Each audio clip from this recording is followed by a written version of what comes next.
Hello everyone, welcome to What If Quirkless Deku got mentored by Almight and made Harem with Momo, Melissa and Todoroki Part 4.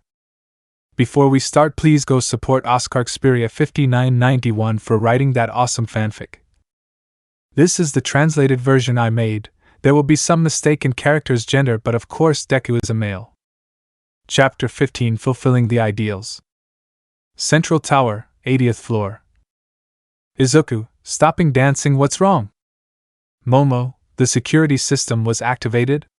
Confused why? Shuko, hey look, pointing to the door that was closing. Melissa, quick Shuko, freeze them. Alarmed. Shuko, understood, generating large pillars of ice which block the doors, but don't call me by my name. Melissa, there's no time for that. Leaving the lake quickly and starting to run towards those doors which were slowly destroying the ice and closing slowly. If we don't get out of this place quickly, we'll be trapped. Being followed by everyone, managing to get out just in time for the ice to give way and the doors to be closed. Izuku, running through the halls. Melissa, what's going on? Melissa, the security system was activated and the protocols indicate that all floors of the research buildings must be sealed, and this is the most important one on the entire island. Shuko, that means. Momo, my parents are trapped. Worried. Izuku, we went up many floors above the party, stopping for a second. Melissa, is there a way to go down without the elevators? Melissa, yes, pointing to a place a few meters away are the emergency stairs. These are not sealed, so we should be able to enter and go down without problems. Izuku, let's go, moving again just like the girls. I don't have a good feeling. Thoughtful. If the security system was activated, it was for a reason. All Might is with all the guests, but frowning as they reached the stairs and began to go down.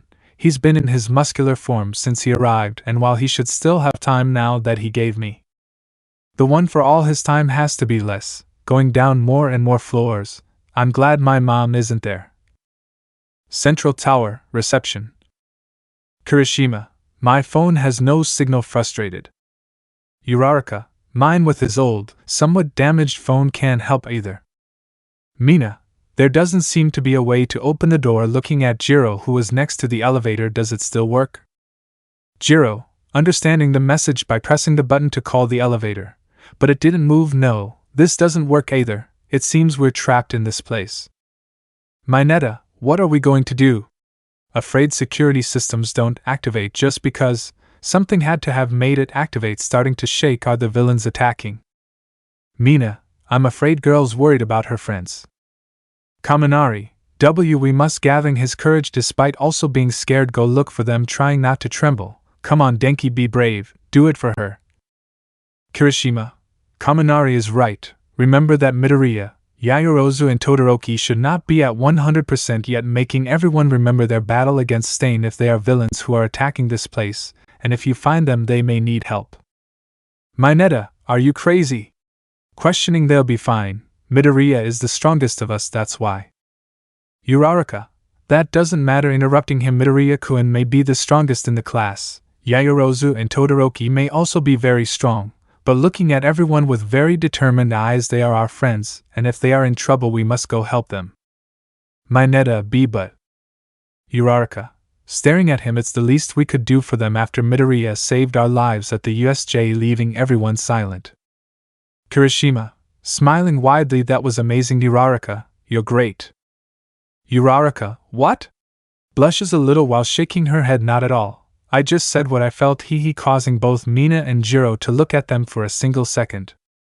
Kirishima, okay. We already know what we have to do, looking everywhere, looking for something that will help them until they find something. Look over there, pointing to the place. We can use the emergency stairs to go up floor by floor and look for them. Jiro, getting ahead of everyone while raising his jacks. I could use my quirk on each floor so as not to waste time. Kirishima, looking at Jiro, your quirk is really amazing. I'm starting to get a little envious of you, haha. Starting to go to the place, being followed by everyone, even Mineta, who didn't want to be alone. Jiro, staying last for a second while lightly touching his chest just above his heart, so this is how it feels when a boy gives you a compliment, smiling a little to quickly enter the stairs with his other classmates. I like that feeling. 15. After that, both groups began to meet without knowing it. One went down the stairs while the other went up, always on the lookout for any strangers who appeared to them. Fortunately, that was not the case, and after a few minutes both groups had met again. Everyone was happy to be together again, and since the floor where the party was taking place was very close to them, they went to see what was really going on. Hotel. Inko. In her room. My phone has no signal, the internet doesn't work either. Turning on the TV only to see that there was no signal either. This doesn't work either. Looking at the central tower. I just hope you're okay. Izuku closing her eyes while joining her hands in a kind of prayer. Please Hisashi, protect our son.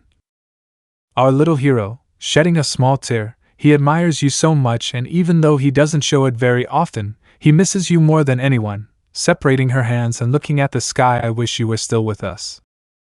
Central Tower, party. Wolfram. Don't worry seeing all the scared guests. If you do what I tell you, I won't hurt you.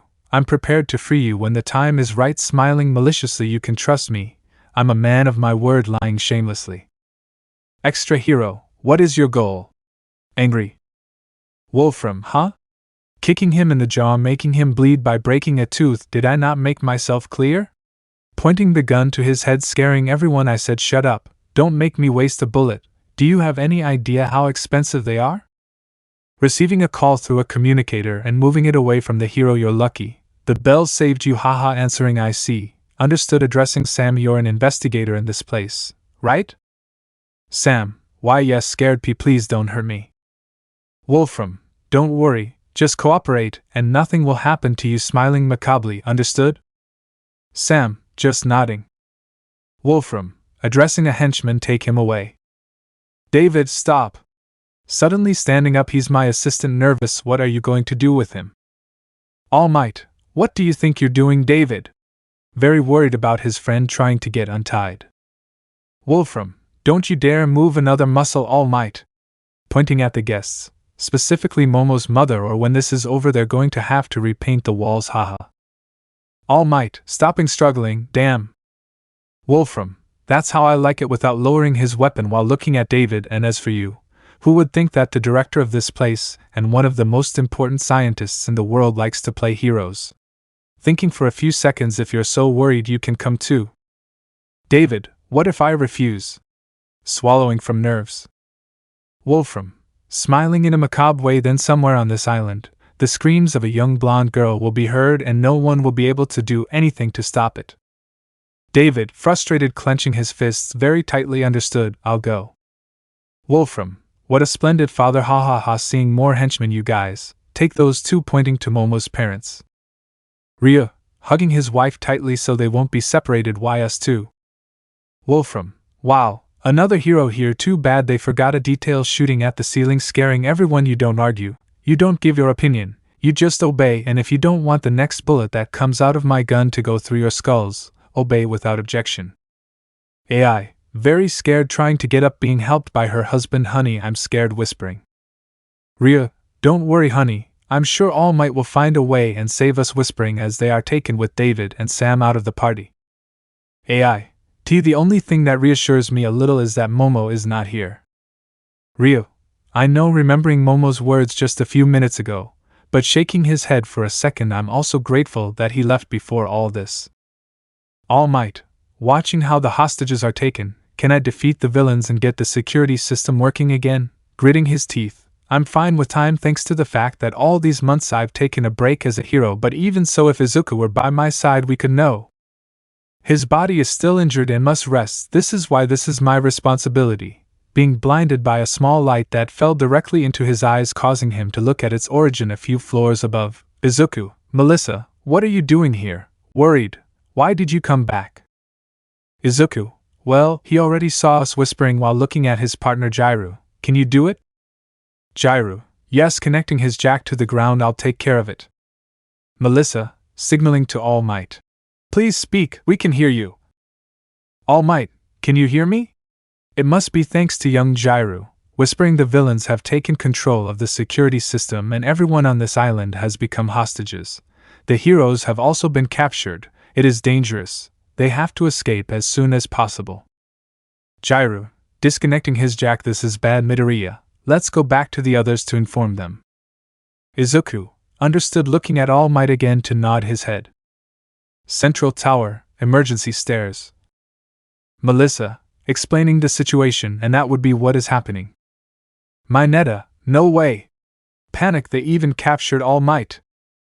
Kaminari, lower your voice, lightly hitting him on the head, or do you want them to hear us? Mineta, covering his mouth and shaking his head many times. Momo, Izuku approaching my parents, afraid of the answer. Did you see them? Izuku, I won't lie to you. Momo, taking her hand and holding it gently. I didn't see them anywhere, tightening his grip, but I promise I'll find them. Momo, thank you, getting closer to Izuku and then lowering her face and leaning on Izuku.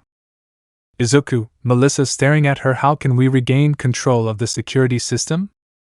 Mineta, are you crazy? Getting attention, wouldn't it be easier to tell the heroes outside what's happening and have them save us? Melissa, that's useless. All phone signals are blocked and the walls are extremely strong, but... All but? Melissa, the worst thing of all is that from this tower you can access the control of all the robots on the island, scaring everyone because of the scale they imagine. Even if we manage to get out and ask for help, the villains can simply change the programming of the robots and make them attack all the civilians. Mineta, it can't be. Izuku, that's why we must regain control of the security system. Kaminari, wouldn't that get us in trouble? Getting everyone's attention, I say this because we don't have our hero licenses yet, that's why we can't. Shuko, frowning like Momo, who's separated from Izuku, and that means it's okay to do nothing? Kaminari, don't get me wrong, nervous from all the serious looks. It's just that the hero I interned with told me that if it weren't for public opinion, you three would have been punished for facing the unlicensed hero killer. Momo, and? With clear annoyance in her voice. Kaminari, look, I want to save those people as much as everyone else, but I'm not like you in any way. Looking at Momo, I'm not the heir to a multimillionaire family. Looking at Shuko, I'm not the son of a world-famous hero. Looking at Izuku, nor am I that young promise that everyone expects a lot from. Izuku, Kaminari. Kaminari, I'm just a normal student who hasn't even been in his first year's hero course for 6 months. Those words brought a harsh blow of reality to everyone present. Despite everything they have experienced, the truth is undeniable. All of them, including Izuku himself, were still just children. That things have gone well for them up to now did not mean that it would always be that way. One wrong step and their career as heroes, but above all, the future they so desire, could go down the drain. But with all that against them, one still stood up.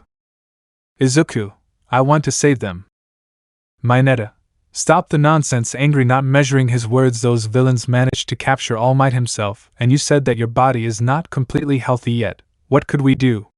Looking at everyone, do you know what will happen to us if something goes wrong? And if we succeed, what? After what Yayorozu said, many will speak ill of you, making Momo lower her head, bothering Izuku. Izuku, staring at him very seriously. Mineta, what? Taking a step back, feeling intimidated. What's with that look? I've never seen a look like that before. Izuku, if I gave up now, if I put aside all my promises and ideals, I activating one for all throughout his body for a second, I would regret it for the rest of my life. Melissa, Izuku with her trembling lips, and a somewhat confused heart, even with your body in that state, are you willing to fulfill that ideal? Izuku, I don't care what other people say about me. That won't stop me from doing the right thing. That's why if a simple license prevents me from saving them, filling with determination, what's the point of being a hero? The place fell silent.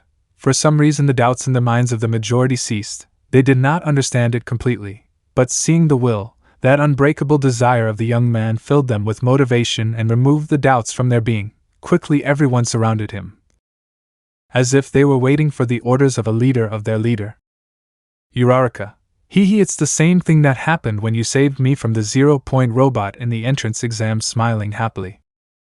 Kirishima, dude, you really are someone admirable, scratching his head. I'm sorry I doubted you. I'm sure there's a good explanation for what happened between you two, activating his quirk in his hands and bumping his butts, but leaving that aside, just say what's on your mind and I'll support you in any way I can, making Jiro and Mina nod next to him.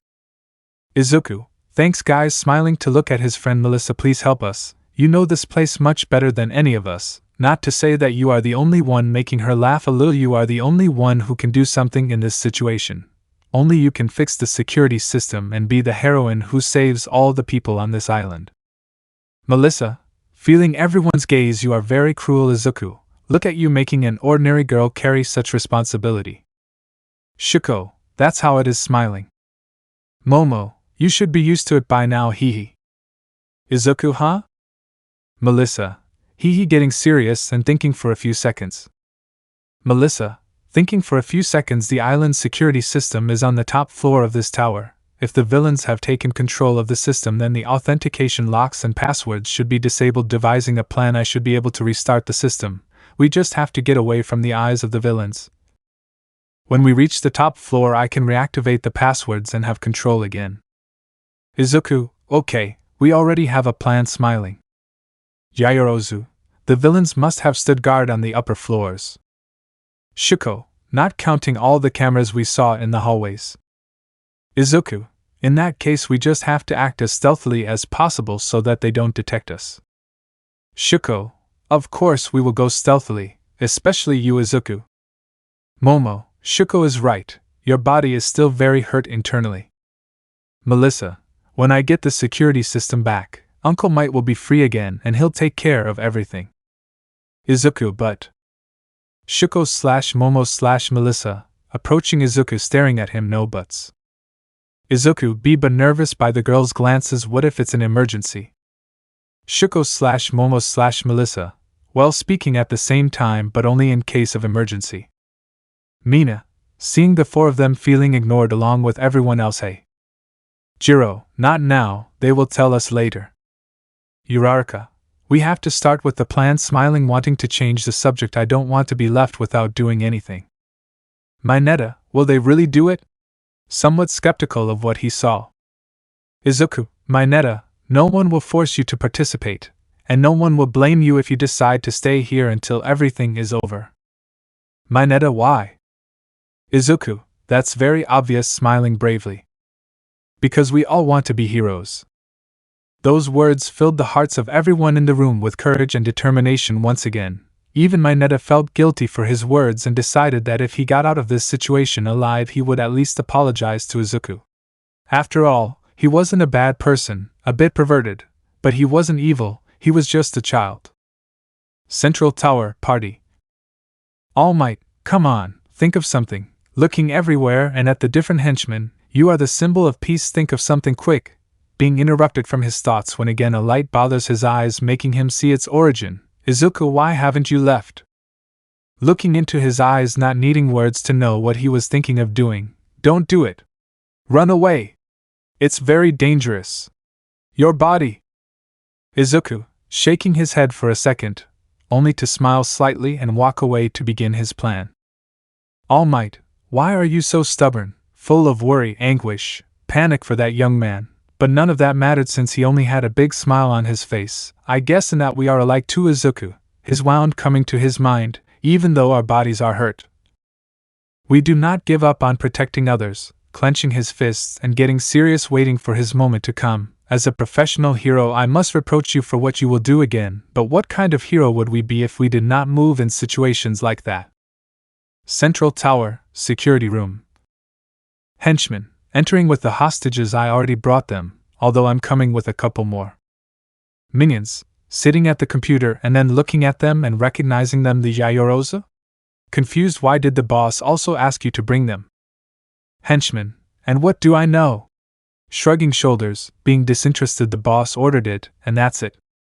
Minions, okay, going back to paying attention to the computer. We have to continue with the plan, even with those other two, seeing David and Sam, that they should hurry up and go unlock the Vault A. But also take those rich guys with you. I need to be focused for this. Minions, yes, as you say. Kaki activating his quirk, turning his hand into a kind of blade and bringing it closer to David's neck. You already heard him. If you don't want to die, hurry up and do it, pressing lightly. Or do you want to be the hero again? If that's the case, I could skin these rich people to motivate you, having a psychopathic smile. What do you say? David, don't do it! Seeing the other hostages getting nervous as they feel their lives in their hands, you understood. Henchman, deactivating his quirk now that he can be a collaborator. Doctor, seeing other henchmen in the room. Hey, you guys, take these four with you, and if the doctor puts up resistance again, you already know what can motivate him, ha ha ha. Extra minions, yes sir! Taking everyone out of the place. Central tower, emergency stairs. Mina, seeing a sign we are on the 70th floor, feeling a little tired, but without stopping. Izuku, Melissa, what floor should we get to? Melissa, the main computer is on the 200th floor. Kaminari, and no, it can be more tiring than most. When I return to the academy, I must improve my stamina. Shuko, we're almost back to the floor where we were when all this started. Jiro, which one were they in? Momo, 80th floor. Mineta, how did they manage to go down so far and come back up without being so tired? Very agitated by how tired he was. Izuku, well. Shuko, I used my ice to slide down the stairs and with my fire I melted it. Uraraka, Melissa, are you okay? Noticing that she was also very tired, you're not used to endurance exercises, extending her hand, do you want me to use my quirk on you? That way you'll be lighter and you'll be able to. Melissa, no, calm down, I'm fine, taking off her heels to continue climbing, save your power for when we need it. They continued like this for a few minutes until they came across their first obstacle. The stairs to the 81st floor were completely blocked by a large solid metal wall. Mineta, no way, didn't you notice this? Izuku, no, we didn't see what was above, we just concentrated on getting down as fast as possible. Shuko, what now? Seeing the blockade, do we destroy it? Melissa, and no, very tired, catching her breath, if we do it the system would detect it and notify the villains of our location. Mineta, in that case, quickly going down to the 80th floor, let's go this way, quickly opening the door. Melissa, don't do it! Warning, too late. Mineta, what's going on? Scaring, you were here before and you didn't meet anyone. Melissa, yes, but that was at the beginning when the building was not yet fully marked. Mineta, that means? Izuku, yes, getting tense like everyone else, they already know where we are. Central tower, security room. Minions, watching an alarm go off, we have problems. Minions, what's wrong?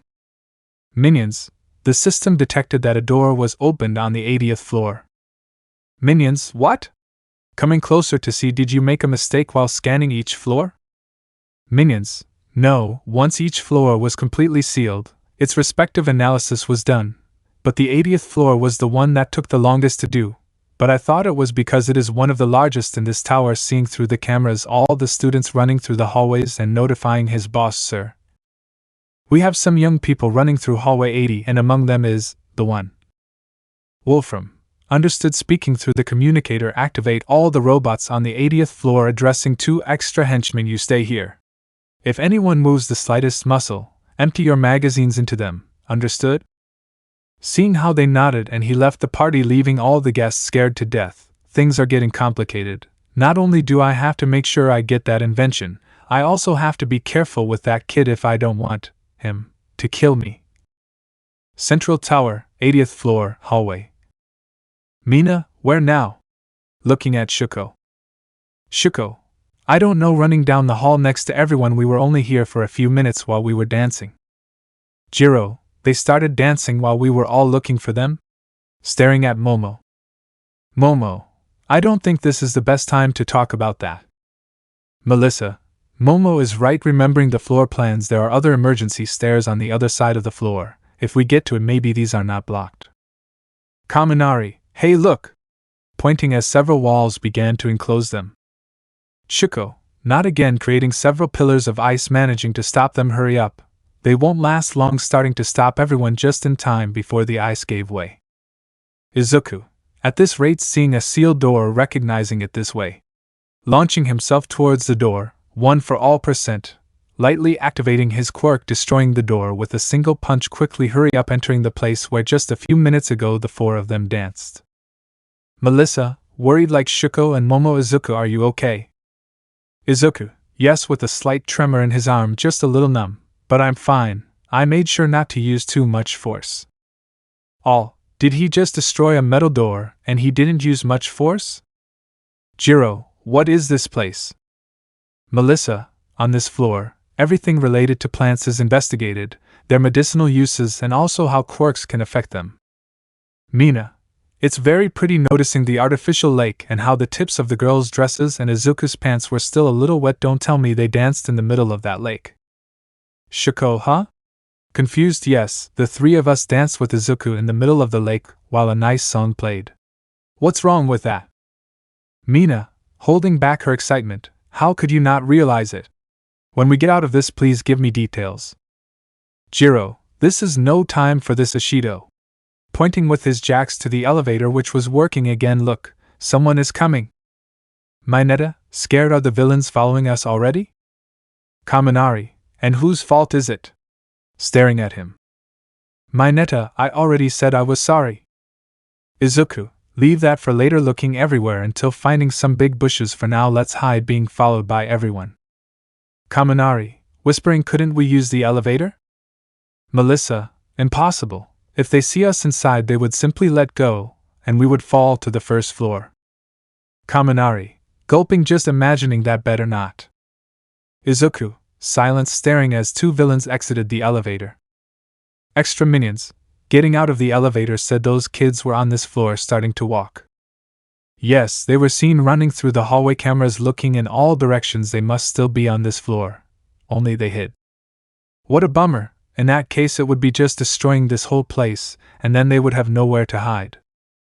Don't be hasty. The best thing we can do is cover the exits and call for reinforcements so they have no escape. Taking his cell phone to whisper something to his partner. After all, you know we have orders to keep one of those intact. Izuku, this is bad, whispering, being heard by his friends. If more guys come to this place we will have no choice but to fight, generating small rays. In that case At that moment, when Izuku was about to go and defeat them as quickly as possible, a large amount of ice had trapped those two villains up to their necks, managing to destroy that cell phone in the process, and quickly the person responsible for that first attack came out of hiding. Shuko, I will stop them as long as I can. Looking at Izuku, you guys keep going. Izuku, wait. Worried, what are you trying to do? Sho being silent as he and his other companions begin to be elevated by a large column of ice. Shuko, watching as the villains slowly freed themselves from the ice. The longer we take, the worse the situation will be, and you know your condition. Raising her voice, but without revealing much information. Izuku, but Kirishima, jumping off the column and landing next to Shuko. Don't worry, Midoriya. Activating his quirk while bumping his fists, I'll help Todoroki face these guys. You guys take care of moving forward. Mina, don't forget me. Also jumping off the column, we are partners. Activating her quirk and starting to generate acid in her hands, but above all, we are friends. Izuku, Kirishima, Ishido. Shuko, Izuku, trust me, I'll be right behind you and the others after I'm done with this. Finishing lifting them to a platform at the top of the floor. Izuku, Shuko jumping from the column, reaching the top of the floor and taking some air. I trust you, be careful and catch up with us. Looking at his other companions, let's continue. All yes. Started running. Extra minions, damn brats. Activating his quirk, increasing his muscle mass, completely breaking the ice that imprisoned him and his partner. Don't underestimate us. Children, activating his quirk, launching large gusts of air which Shuko blocked with her ice. But it was destroyed. Don't get carried away. Giving rise to the battle between them, Shuko immediately launched herself into fighting the muscular villain. Although she knew she had the strength to break his ice, she knew that he had to have a limit in his muscles before freezing and not being efficient when releasing his strength, so their battle was more of resistance. For their part, Kirishima and Mina teamed up to fight the villain who was throwing blasts of air. Their plan was simple. Kirishima being Mina's human shield by using his quirk to resist the attacks, while Mina threw acid from the sides to restrict her enemy's movements, and although it was a slow process, they were slowly gaining the advantage. While all this was happening, Izuku and the others continued to climb when they found some service stairs which they used without problems. At the same time, the villains had managed to identify them thanks to the security cameras, managing to discover that with the exception of Melissa, they were all students of the UA Academy. Given this information and the fact that both Melissa and Momo were in that group, Wolfram just smiled. While ordering all the security robots to regroup on the upper floors, making the boys climb calm for a few minutes. But unfortunately that didn't last long. Central Tower, 130th floor, laboratory. Uraraka, looking through the glass of a door at many robots patrolling. There are many of them. What do we do? Momo, the enemy changed tactics thoughtfully. It seems that they only intend to capture us. Izuku, why had that change in their plans occurred? Thoughtfully trying to find an explanation until he remembered how the process to enter the island was gaining everyone's attention. If the villains have control of the security system, they surely have access to the information of everyone who entered the island. It means they know that we are UA students.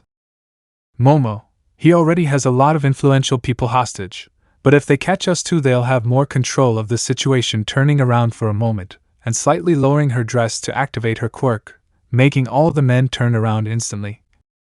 Except Mineta, but just one look from Izuku was enough to make him turn around faster than anyone else. If we want to finish off all the robots in a single instant, the best thing is to use the plan we made at the USJ again, creating an insulating mesh and then putting her dress back on. Melissa, insulating mesh? Realizing her planet could work to a certain extent, these robots are resistant to electrical charges. But they are not completely immune. Looking at Kaminari, if you manage to create a continuous discharge, you could stop them for a moment so someone else could finish them off easily. Kaminari, okay, I'll do the best I can. Taking a breath for a few seconds just to open the door and launch himself towards the robots. Take this pile of scrap. Activating his quirk in the middle of them, but they didn't stop. Is that not enough? Increasing the discharge more and more. Getting them to stop little by little now, guys. Momo, with several grenades in hand. With this we can obstruct their sensors, throwing and creating more grenades which had metallic particles inside. Izuku, Mineta, repeatedly throwing the spheres of his hair. Leave my friend. Managing to obstruct his movements. Izuku, Jiro, Uraraka, running towards Kaminari, who had already stopped activating his quirk. Let's go. Jiro/Uraraka, understood. Immediately the three attacked, between Izuku using one for all at its minimum and Jiro using his jacks on the robot's apparent thinnest points was that both managed to destroy them. While Uraraka activated her quirk on the fallen robots to make them float, only for Mineta to throw his hair at these robots again and managed to create several spheres of these, which Izuku, raising no more than the percentage of OFA, managed to reach them and throw them right where the robots had come out in the first place, thus managing to prevent more of those things from attacking them. Izuku, breathing with some difficulty, it seems that percent is already my limit with my body still injured. Are you guys okay?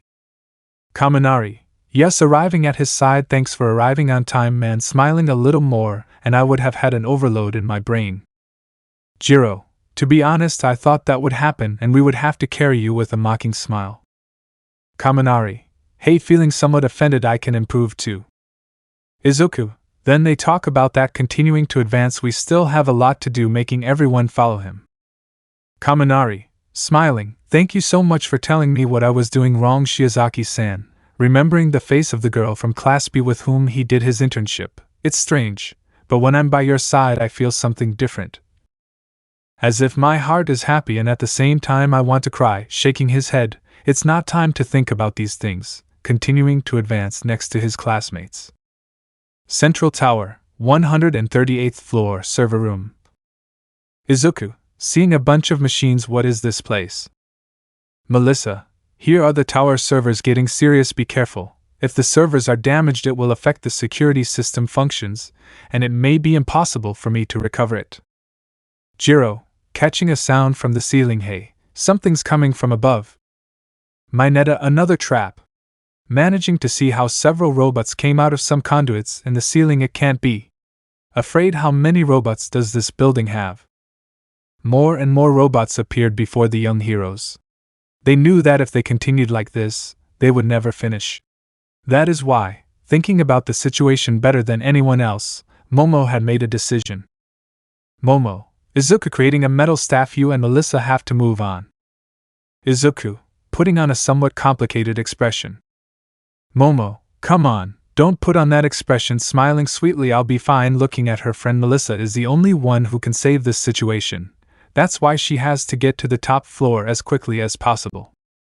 The robots were getting closer and closer. The first to intercept them were Mineta throwing more of his hair to the ground to stop them, and Kaminari, who used his quirk in a very limited way so as not to affect the servers. But they were still achieving it. Izuku, I know, looking into Momo's eyes even though he was shorter than her, but promise me something, taking her hand sweetly, that just like Shuko you will be fine. Momo, it's a promise, looking at Melissa, good luck and keep her from doing something crazy, haha. Melissa, I will do it, taking Izuku's hand and Uraraka's to their surprise. Ochako, I have an idea to get there faster, but I need you to use your quirk. Uraraka, smiling, understood, taking another path away from the robots. And so the three had managed to escape from that room full of robots, all thanks to the fact that their other companions stayed behind to give them as much time as possible, which wouldn't be much time since Kaminari couldn't do much to avoid damaging the servers. Momo couldn't use her best creations for the same reason. And both Jiro and Miento were starting to bleed from the constant use of their quirks. Once Izuku, Melissa and Uraraka left the room, they were impressed by where they had arrived. They were outside the same tower, so high that they could see almost the entire island from there. All the other buildings seemed small, except for one next to it, which, although it was not as tall as the central tower, it was not far behind. But they had to put their impressions aside to continue moving forward. Central Tower, exterior. Uraraka, what is this place? Looking at the large propellers next to them. Melissa, this is the wind power generation system. Izuku, what's the plan, Melissa? Melissa, if we go up the tower, the security machines are probably waiting to ambush us, so we'll go straight to the top from here. If we can get to that emergency exit, pointing to a small sealed hatch many meters high, if we use Ochako's quirk we could get there. Uraraka, yes. Determined, leave it to me. Melissa, stretching her hands, hold on to Midoriya. Melissa, yes. Hugging Izuku from behind, not only are his arms strong, his back also has many muscles. Uraraka, touching both of their shoulders and activating her quirk, come on. Throwing them as far as she could. Well, now I just have to keep them like that for more. Turning her head upon hearing how a large number of robots had arrived, it can't be. Izuku, worried. Uraraka. Melissa, deactivate your quirk and escape. Equally worried. Uraraka, I won't do it. Fills with courage, if I do, then we won't be able to save them all. Seeing how the robots were dangerously approaching her, I will resist it, no matter how much it hurts. I will resist it. Closing her eyes. Melissa, Ochako. Seeing how they were about to attack her. That had to represent a great blow for the young heroine, but it would not be today. That day would not be her end. Even with her eyes closed, waiting for the strong blow which never came, with doubts in her mind, Uraraka could only slowly open her eyes, which to her surprise the first thing she could see was ice. But not only that. That ice had trapped the robots that would hit her. Naturally, she knew who it belonged to. Shuko, are you okay? Arriving and destroying the robots with her ice. Uraraka, Todoroki? Still confused, yes, thanks. Shuko, I'm sorry for the delay, but first we had to go through the others, arriving with her Momo and her other companions. Momo, where are Izuku and Melissa? Uraraka, still with her hands together up, causing everyone to look. They are heading to the upper floors without having to go through the robots. Shuko/Momo, seeing how Melissa hugged Izuku and was very close to him, something they didn't like, representing it with a small pout. Mineta, those things just keep coming out. Terrified to see more robots appearing. Both Izuku and Melissa had observed what happened and were happy that Uraraka was safe. Unfortunately, the propellers were activated, creating a gust of wind which had begun to drag them, leading them to a collision with the building in the wrong place, which alerted everyone below because they seemed to be losing their balance. Melissa, Izuku, we're going to hit the wall. Scared, squeezing her hug tighter. Izuku, 1 for all %, activating his quirk, producing a strong effort in Izuku, float, began to maneuver merely as he could to not lose balance. But he got closer to the wall. Melissa, hold on tight. Giving a strong blow to the wall, managing to destroy it. Uraraka, seeing everything they did it. Deactivating her quirk, release. Shuko, hey, did you see that? Looking at Momo with some concern on her face. Momo, Yes, with a similar expression, I use more force, worried, thinking about Izuku's wounds. I don't think he can resist his wounds much longer before something bad happens. Shuko, me either. Kirishima, Todoroki, Yayorozu. Getting their attention as he started fighting the security robots follow them. Impressing everyone will be fine, and in less than minutes we'll go find them. At the words of their companion, the two girls did not raise any objection, and while Shuko began to create a column to take her and Momo towards that hole in the wall, Momo created a few grenades like the ones they used before against the robots to leave them for her companions. In this way, they both began to climb, but since the propellers were still working, they couldn't do it fast enough as they would like. But even so, they wouldn't give up and would go to where Izuku and Melissa were to help them. Izuku, falling next to Melissa, but she did it on top of him, ending up in a very compromising position. Melissa blushes at how close their faces were. Izuku. Izuku, with eyes closed and Melissa holding her waist a little tighter, causing the girl more shame. Are you okay? Melissa, why yeah, it's a good thing Momo and Shuko aren't watching this or they'd get mad at me. Izuku, how good, ACH, with some annoyance, causing Melissa to separate herself a little.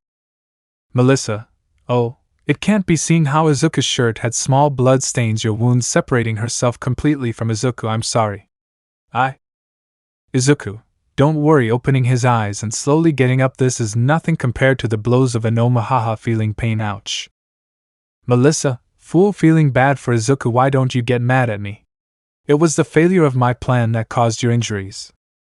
Izuku, enough, taking Melissa by the hand to calm her down. You haven't done anything wrong, Melissa. On the contrary, smiling, it's thanks to you that we have a chance to win. Melissa, but I'm not a heroine and I don't even have a quirk, that's why Izuku, but still, here you are interrupting her, making her look him in the eyes while he gave her a smile. Despite everything, here you are helping. Despite everything, you do not give up. Despite all the comments they make to you in this place, you want to save them. Melissa, widening his smile more at the same time that his hand held the girl's more firmly. It is because of all those things that I admire you so much. Melissa, Izuku. At that, the girl couldn't utter another word. Her heart had jumped again, much stronger than she had felt for Izuku before. That warmth in his hands, that sweet tone in his voice, that bright light in his eyes were captivating her without her realizing it. There, at that moment, Melissa's shield had understood why both Momo Yayorozu and Shuko Todoroki felt that way for Izuku Midoriya. But a small guilt was born in his heart. Was it really okay for that feeling to surface? He already had 2 girls. Was there room for a third? Was it right to begin with? And if there were still no more girls in his heart, was she worthy of being with him? Of being by his side?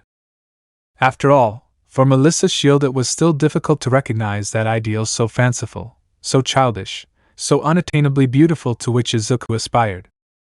But those thoughts were interrupted when Izuku quickly took her by the waist to avoid the attack of one of the villains that came out of nowhere. She couldn't even see him, but Izuku had already acted long before he was even in her field of vision. Minions, impossible! With his hand turned into a blade, how did you know where he would attack? Launching his attack again. Izuku, damn you! Taking a metal rod from one of the rubble to defend himself from the blade, which upon impact produced several sparks. What is your objective? Minions, don't pretend to be heroes. Turning his other arm into a blade, attacking Izuku's face, especially you. At that, Izuku tried to dodge it. Despite the first attack, he could dodge it thanks to that sensation in his head. That new attack was a different matter. His body, even injured, could not move as fast. That is why those minions managed to make him lose his balance, making Izuku almost fall through the hole in the wall. At that sight, both Momo and Shuko saw it, so the latter increased the speed of her ice creation. Melissa, for her part, did not sit idly by and tried to stop the henchman by throwing herself behind him in an attempt to distract him, which only served to anger him. Minions, out of my way! Pushing Melissa aside while counting her in the process. Damn queer. Unfortunately for him, he couldn't finish his sentence when for a brief moment he felt a terrifying gaze. His whole body froze for some reason. Fear invaded every cell of his body, which his whole being only screamed and begged him to flee as soon as possible. But it was too late, without him knowing it. Izuku had kicked him so hard that he threw him towards the stairs, making him go through the wall of the floor, leaving him unconscious.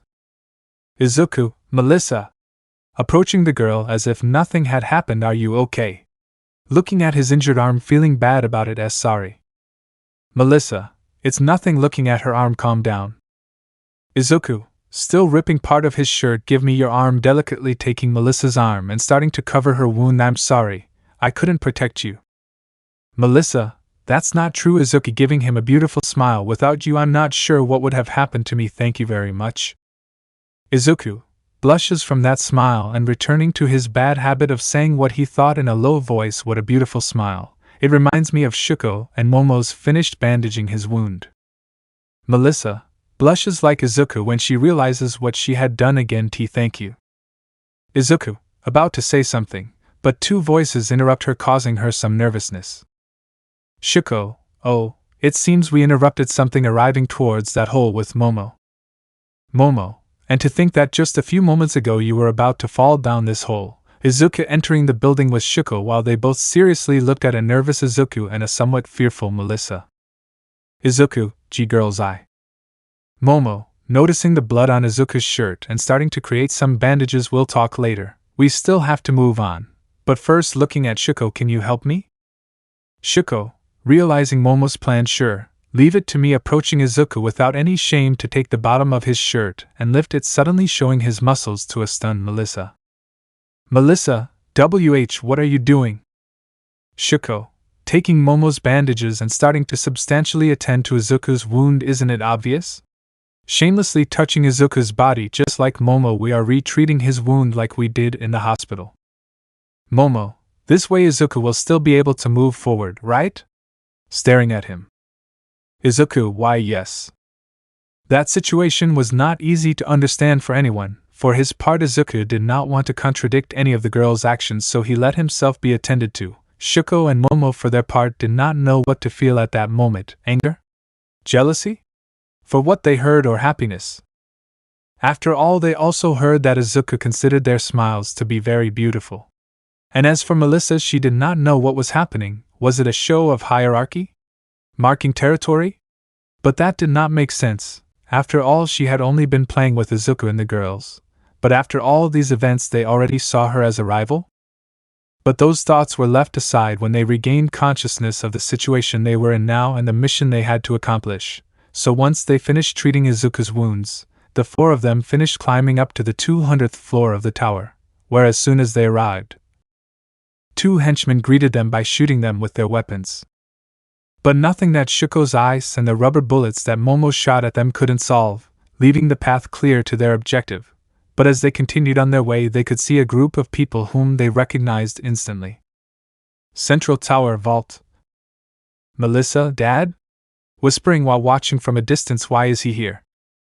Momo, my parents are here too, seeing her tied up parents worrying about it. Shuko, the villains must have brought them for some reason.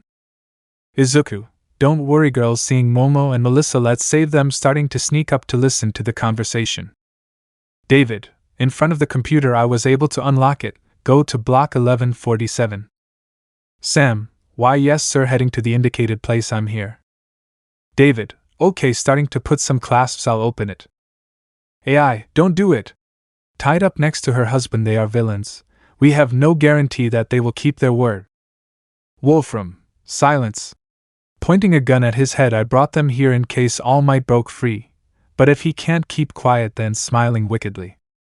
David, I already opened it. Nervous, I'm sorry Yayorozu. I'm frustrated too. I don't know how the villains found out about my invention, shedding some tears, but if I don't give it to them, Melissa, my little Melissa destroyed inside, watching his assistant open the block and take out a briefcase. She's the most important thing I have.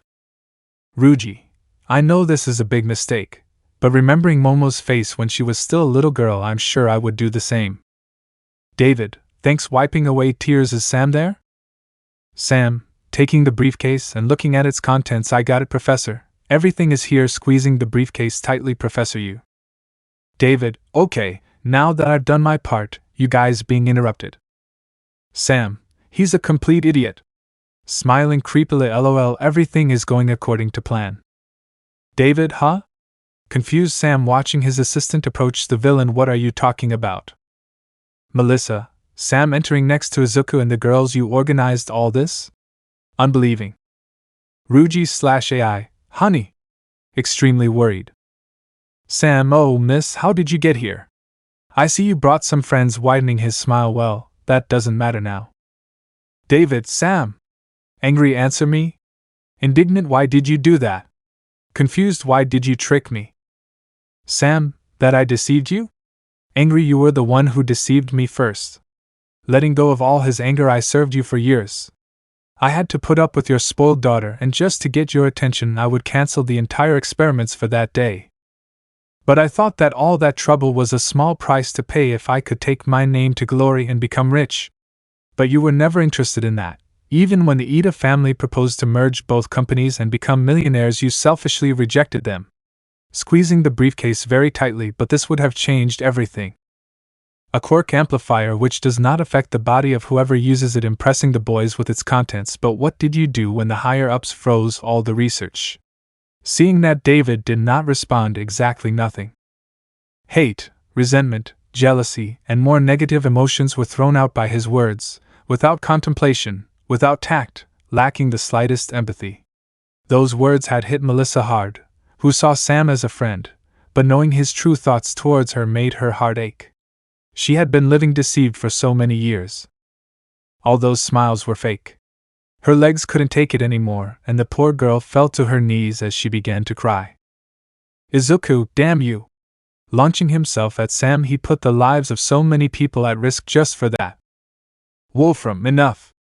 Activating his quirk just in time, managing to trap Izuku against a wall while several metal beams immobilized him, including his mouth, so he wouldn't scream. Damn!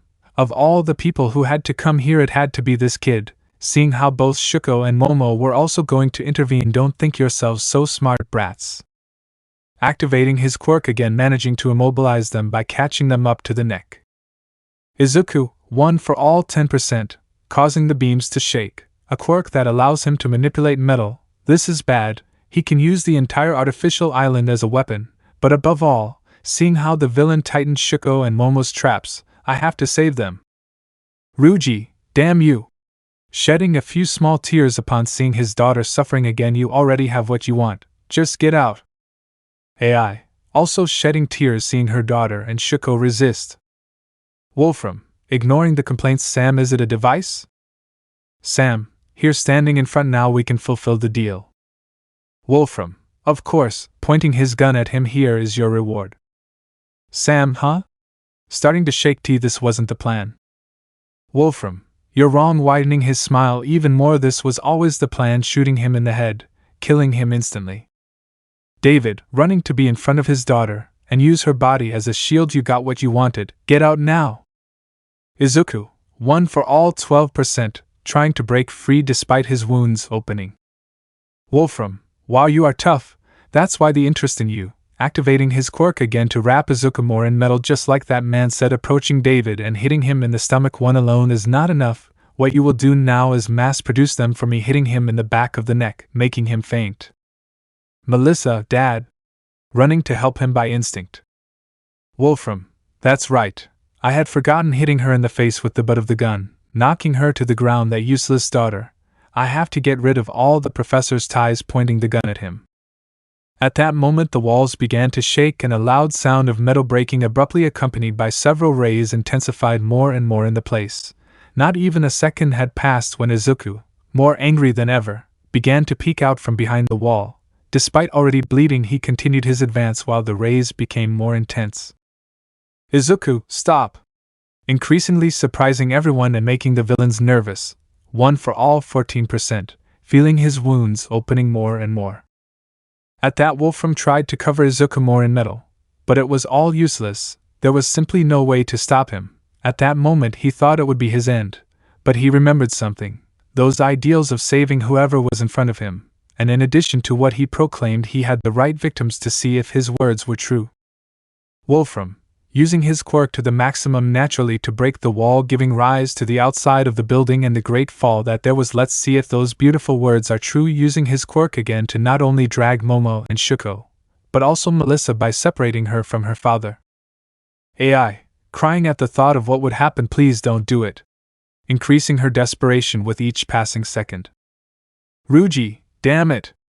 Trying with all his might to free himself, but it was useless. Curse. Curse, curse, reproaching himself for being so weak and not being able to help his own daughter. Melissa, Dad. Scared Dad. Starting to cry just like Shuko and Momo when they see themselves suspended in the air 200 floors above the ground. Izuku, damn you! Desperately trying to break free, one for all 15%. Wolfram, let's see what you'll do, hero. Taking an unconscious David and lifting him like a sack of potatoes. You can go stop me, save the professor's invention and save hundreds, or even thousands of people in the future. Or having on his face the most macabre smile he's ever had. AI, no, feeling like her heart is about to explode from fear. Wolfram, save these 3 girls, only stopping using his quirk on them, throwing them into the void, condemning the others. AI, and then an oh. Wolfram, let's see what's more important to you, starting to leave the place, meeting one of his henchmen. Ryuji, please save them, with his mind in a mess, with his heart racing, not caring about anything he heard at the party. He only had one wish, one prayer, one plea: please save them, Izuku. At that moment the entire floor began to shake. The strong beams that once held Izuku were instantly broken, their rays resonated everywhere. Despite being bleeding at this point, that did not stop him. He no longer thought about anything. Only a single desire inhabited his heart, the desire to protect those 3 girls. His body only reacted, launching itself into the void without any hesitation in his heart. As fast as he merely could, he saw them from a distance as they saw him. The pieces of metal that covered them had already come off their bodies. Many people heard that loud bang from their hotel rooms and were terrified when they saw 4 silhouettes falling into the void. The girls were in panic, as was Izuku himself. The ground was getting closer, their minds scared, their bodies tired from not being fully recovered, and overusing their quirks made it impossible for them to do anything to avoid their fall. Faced with the death that was approaching them, the girls did something that Izuku never expected: they smiled.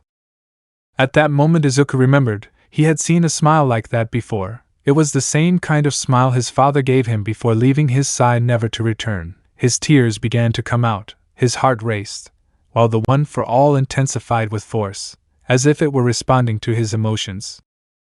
Izuku, please no, crying like the girls, not again. Remembering the last time he saw his father, I couldn't stand it, gritting his teeth. I won't allow it, stretching his arms as far as he could.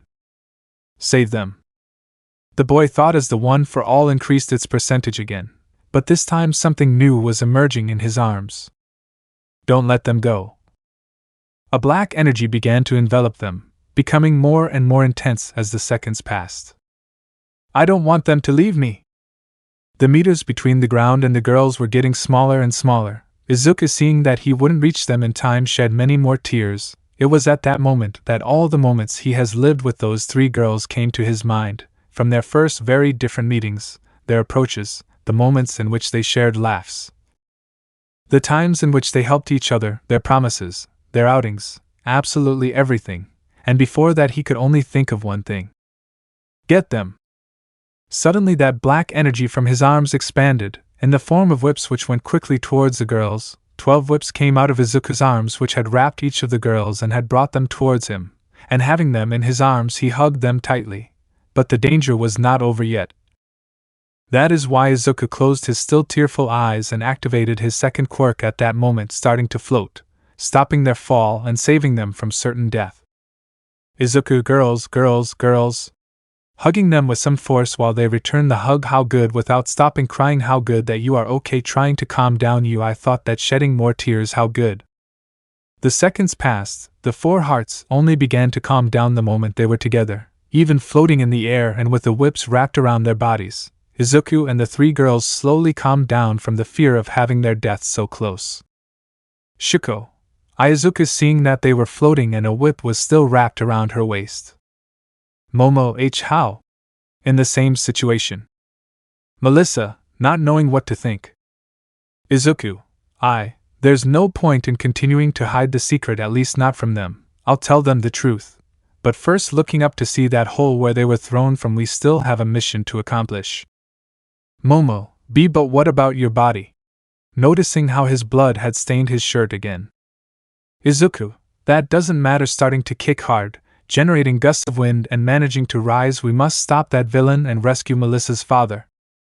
A few seconds later the four of them had reached the top of that building again. At that sight, Momo's parents were speechless. They had so many questions, but they knew that it was not the right time to ask them. Izuku, putting the girls down at the same time the whips disappeared. So this is the black whip Quirk thinks.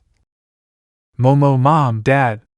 Running towards her parents, and starting to free them from the metal that covered them. AI, Izuku-kun without explanation. How? Izuku, I'm sorry AI-san, but there's no time for this. Looking at Melissa, I'll go save your father. Melissa, you restore the security system. Shuko, please accompany her. There may still be villains in that place.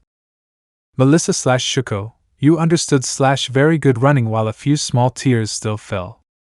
Izuku, touching his wounds, they don't seem to be as severe as stains, so he should still be able to resist a little longer. Looking at Ryuji, who remained thoughtful the whole time. Ryuji-san, where did he go? Ryuji, he went down that hallway to the right, pointing with his gaze to the place, causing Izuku to run away instantly, leaving a trail of blood.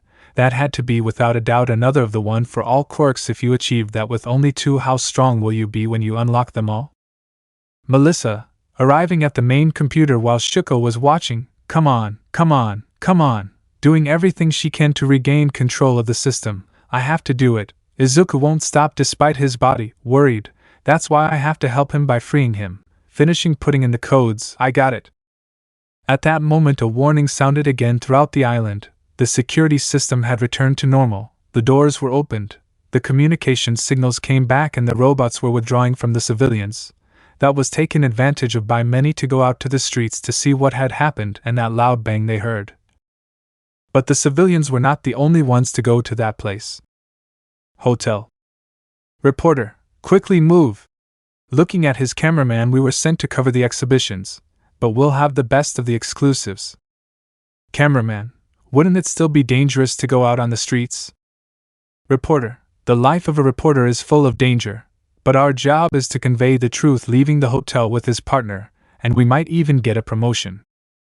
Inko, leaving the hotel as well, starting to run as fast as her body allowed her. Those people who fell from that building, with her heart full of fear, I didn't get to see them well, but one seemed to have green hair, having a bad feeling about her mother, Izuku. Central Tower rooftop. Wolfram, going up the stairs just before reaching the roof. The helicopter? Minions, with a communicator in his ear, has landed. Wolfram, let's get out of here. Arriving at the roof, seeing his escape method. Minions, boss in front of the helicopter. What happened to the others?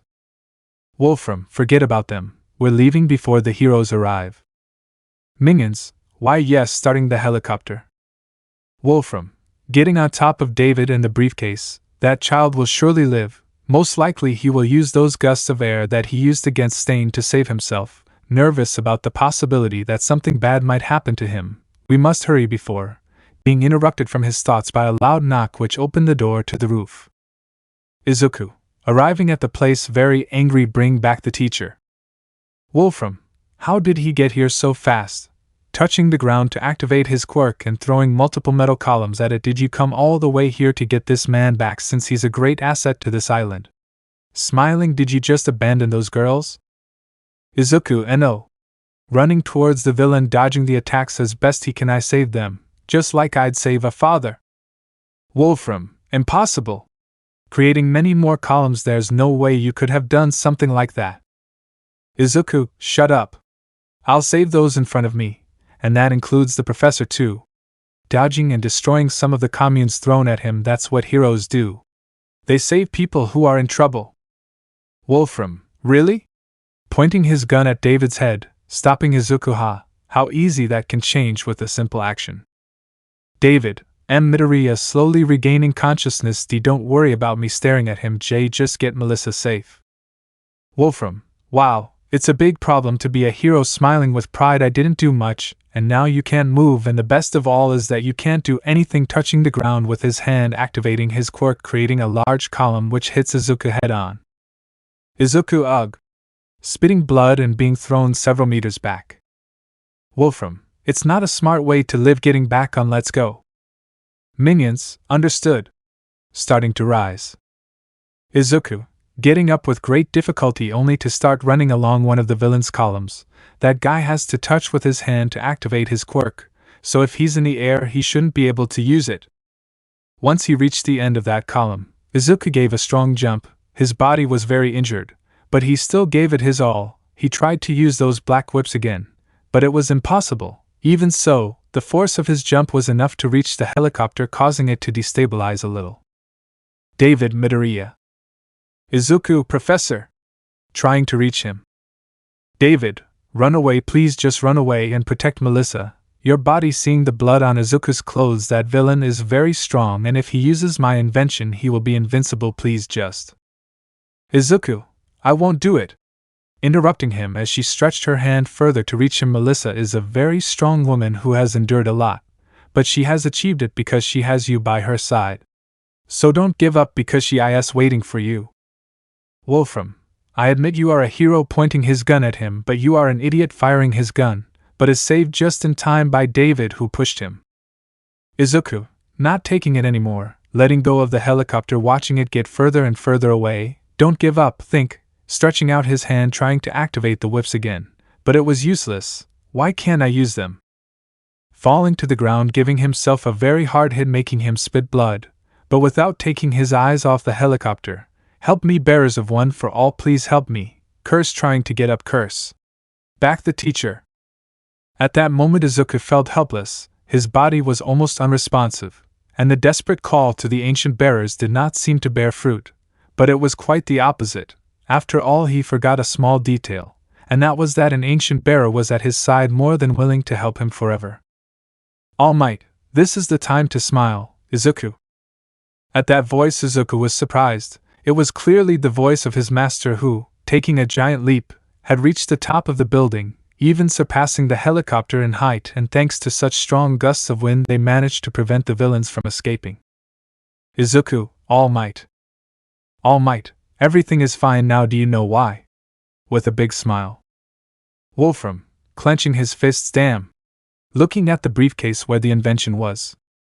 All Might, getting extremely serious, I will make you return my friend, and you will pay for what you did to my students, creating with his arms and legs a strong current of air to propel himself directly towards the helicopter villain, hitting the engine directly, destroying it, and then rescuing his friend and taking him to the roof next to Izuku. Melissa, Dad, arriving at the rooftop and running towards her father. David, Melissa reaching out and taking his daughter's hand, I'm glad you're okay. All Might, everything will be fine now, old friend. Izuku, slowly approaching, thank goodness, feeling relieved.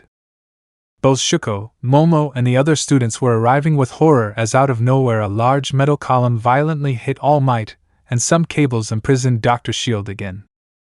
The origin of those goats was revealed when the flames that covered it dissipated. It was a metal structure which was getting bigger as the seconds passed, and in the middle of it was Wolfram using, to the terror of the professor, his invention, which was buried in the different goats inside that structure. Wolfram, damn, Sam spoke with a distorted voice, said that All Might's quirk was diminishing and that he no longer had the power he once had, appearing in the middle of said structure surrounded by fire while carrying the quirk amplifier. Izuku, he's shocked seeing everything is using the quirk amplifier. That fact was quite clear when several metallic objects began to go towards Wolfram. That was irrefutable proof of his increase in power. After all, every attack he made, every movement he made, every time he activated his quirk, he had to use his hands to touch the surface to manipulate. But not now. That limitation had completely disappeared. If before he was a danger on an island made of pure metal, now he could do whatever he pleased in every corner of the island, and despite having recovered the security system, every person on the island had become hostages again, even if they didn't know it. All Might, shit spitting blood as his body begins to expel smoke. My time is finally running out, but still, you don't know when to give up. Preparing himself by tensing his muscles, right. Launching at high speed while preparing his attack, Texas Smash. Wolfram, creating an extremely dense metal wall capable of blocking All Might's attack. All Might, what? Wolfram, what the hell was that? quickly turning the metal wall into multiple columns which hit All Might, throwing him several meters as expected from something created by David's shield, controlling more and more metal from the entire building. I can feel how my quirk is revitalizing. No, it's getting even stronger. Beyond its limits, haha, rising several meters in a metal tower. This is good. With this I can feel that I'm not afraid of anything, not even that man in the skull-shaped mask confusing those who listen to him, except when this thing is great. All Might, is this David's invention? But more importantly, a man with a skull mask? Having a bad feeling, could it be? Melissa, shocked by what she saw, it's the power of the device that Dad made. Mineta, what the hell is this? Finally arriving at the rooftop, scared by what he saw. Shuko/Momo, Izuku, coming to her side, very worried about her appearance. Izuku, girls, are you okay? Shuko, for once, worry about yourself first, you idiot. Momo, look at your clothes covered in blood from your open wounds. Izuku, Wolfram, interrupting, it's time for everyone to speak again. Now that I have the professor, he can create all the ones I want and sell them to the highest bidder. Having an idea, but to increase the price of this wonder, having a sinister smile. Why don't I demonstrate how I finish off All Might? Clenching his fist as more columns attacked him, and he dodged them. All Might, I won't let him go that easy. Dodging as best he could, but a much larger column hits him and he can barely withstand it. Damn, these things hit very hard, spitting blood to the terror of the young people. Wolfram, crazed by the power, throwing many more columns at him without getting tired. Izuku, everyone, seeing the rubble approaching them, move. Dragging with great pain Momo, Shuko and Melissa, who was on the way, then letting go of them and standing in front of them. Kaminari, that thing is a monster. Scared like others. Melissa, Uncle Might, worried as she saw more columns hitting him and him spitting out more blood. Wolfram, get crushed to death at once. Shuko, I won't allow it. Touching the ground and making a great effort, generating a lot of ice which stopped the columns. Wolfram, Momo, we will not sit back and do nothing, creating a large rifle and firing it, hitting the columns, destroying them. Izuku, girls? Turning his head to see them. Shuko, we are not damsels in distress. Tearing her dress for better mobility. Momo, if you fight. Doing the same as Shuko, we will also fight because we are a team. Kirishima, activating his quirk, we won't just sit back and do nothing either. Uraraka, we're all friends. Getting on guard and we all help each other. All Might, with my students so motivated. Holding the steam inside his body, I can't stagnate because of a stupid limit. Filling with motivation, I can't stay behind, I need to surpass my limits. Remembering all of Izuku's battles so far, to be the best teacher possible for you, delivering a powerful blow to all the columns, destroying them, I must go further. At that moment, All Might launched himself at maximum speed towards the villain, dodging the columns that were thrown at him, and those that were inevitable, he simply destroyed them. In his eyes you could see the great determination that decades of experience brought, advancing without stopping, being the ideal example for his successor. Wolfram, it's all useless. Throwing 3 gigantic columns at him. All Might, crossing his arms ready to launch his attack at the approaching columns. Carolina, smash. Destroying them and going straight towards his enemy. Get ready, villain. Wolfram, smiling, no, manipulating a bunch of cables which caught All Might by the arms and legs to keep him hanging. All Might, is this all you have? Trying to break free, but the villain holds him tightly by the neck. Wolfram, get ready? Squeezing the hero's neck harder, starting to cut off his breathing as his arm grew larger and his skin tone changed. You should do it. All Might, smiling maliciously as he brought his other hand to the wound on his abdomen to squeeze it very hard. All Might, letting out a loud, agonizing scream as he spat out large amounts of blood, causing fear to all the young people. Izuku, All Might, wanting to run to save him, but the strong pain throughout his body throws him to the ground. Shuko, cursed, not being able to cope with her ice and having to dodge the columns. Momo, this can't getting tired upon reaching his creation limit be happening. That was how it was with all the students, each and every one of them was at their limit, barely resisting the enemy's attacks or just dodging them, while on top of that metal structure the villain had completely subdued the number one hero. Faced with such a desperate situation, the young heroes fell into despair, and even more so because of what would happen next. All Might, this power to increase muscles has more than one quirk, and damn, the might. Wolfram, yes, I don't know how, but when we were planning this, that man found me. His mere presence filled me with fear like I had never felt before. I felt that at the slightest disagreement he would kill me. Remembering that encounter, he told me that he didn't really care what happened to this island, he only asked me for one thing. Although in his tone it was more of an order. Smiling, do you want to know what he told me? All Might, damn, trying to free himself in vain. Wolfram, he told me not to harm that green-haired boy under any circumstances, that he didn't care if hundreds of people died, that as long as he was okay he wouldn't have any problems with me. Haha, can you believe it? Someone like him, worried about a child, squeezing All Might's neck and wound tighter and tighter. I felt so humiliated. He even gave me this other quirk as a sign of collaboration, but all he did was put a leash on me. All Might, all for one. Wolfram, but now with this invention it is different. If I defeated you so easily I should no longer be afraid of that monster. And to show him that I am serious, after killing you, smiling maliciously, I will kill that brat. All Might, no. Wanting to strike, but the cables held him back and a new metal column pushed him several meters to the bottom, where an infinity of solid metal blocks awaited him, beginning to trap him. One after another, they crushed the hero, unable to avoid it, and all that hopeless image was cruelly accompanied by the distorted laughter of the villain. The students shouted his name. Izuku felt a strong pain for what he saw, and it was even worse for what happened next.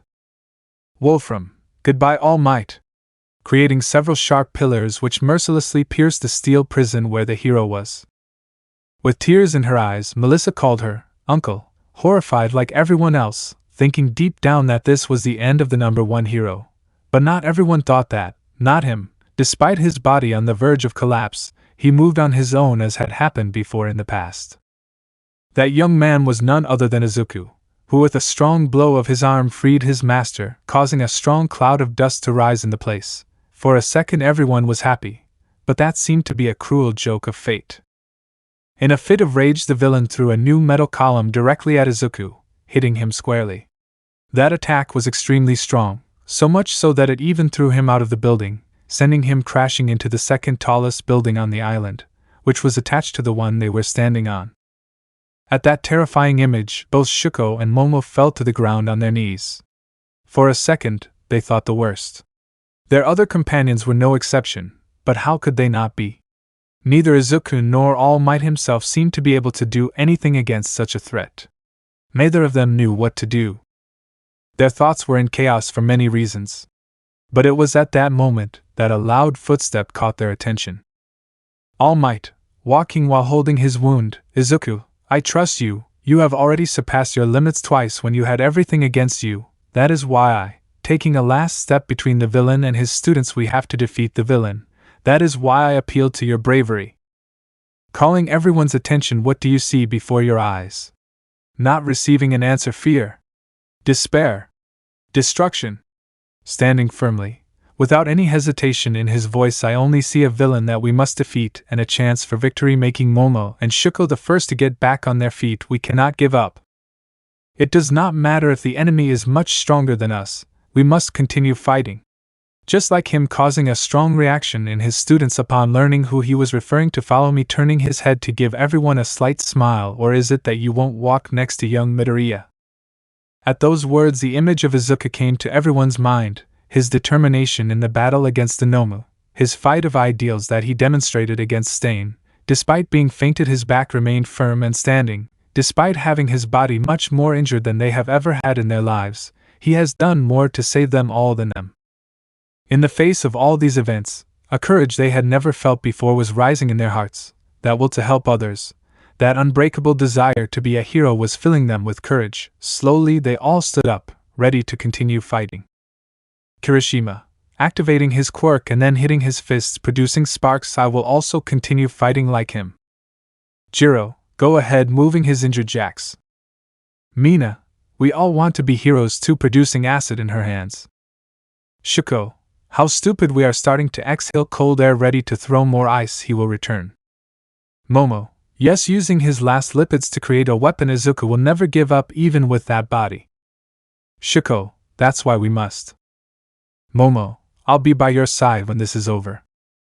Melissa, impressed, speechless by the great influence the boy had on his classmates, especially on those two girls, Izuku. All might, let's go. Launching back into battle. All yes. Also getting into the battle, acting as their master's supports. The battle had begun again. All Might gave his all to destroy the largest columns while his students helped him from wherever they could to prevent those cables from restricting their movements again. In the face of so much destruction, many people had already gone out into the streets to see what was happening, being enormously surprised to see so many pieces of metal floating and being fired at the central tower.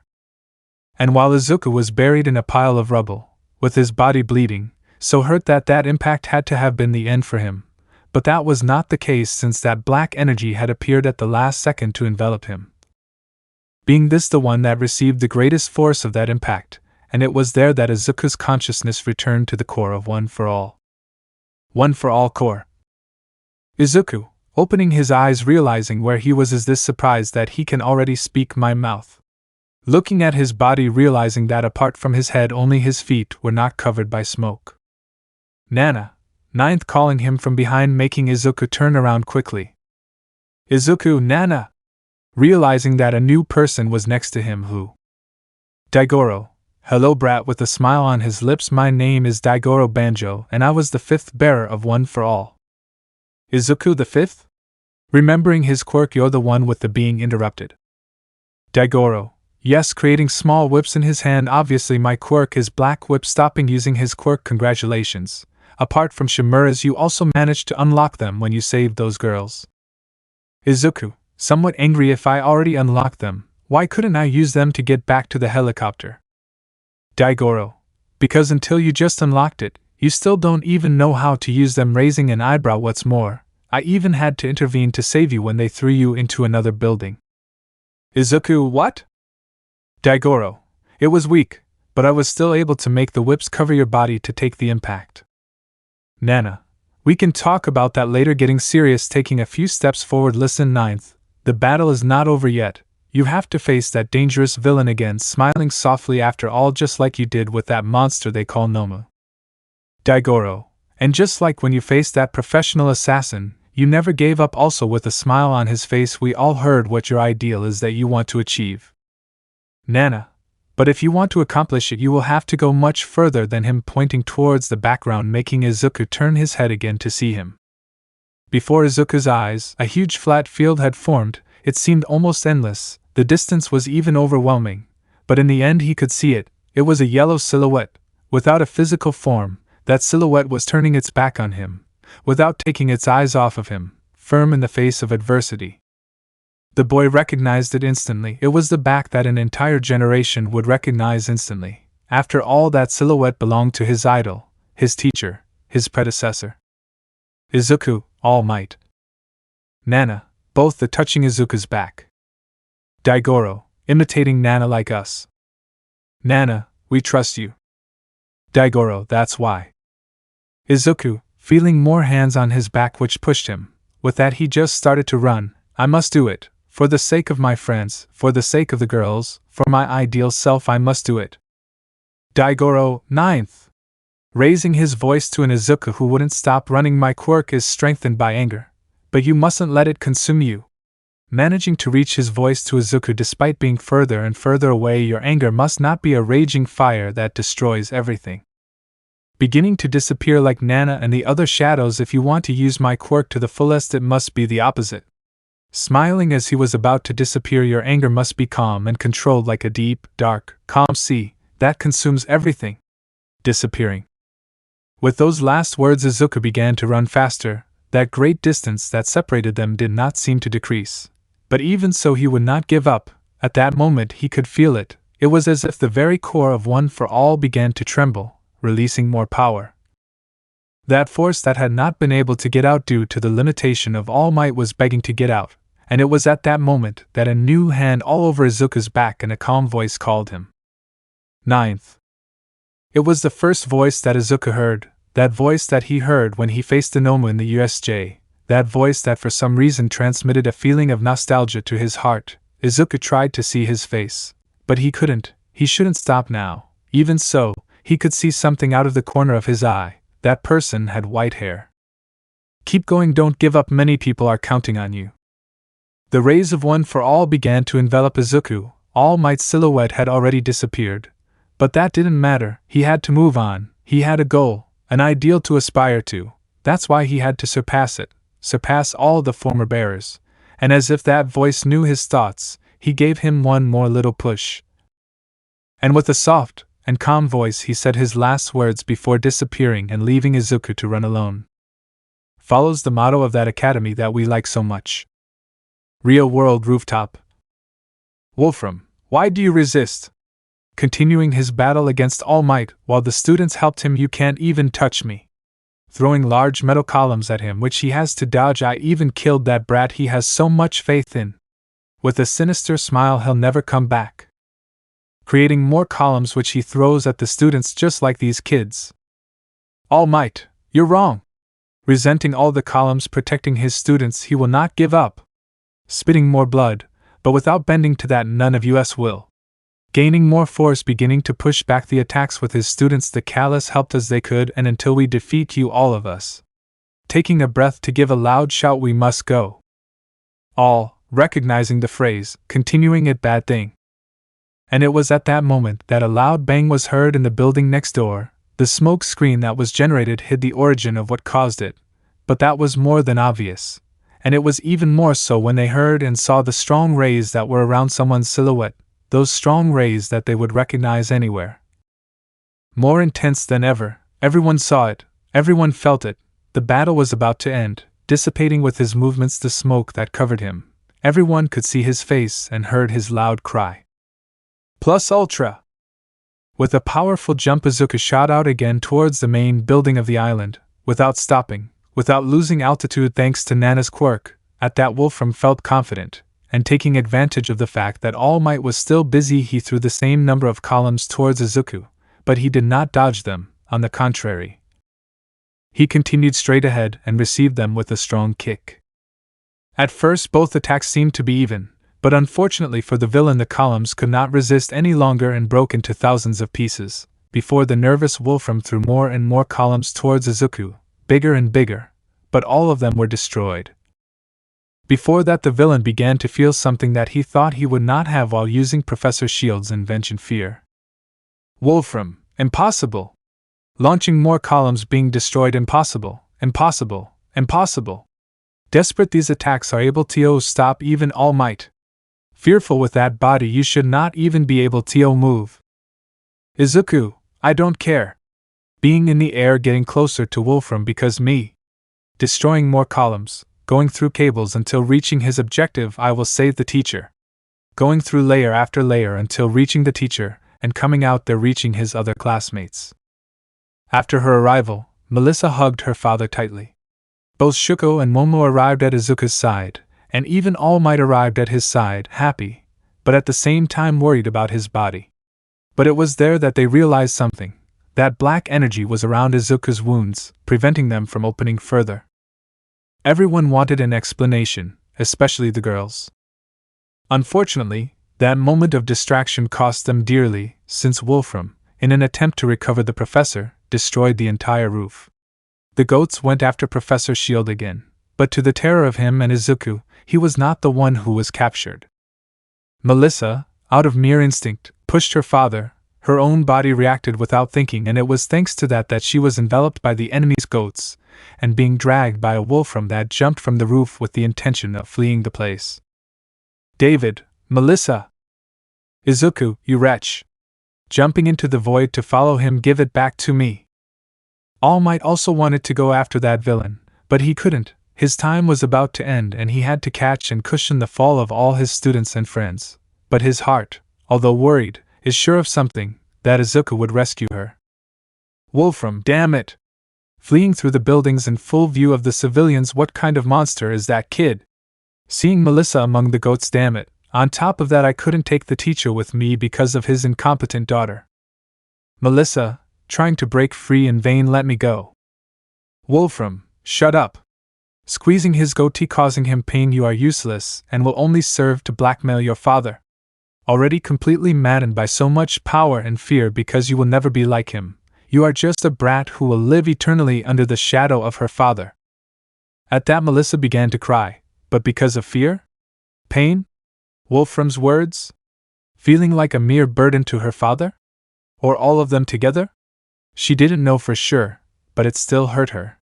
For a moment she thought that she had finally done something useful by exchanging places with her father. After all, every important invention wasn't her doing. Having managed to recover the security system was only possible because of the passwords her father taught her. Even in this whole battle she hadn't done anything. She wasn't strong like Shuko, she wasn't as brave as Momo, and of course she didn't have that light that illuminated and motivated others like Izuku did. That's why she closed her eyes. Melissa's shield simply accepted her destiny. But someone was totally against that tragic fate. Izuku, Melissa, causing her to open her eyes. Wolfram and no,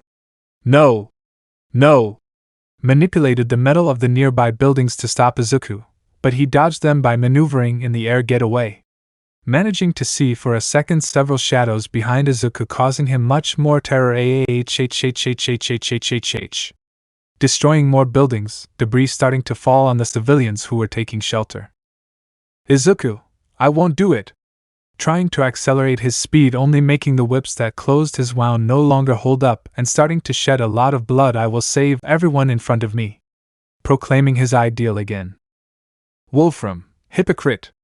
Maneuvering between buildings trying to lose Izuku, but it was no use. You're just a hypocrite.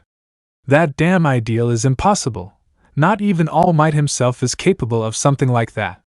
Totally desperate, trying to escape, having an idea, save everyone in front of you. Making a huge effort, taking his quirk to the maximum, destroying several buildings. A damn dream like that is just a mistake, and even more if it's from someone like you. Remembering the villain with a skull-shaped mask. Melissa, Izuku stopped shedding more tears, seeing how Izuku's wounds looked worse. Izuku, stop, I'll be fine.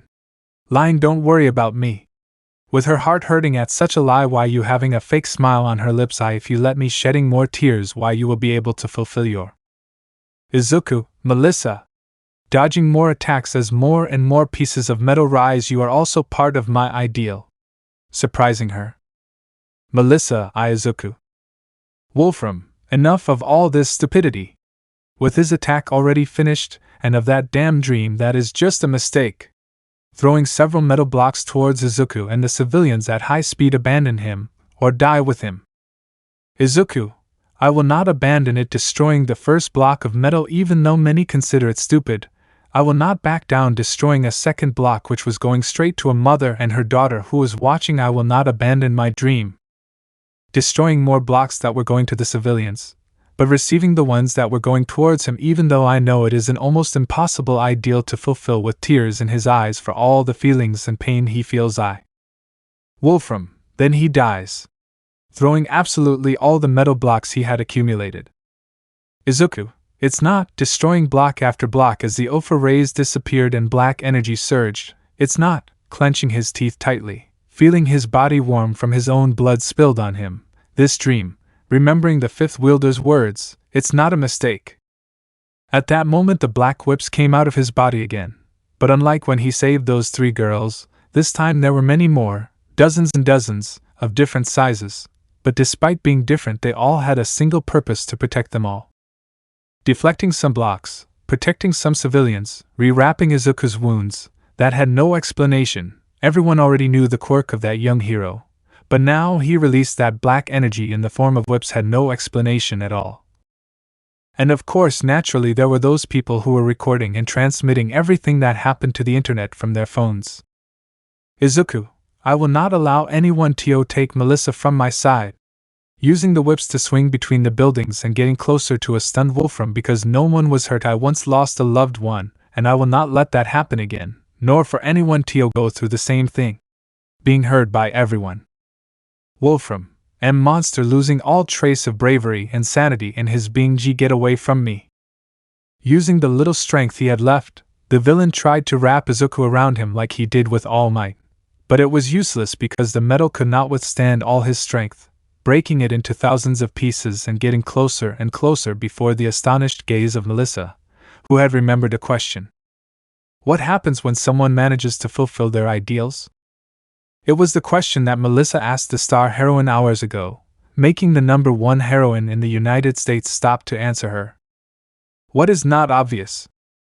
With a big smile, very characteristic of her, the professional heroine gave her the answer that the young inventor now saw before her eyes, which were genuinely crying when they finally understood what she told her. To those people we call Melissa, hero, saying the answer she received. Izuku did not stop. He had finally arrived before the villain who caused him so many problems. In that instant the black whips had disappeared only for the electricity to return around his body. But unlike the other times there was a small change. It lasted less than a second, but it was more than enough for Wolfram to notice. Izuku's hair stood on end, turning a more bluish color, as did his pupils, which became distorted. By sheer instinct Wolfram tried to stop the attack that was coming at him with his arm, but it was completely useless since the electricity itself prevented him from moving his muscles. And with a strong blow launched by Izuku, which destroyed all his armor with great ease, it hit him squarely in the abdomen, making him spit blood due to the strong impact received. Throughout this battle he was never touched, but only one blow from Izuku was enough to knock him out of the fight. Her body was thrown to the ground, causing her to stop using her quirk completely, freeing Melissa in the process. The girl closed her eyes as she felt for a second that she would fall, but it wasn't like that as strong arms held her just in time, and when she opened her eyes she saw him, the boy who saved her. Melissa, Izuku blushes slightly as she is carried like a princess while still floating. Izuku, Melissa starting to slowly descend as a new dawn rose over the horizon beginning to illuminate them. I came to save you, smiling sweetly. Melissa, thank you, shedding a few last tears. Thank you so much, my hero, forming a genuine and truly beautiful smile on her lips. Izuku, that's the smile I'd always liked to see on your face, finally touching the ground, but without taking her out of his arms, because that's how you look really beautiful. Melissa, with a big blush on her face, feeling her heart beating hard. Who am I kidding? Remembering Shuko and Momo's faces, forgive me girls, but it seems I fell too, staring at Izuku without saying a word, just making him smile sweetly at her, which upset her heart even more. Momo was right. You are very greedy, Izuku, closing her eyes, enjoying the moment, even having the hearts of two other girls. Was it also necessary to have mine?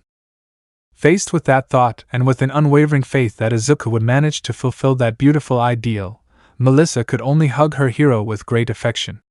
She knew it wouldn't be easy, that she would possibly have to speak seriously with those two girls who arrived before her, but she would leave that for later. For now, all the young girl wanted was to continue hugging the boy who had become her hero while they both watched the new dawn, and the repercussions of what had happened had not yet arrived. I warned you.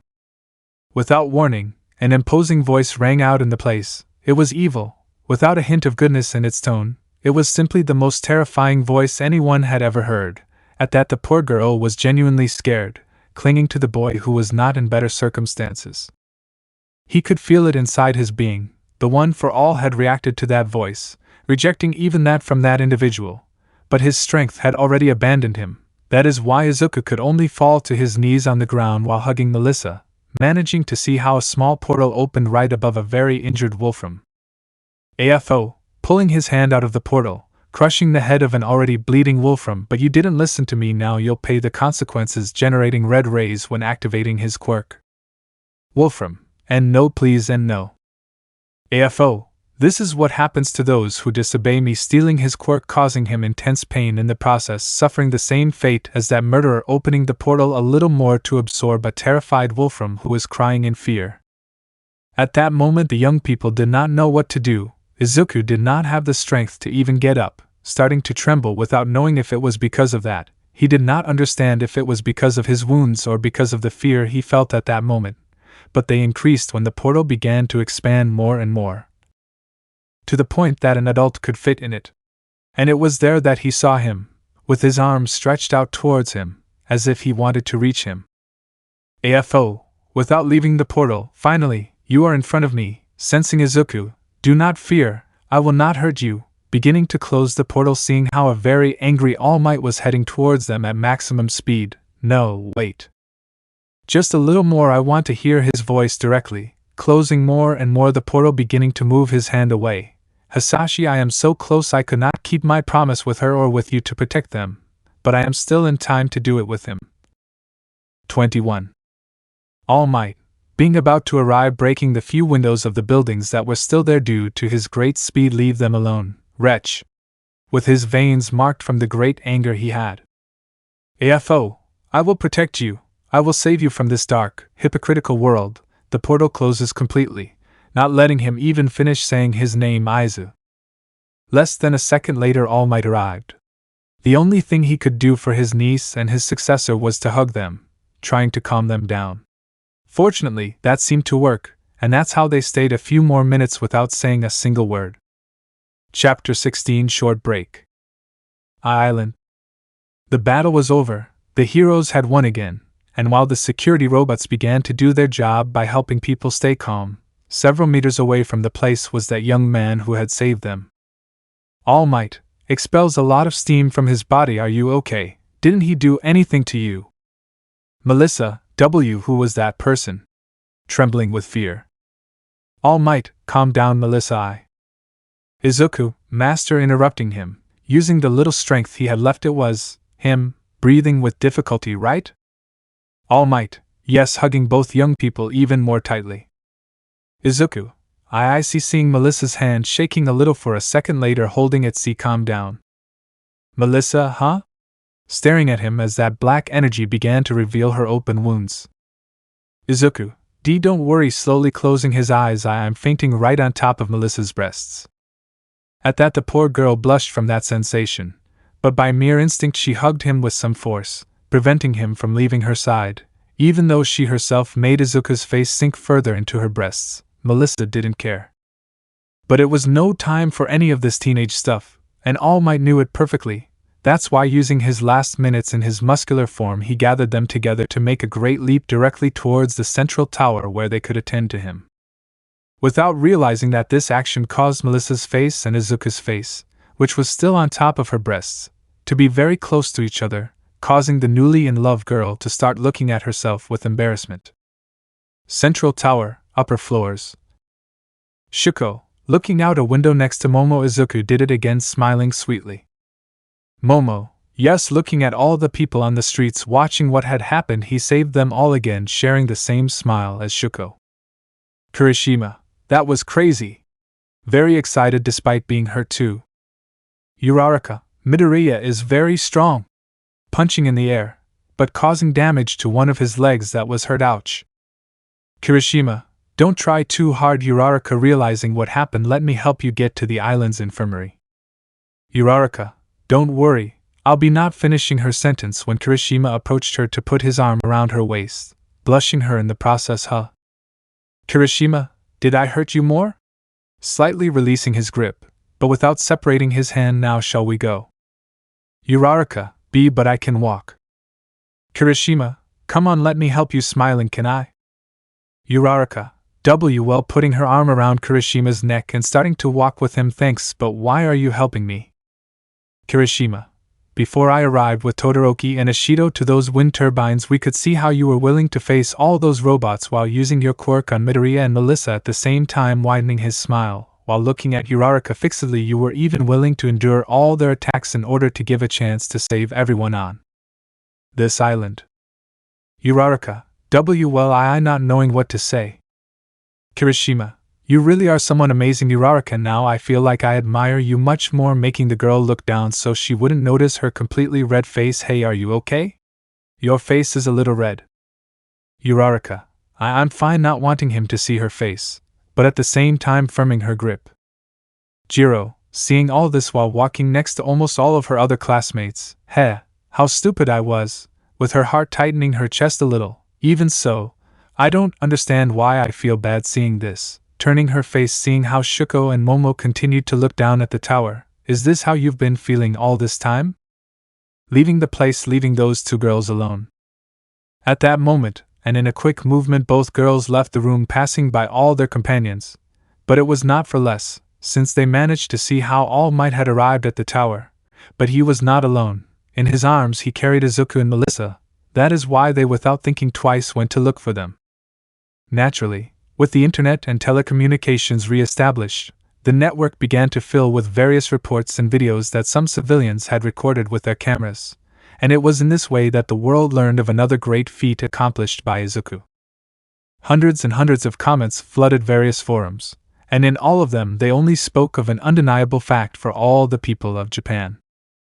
Izuku Midoriya was undoubtedly a very strong candidate to be the symbol of peace in the not-too-distant future, but unfortunately every action has its reaction, because in the same way that that great battle was made known, the news of the words that Momo said at the party was also being given, which made some angry and others worried alike. Japan, Mizudafu, Bakugo residence, Katsuki's room. Bakugo, damn you! Looking at his phone with great anger, how is it possible that a useless man has been in a big battle again? Trembling with anger while I was only taking care of some damn quirkless orphans that even their parents didn't want. Mitsuki, Katsuki keeps silent. Shouting from the living room while holding his phone, come on Inko, answer my calls. Getting no answer. Bakugo, shut up you damn witch. Staring at his phone screen, holding back the urge to not break it. And the worst of all is that shit that the damn ponytail said about Endeavor's daughter and them. Throwing his phone on the bed to avoid breaking it, you'll see, I'll train harder than anyone, and I'll show that cocky bastard Endeavor that I'm the one for that damn two-faced giveaway. Pacific Ocean, maximum security aircraft. Star, haha, I told you, speaking through a communicator, my little brother is amazing. Soldier, yes, we know that. Star answering him, also through a communicator like everyone else on the plane since you met him. You haven't stopped talking about that boy. Soldier, hey, aren't you still worried? Star, huh? Confused, why would I be? Soldier, well, after we lost communications with the island we figured something was wrong there, but you said everything would be okay. Star, and so it was. What's the point? Soldier, now that we know what really happened, it doesn't occur to you that a tragedy could have happened? Star, staying silent for a few seconds, only to smile even harder. Of course not, my little brother and Almight were on the island, and as long as those two are together there will be no villain they can't defeat, ha ha ha. Soldier, letting out a deep sigh, you will never change, smiling, you are very strange. Star, and is there anything wrong with that? Soldier, not at all, but… Star, yes? Soldier, is it necessary that you always be outside the plane when we fly? Star, of course. Outside the plane while the strong wind moves her hair, nowhere else could I have a view like this. But let's change the subject, getting a little serious. How are you, doctor? Scientist, sitting in his seat with a briefcase handcuffed to his wrist. I'm fine, sighing as he finishes watching on a screen all the chaos that the battle left on the island. I know it's wrong to say it, but I'm glad I left the island long before. I don't want to even imagine that my research would have been damaged. Soldier, by the way, what do you have in that briefcase, doc? Scientist, it is classified, seriously speaking. Star, what if I ask? Scientist, I'm sorry, Star, even so, it is classified even for you. Listening to some small complaints from the heroine making everyone release a small drop of sweat from their foreheads. Look, I can't tell you much, just that this invention may be even more important than those of Dr. Shield. Soldier, that much? Surprised.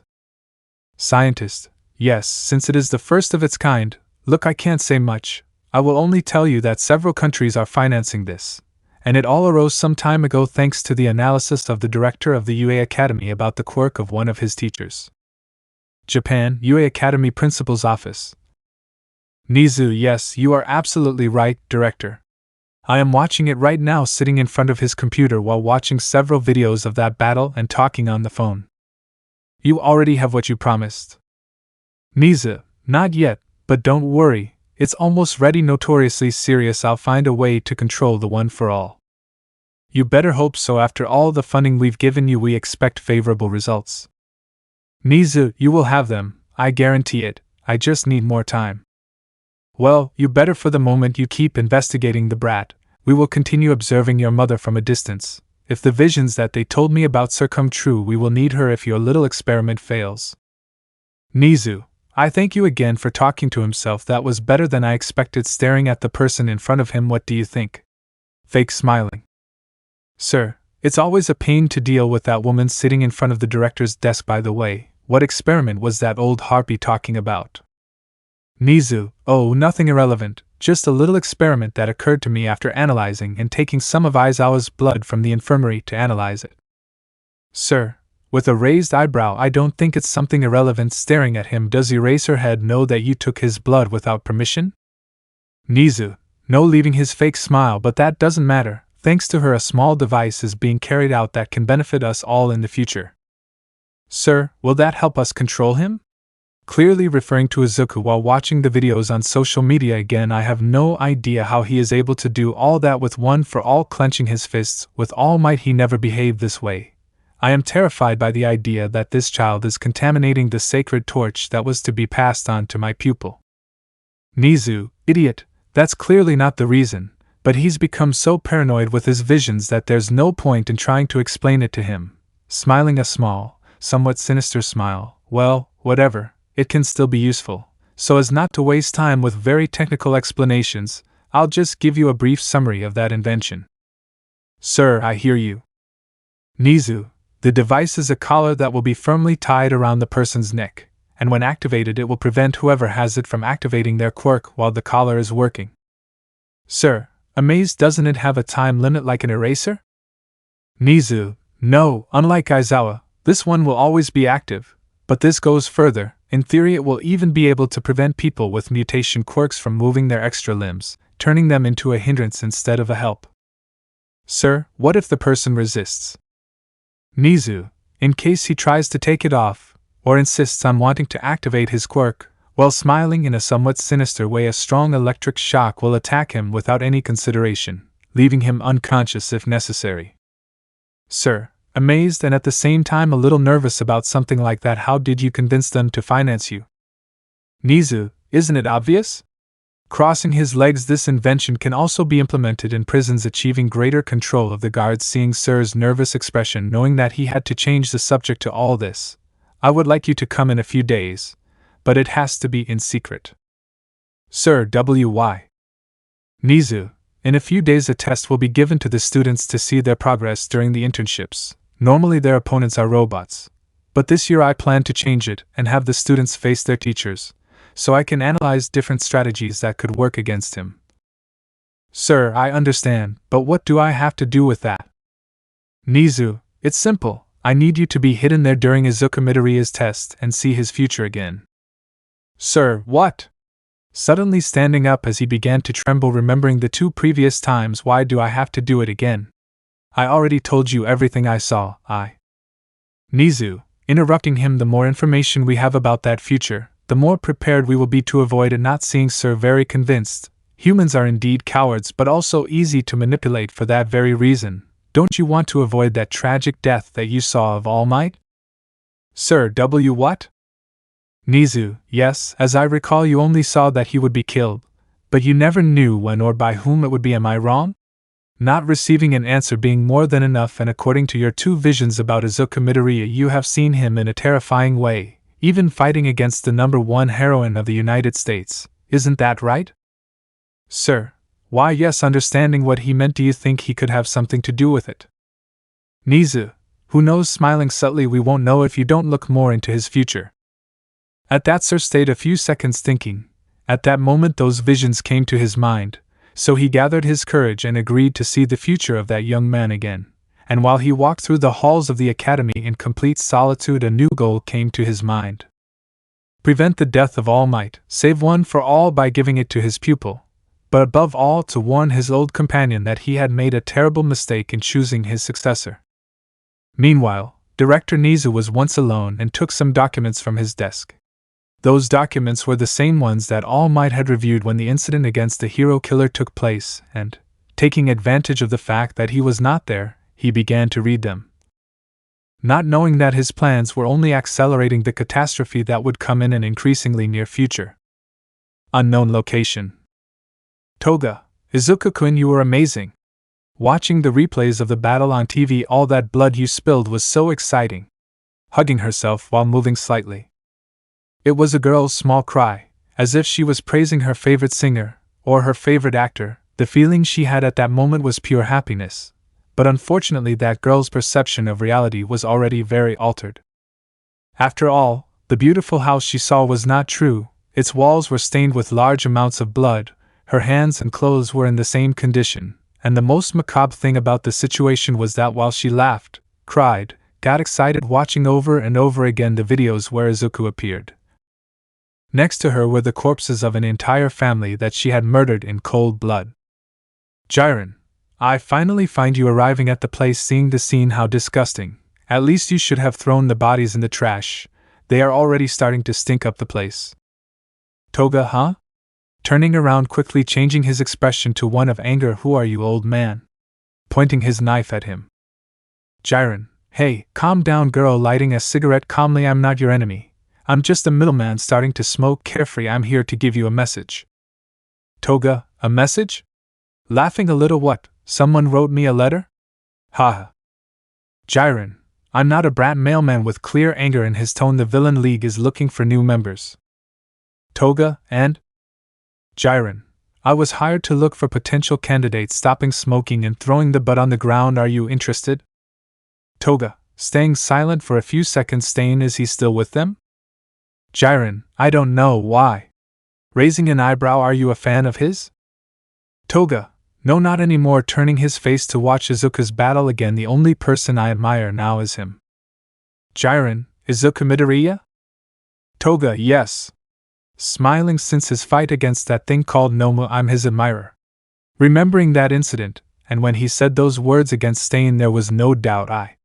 Staring at Izuku's face on the screen, I want to be with him. Widening her smile in a creepy way, I want to be the only one who sees him bleed. Frowning as she remembers the faces of the girls who are always by her side, I want him. At that moment, Himiko Toga's tears began to fall to the ground, running down her cheeks without stopping, getting lost in the blood in which they fell. She did not understand it at all. She did not understand why his struggles or his words had such an impact on her, and yet she simply cried when she saw the image of that boy. At the same time, a question was formulated in her mind. What do I want him to be for me? Jiren, lighting another cigarette and starting to smoke. In that case, you might be interested in what I'm going to say. Unknown location. Wolfram, no please. Crying scared to death while a gnome dragged him. Spare my life. Desperately looking for a way to escape his fate. T. David Shield's invention with the two. AFO, are you talking about this? Holding it in his hands, giving Wolfram some hope for a second. I don't want it, destroying it into 1,000 pieces.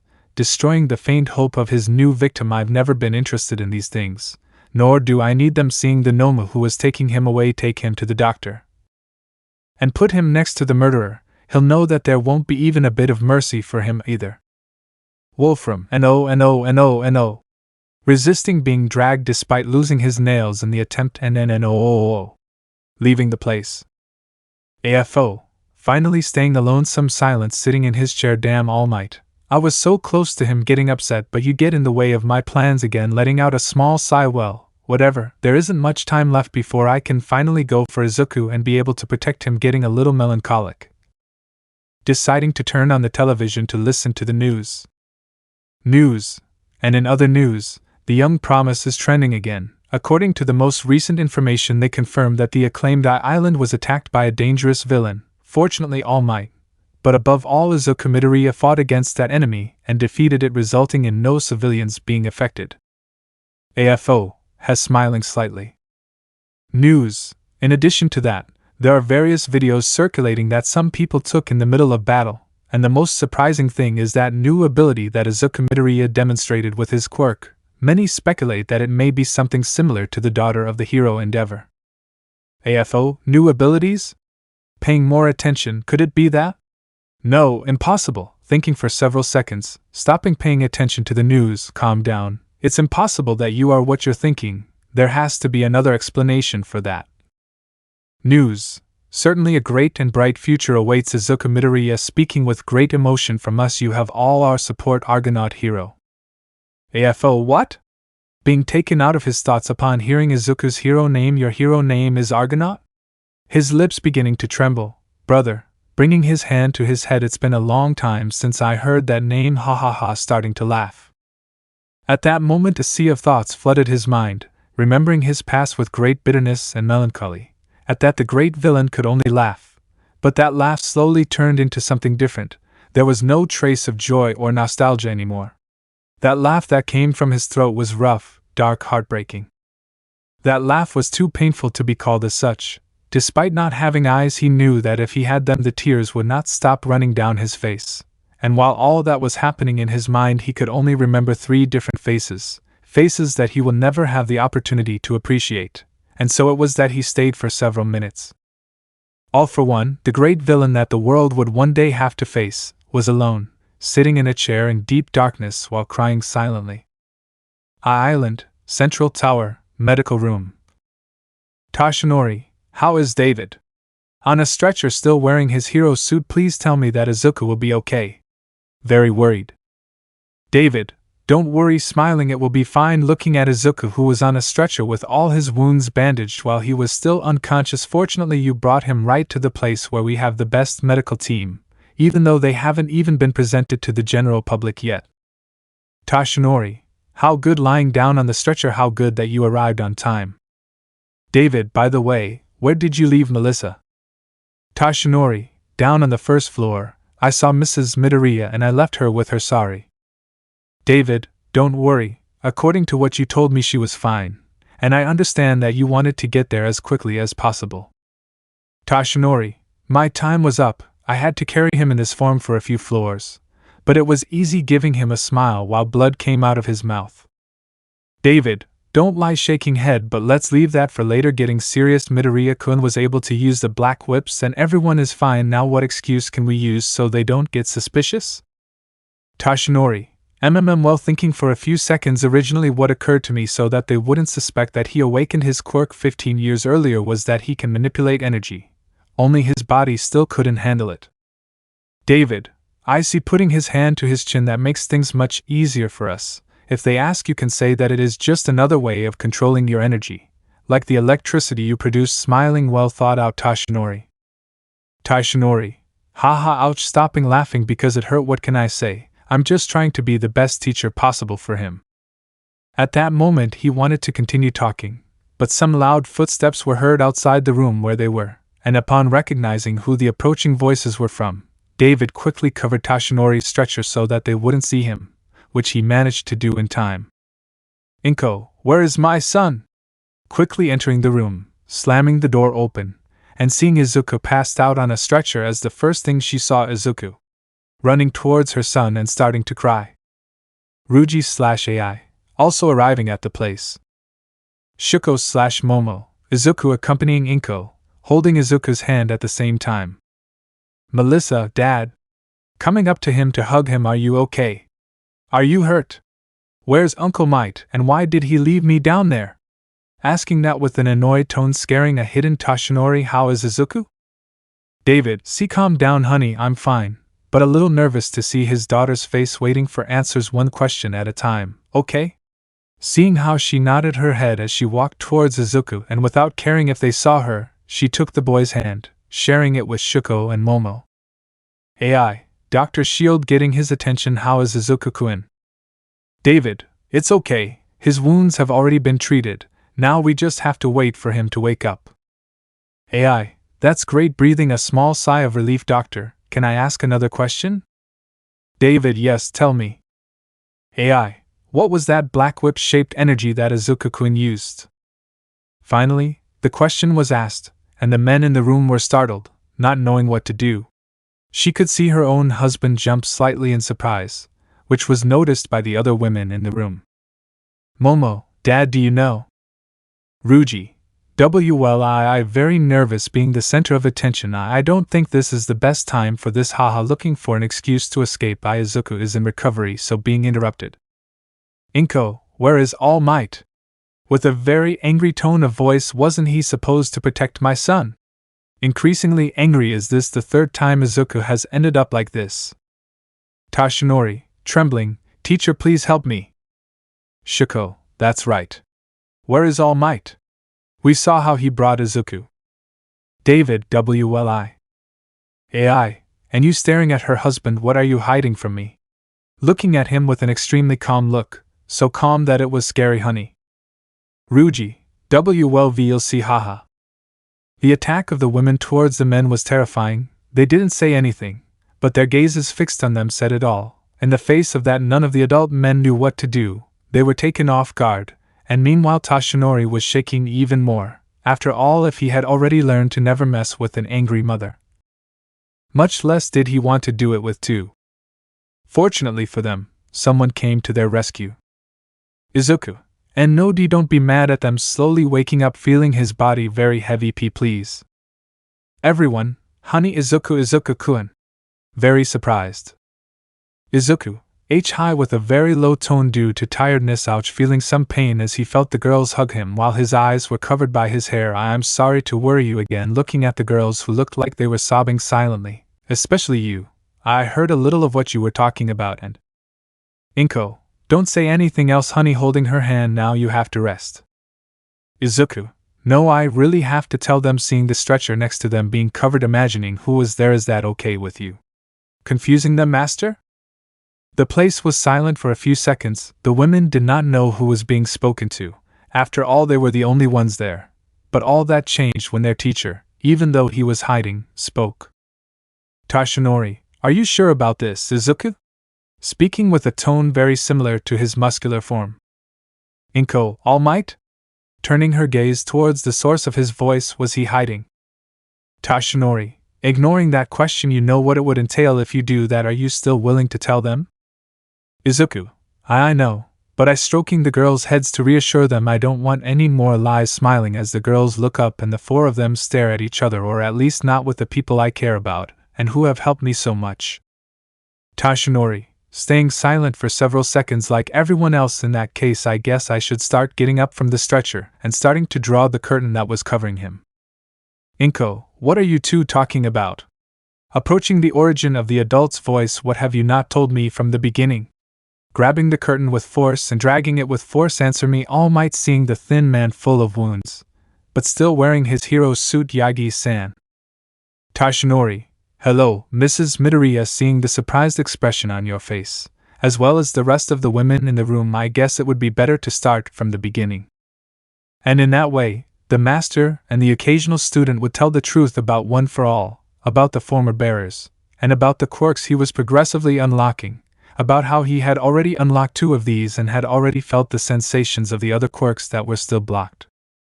At first they thought it was a joke, but the more they explained the story of One for All, their expressions became more and more serious, not reacting more than to ask the occasional question. They simply told everything, except for one small detail. Either of them was able to tell them anything about their great enemy, All for One.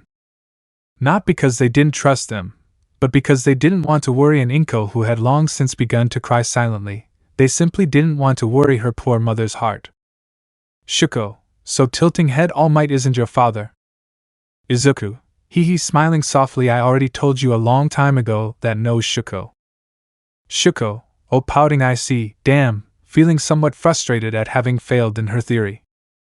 Momo, the way you jumped so high, the way you changed direction in midair, and those whips were? Intrigued. Izuku, yes, the quirks of the 7th and 5th bearer float and black whips. Melissa, and what is it like to talk to them? Izuku, it's weird, the times I've talked to them is when my consciousness travels to the core of One for All and I see them directly, slowly closing his eyes because he's very tired. Shuko, and what are they like? Feeling very curious.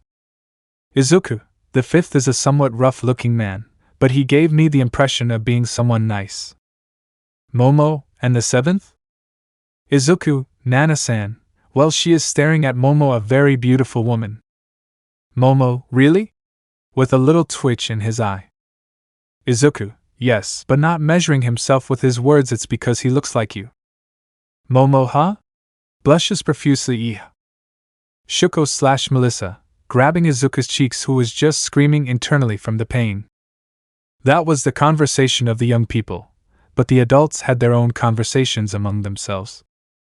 AI, next to Inko, helping her calm down. Mrs. Inko, please stop crying. Izuku-kun will be fine, Inko, that's not why I'm crying. AI-san, wiping away her tears.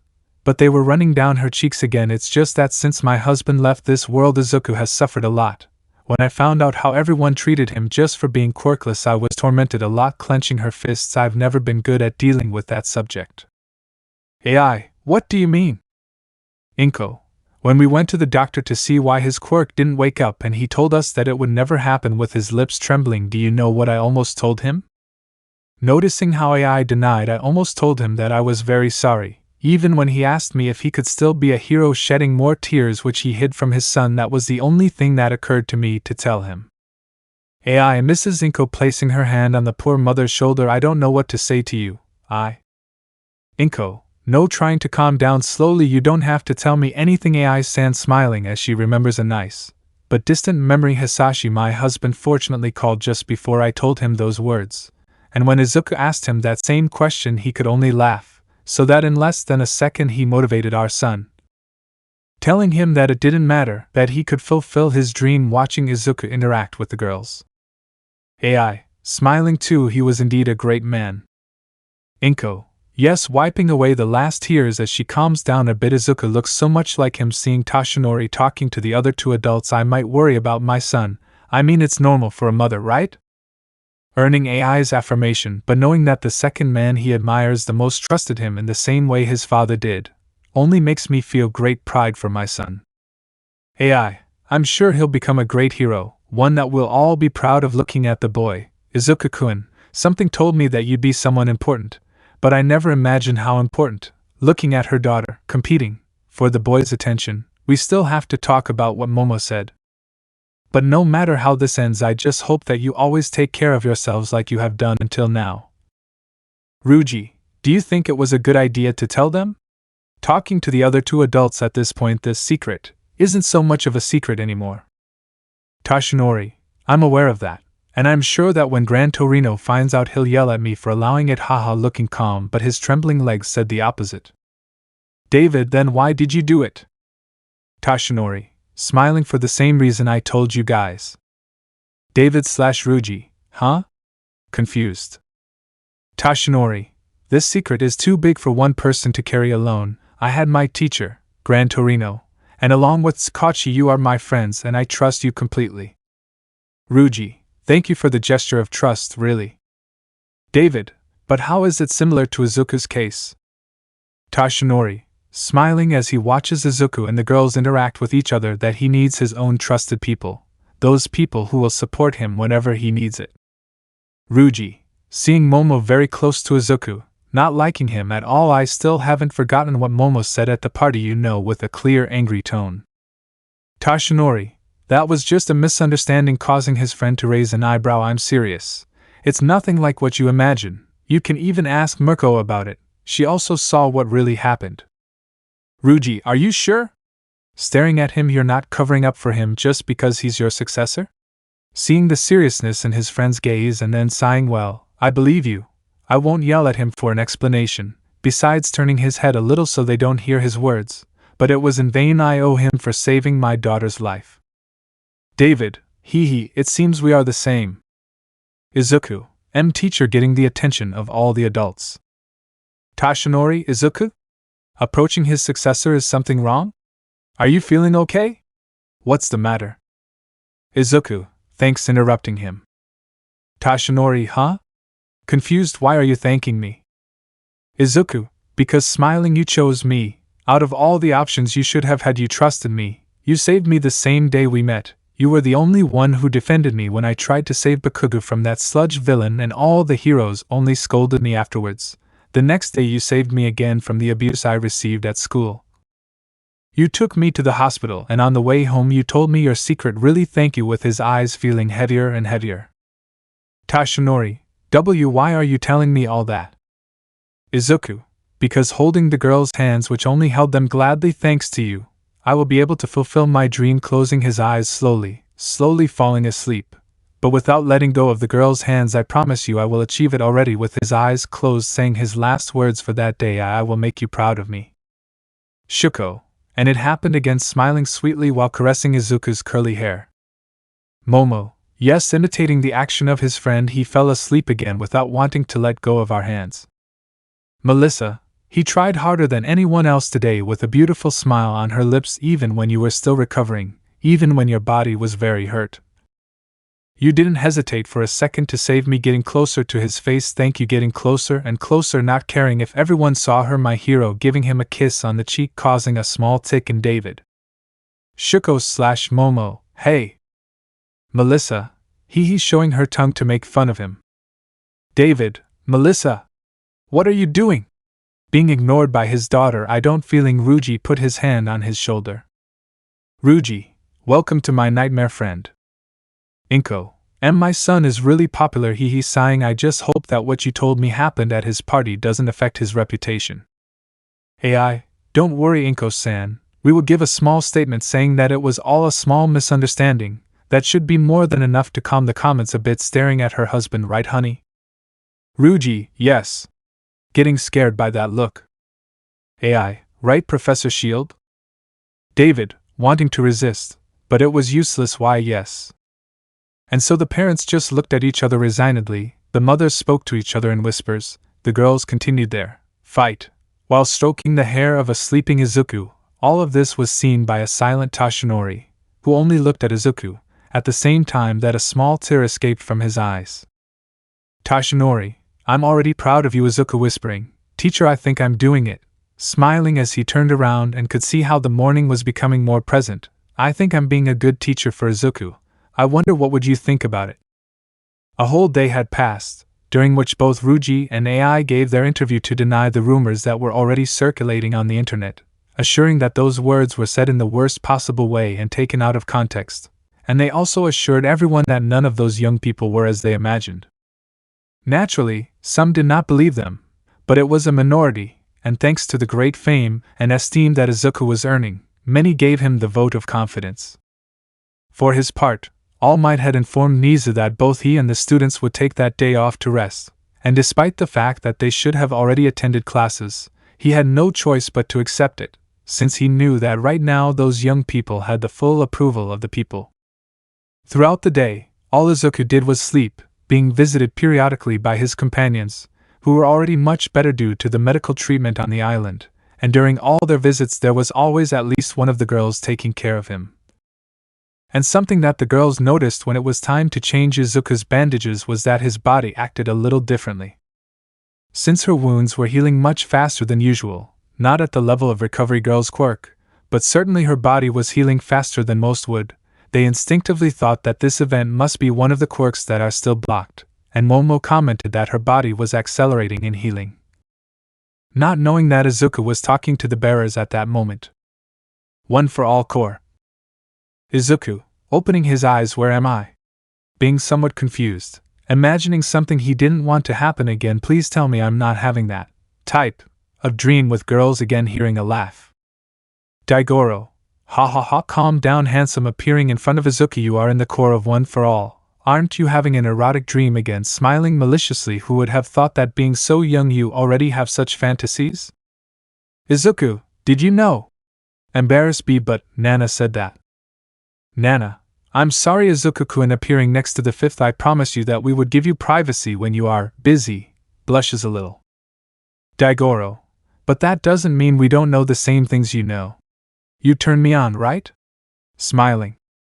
Izuku, I think so, I guess. Daigoro, ha ha ha, don't worry kid, we are discreet. Smiling in a somewhat wicked way, but if you ever need some advice creating small whips in his hand, I can teach you how to use the black whips for when you do that. Embarrassing Izuku even more. Ha ha ha ha ha. Nana, don't corrupt the ninth. Hitting the fifth hard on the head. I'm sorry Izuku-kun, I promise I'll keep them under control so they don't bother you. Daigoro, that hurts. Shimura, rubbing his head. Now I understand why the eighth was so scared when it was time for his training. Nana, what did you say? Cracking fists. Daigoro, and nothing. Izuku, watching the interaction of his predecessors, having a small drop of sweat coming down his forehead. Thanks for that Nana-san, but getting the attention of the two. Why am I here again? Scratching his cheek, at this rate I'll be the same amount of time as on a hospital gurney, haha. Nana, about that getting a little serious, we wanted to tell you something important. Daigoro, leaving his clownish attitude to also become serious, as you have already noticed, you already had your first encounter with All for One, making Izuku swallow saliva remembering it. Even we noticed his presence as soon as we arrived. Nana, that's why we wanted to give you some advice so you can learn to take your quirks to a new level, and they will be more useful to you when you face him. Izuku, huh? Confused, what are they referring to? Hadn't he already unlocked his quirks? Daigoro, it's not about that. Do you remember when you used my quirk on your own? Izuku, yes, but… Daigoro, interrupting him, my quirk only consists of black whips, nothing more and nothing less. But at most I couldn't create more than of these, and they were only capable of carrying my weight and that of some other person. Izuku, wait. Remembering how in his battle against Wolfram he created dozens of these and they carried large blocks of rubble, does that mean they're quirks? Nana, as always, you understand things very quickly. Smiling, one for all is an enhancer, and having accumulated so much power over the decades, this energy also enhanced our quirks. Daigoro, you saw it yourself. When you used my quirk to the maximum, you took it to a level that I could never have reached.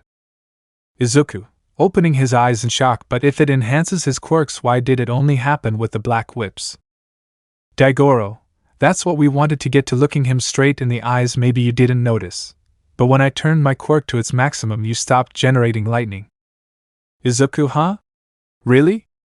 Nana, yes, that is the condition that must be met to take our quirks to the maximum. Starting to disappear. To do so, you have to stop using all the others and only enhance that one.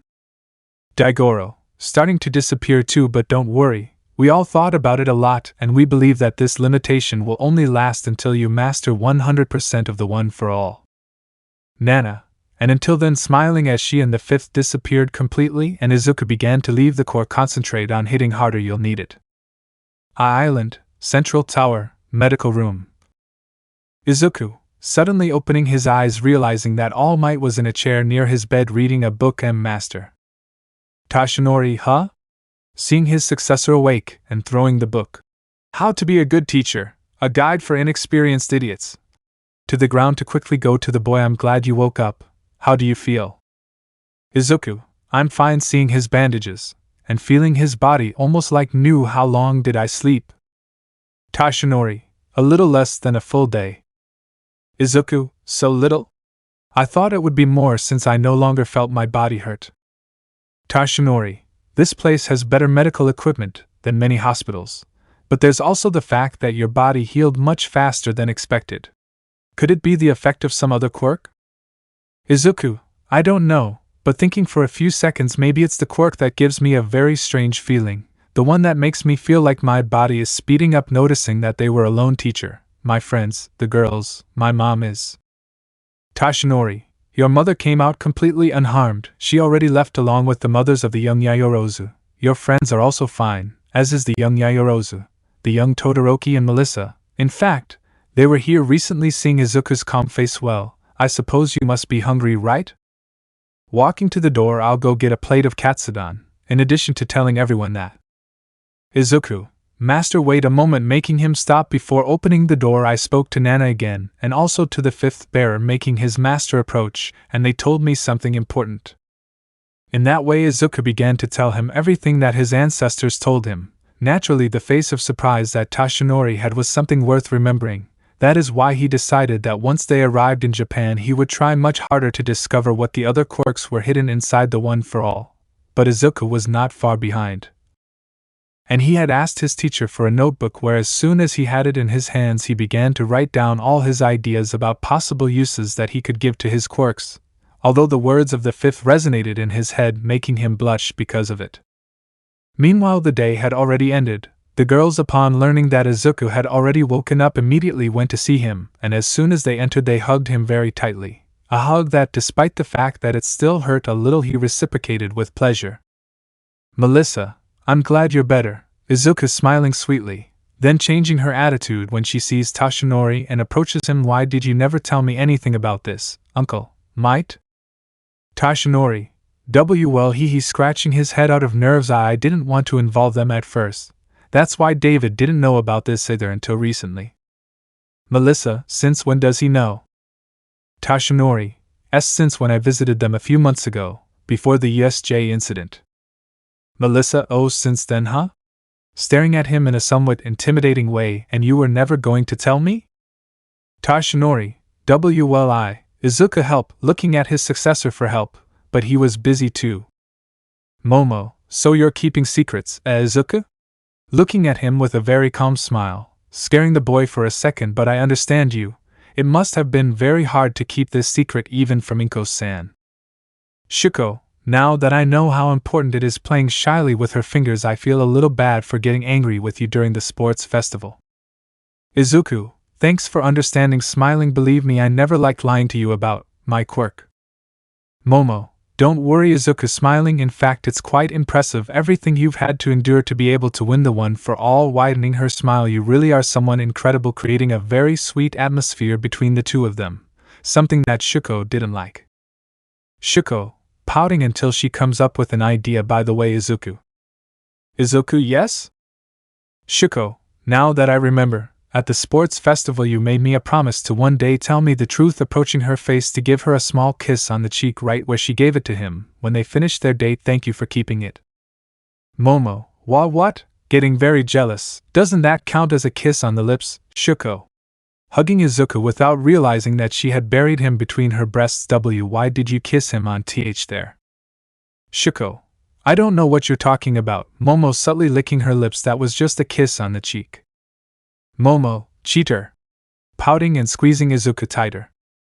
Shuko, hey, be careful. Pulling him, now on her breasts where the face of an extremely blushed Izuku was. You were hurting him. You have to treat him with love, as if he were a bunny, stroking his hair while inside she was dying of embarrassment. Fuyumi, I swear this has to work, or else I'll tell everyone your secret. Momo, huh? Starting to pull him towards her, but Shuko resists. You shouldn't treat Izuku like an animal. Shuko, of course I don't, but you know that with the way he jumps and with the hood of his hero's suit he looks like a green bunny. Momo, well, it's true, the image of Izuku wearing a rabbit suit coming to mind, blushing a lot because of it, but still. Melissa, hey, you two. Coming up to them, what do you think you're doing? With a clear tone of anger in her voice, don't you see that he's still not entirely okay? Shuko, stopping pulling Izuku just like Momo. Why, you're right, we let ourselves go. Momo, it's true, forgive me, Izuku. Izuku, don't worry. I being quiet as he was now buried in Melissa's breasts, who looked with a smile at the other two who had their mouths open. Melissa, don't worry, Izuku, I'll make sure you recover 100%. After all, you are my hero. But widening her smile, I won't let you always protect me, since I am a year older than you. Shuko/Momo, humph with a big pout as her jealousy increased. Cheater. Tashinori, Melissa? With a big doubt seeing this whole scene, it would be better if nobody knows this for the sake of David and Ryuji. After that, things calmed down, night had come, and the tense atmosphere that had arisen quickly disappeared after Almight with a fake cough told them that it was time for them to go to sleep, as well as Izuku. After all, the next day they would have to return to Japan and therefore attend the academy again. Those words were accepted by the girls who, while they were leaving, talked a little among themselves and agreed to sleep in the room where Momo's parents were staying to talk about an important matter, which they did. Hotel room, night. Momo, well, I guess we already know why we're here together, right? Sitting on the same bed as the others. Shuko, of course, but before we start staring at Melissa, do you have something to tell us, Shield? Melissa, oh come on, after everything we've been through you still won't call me by my name? Making cute eyes. Shuko, no, seeing Melissa's sad face and remembering Izuku's words about getting along. That will depend. Damn, I'm very weak to everything Izuku says, smiling slightly, but it doesn't bother me. Melissa, great. Excited, what do you girls want to know? Momo, let's get straight to the point, getting serious. Melissa, what do you feel for Izuku? Melissa, smiling sweetly, I like it. Shuko/Momo, is that how you say it? With surprised faces. Melissa, listen girls, I admit that at first I was just playing with you, you know, the kiss I gave her on the cheek when we said goodbye after the sports festival and all that. but getting serious while staring at both of them. I won't play anymore. Putting on a defiant smile, I will also fight to be the one who enters her heart. Shuko, are you sure? We won't give up either. Melissa, of course. Momo, don't you care that the rumors are only increasing and now you're involved? Melissa, of course not. Smiling, there have always been many rumors about me on this island, but thanks to Izuku that will never affect me again. Shuko/Momo, looking at each other and letting out a deep sigh. Melissa, sorry if this bothers you girls, feeling bad thinking that by going for the boy she likes she would lose her friends. Momo, what are you apologizing for? Melissa, what? Shuko, we're not sighing because we're mad at you. It's just that Izuku is very stupid and didn't realize he did it again, making a cute pout, although I guess that's part of his charm. Melissa, wait, confused, you don't mind that I butted into your competition? Momo, not really, tilting head, we can't stop some girl from falling in love with Izuku. Melissa, that means we'll still be friends. Shuko, yes, leaving her cold attitude to give him a slight smile. Good luck, although you have to know that we will not make it so easy for you. Melissa, calling her by her name for the first time. Melissa, thank you. Running to hug them, which they happily reciprocated. Thank you very much girls. A joke comes to her mind, and without separating from her hug she whispers to both of them at the same time, hey girls, what if instead of competing and making this so long, speaking in a somewhat seductive tone, how about we share it? Shuko/Momo, having a strong blush on their faces. Don't say those things. Looking at each other while only increasing their blush even more. Melissa, separating from the hug while sticking out her tongue. It's just a joke. Neither of them knew it at the time, but words have power, and the fact of constantly hearing that type of relationship slowly made the idea become more embedded in their minds, but that was a matter for another time. Momo, let's do something else, wanting to change the subject. Shuko, understanding Momo following her idea. What do you have in mind? Momo, well, this is our last day of rest, how about being interrupted? Melissa, sleepover. Announcing with great excitement, I've never been to one, and now that I have friends my age I'd like to try it. What do you think? Shuko, the old man never let me go anywhere. Momo, I've never been able to enjoy a sleepover with real friends. Melissa, noticing the silence, you didn't like the idea? The golden-haired girl was nervous at first, afraid that her idea would be rejected, but that was not the case. It was quite the opposite, since her two now friends smiled in approval. Quickly Momo took her phone to put on some music, and so the two Japanese girls, with their beautiful smiles and wearing cute pajamas, formally welcomed their competition. The night passed quickly, and the three girls had fun in their own way. It was nice to spend some time alone. It's not that they didn't want to be with Izuku in his infirmary room and continue their competition, but they didn't want to suffocate him too much. Plus, it was good for them to finally share an experience like this next to true friends. After a few hours of fun, they fell asleep, sharing the same big bed in the middle of the main room. They were tired, but with a big smile on their lips. But without knowing it, they had a somewhat special dream. Definitely every time you talked to them about that type of relationship, it was already affecting them. Dream Shuko. Shuko opened her eyes. She immediately knew that it was a dream, as she saw her father next to her mother as they cried with happiness, and their hands were intertwined, showing that the horrors of the past had been forgiven. But they were not the only ones present. Many people, among whom were her brothers, holding a photograph of their deceased brother, and next to them many of her classmates from the academy. But there was something different in all of them and in herself after seeing herself in a mirror. Not only was there the fact that she was wearing a traditional Japanese wedding dress, but there was also the fact that everyone looked a little older, as if a few years had passed. At that moment she sensed it. She was on her wedding day. Immediately her heart began to beat faster. She looked everywhere to see who was going to be her husband. Doubt invaded her thoughts for a few seconds, fearing that she was not marrying her hero. But that idea was destroyed when three little people ran into her arms, calling her Mommy. Shuko's tears were about to come out of her eyes, since those little people were identical copies of her and Izuku. A short time later, the latter had arrived at the place. His appearance had changed. He looked more mature, but his smile and his gaze had remained intact. His son and eldest daughter went into his arms while Shuko held her youngest son in hers. Within seconds her future husband had arrived at her side. He had grown much taller, since he was now taller than her, and with a warm smile the family began to head to the altar to get married. It is definitely a beautiful dream. But before they could begin, the doors swung open and a loud "Sorry I'm late" echoed throughout the place. Those people who had arrived were none other than Momo and Melissa, who were wearing a traditional dress very similar to theirs. But as both girls headed to the altar, Shuko woke up. Melissa dream. Melissa opened her eyes, confused by what was happening and where she was. All around her was a beautiful flower garden, where each one was more beautiful than the last. The sun was shining brightly and no cloud was in sight. It was definitely a perfect day. She wanted to take a few steps, but almost tripped. When she saw what was happening, she realized that she was wearing a beautiful white dress, like the one her mother once wore on her wedding day with her father.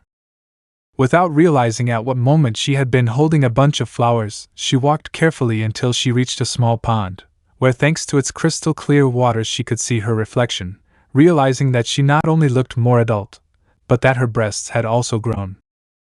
A small smile appeared on her lips, not really knowing what was happening. Even so, she felt that it didn't matter. It was her wedding, and it would surely be with her hero. That's why she walked a few steps until she reached a small entrance decorated with the most beautiful flowers. The decorations were curious. After all, it wasn't every day that combinations with the colors yellow, red, white and black were seen. A few minutes later she heard several voices, which upon seeing her celebrated with great joy. She wanted to look for her uncle, but the only one she could see was her father, who was crying while having a warm smile on his face. She took another couple of steps and that was when she saw his back. His curly green hair was something she would never forget. But something was not right, or at least it should not be common, since next to that man who had won her heart were two more women wearing a wedding dress similar to hers. She stopped in her tracks, not knowing what was happening. She wanted to speak, but the two women quickly turned around to look at her directly, realizing that they were Shuko and Momo, who, upon seeing her, extended their hand to her while the words, "Come quickly, you're late," rang out, and despite all that, Melissa went towards them, and then she woke up. Momo dream.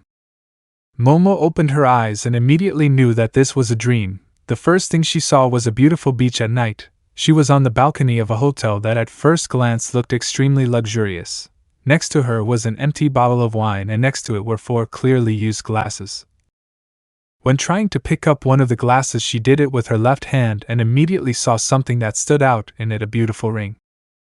Her face instantly blushed. That ring was clearly a newlywed ring. She wanted to think about how she had gotten to that place, but a cold blizzard attacked her, making her very cold. Even though she was wearing a robe that covered her entire body, she thought that underneath it she must be wearing a bathing suit, and that was why that blizzard affected her so much.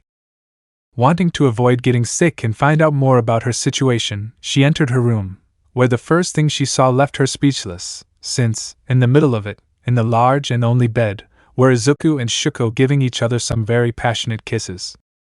She wanted to yell at them, to ask them what they were doing, but that was prevented when someone had blown lightly behind her neck, which caused her to let out a small "Kia." At the same time that she gave a small jump in shock. When she saw who it was, she realized that the cause of everything was Melissa. But before she could do anything, the golden-haired girl began to remove the robe that covered her, realizing that what she was wearing underneath it was not a swimsuit, but extremely erotic lingerie. She wanted to cover herself so that they wouldn't see her, but Melissa took her by the hand and began to pull her towards where Izuku and Shuko were, who only looked at them with a huge mischievous smile on their lips.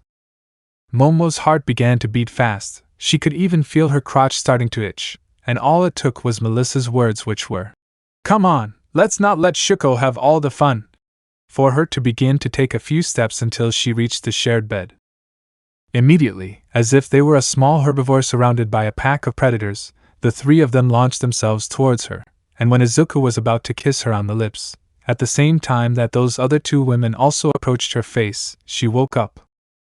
Island, airport, next day. Izuku, in front of the Yayoro's private jet. "I slept so well last night." Stretching. Kirishima, "Hey bro," coming to his side, "Is your body okay now?" Izuku, "Completely." Smiling with joy, my body is already at 100%. Kaminari, gosh, this island is crazy. They even have better medical treatments. Izuku, yes, stopping being so excited so as not to raise more suspicions, hehe, but let's change the subject, guys. Kaminari, hey, Midoriya, scratching his head, can I ask you a favor? Izuku, sure, what's wrong? Kaminari, helped me, somewhat nervous knowing what awaited him, but, remembering Ibura's face, he works up the courage, would you help me train?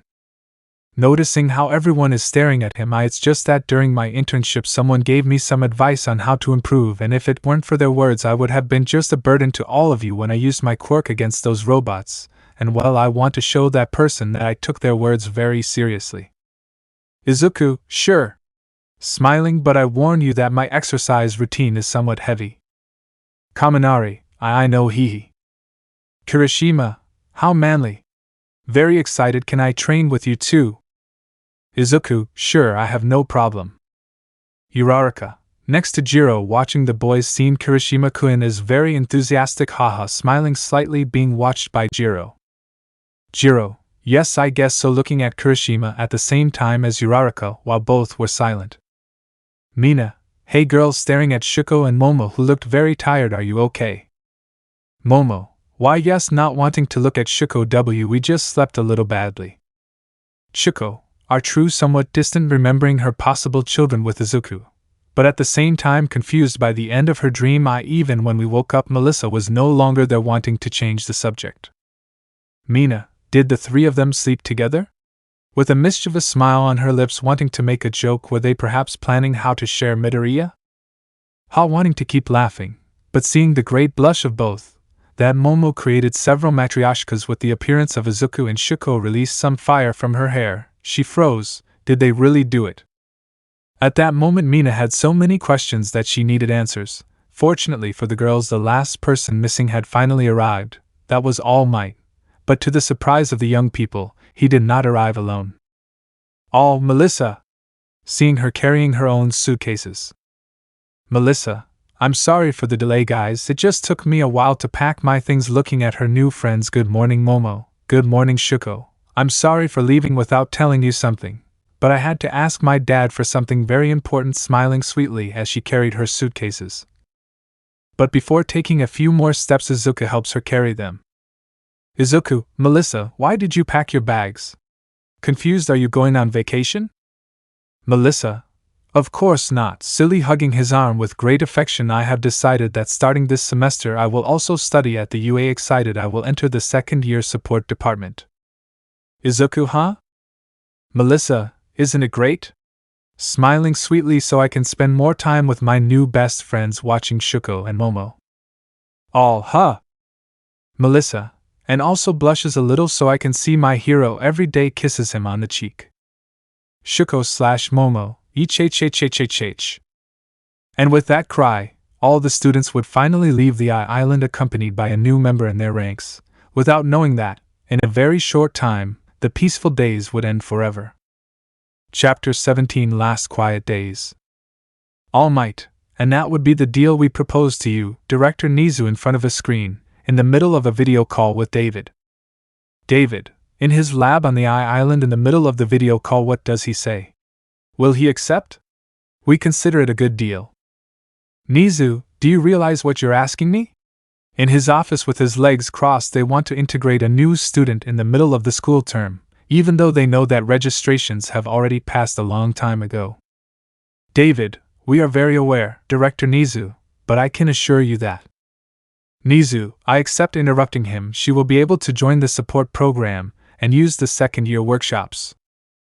Almight, looking at Nizu's smile with distrust, he's planning something, I must keep an eye on him. David, confused, will he accept that easily? Nizu, of course, widening his friendly smile even more, being nothing more than a lie. Your industries will not only provide us with more modern equipment, we will also have the pleasure of receiving a student with such good academic grades. This will undoubtedly benefit all students and their future in society. David, realizing, I see he does it just for the image of the academy. In that case, I appreciate that he accepted my request so suddenly. Nizu, there is no problem, Dr. Shield. If you have nothing else to say, I say goodbye, leaving the video call, only to turn around and see the sky through the window. Certainly by accepting those new equipment not only improves the image of the academy. I also save budget that I can allocate to my project, he turning to see the battle of the island again.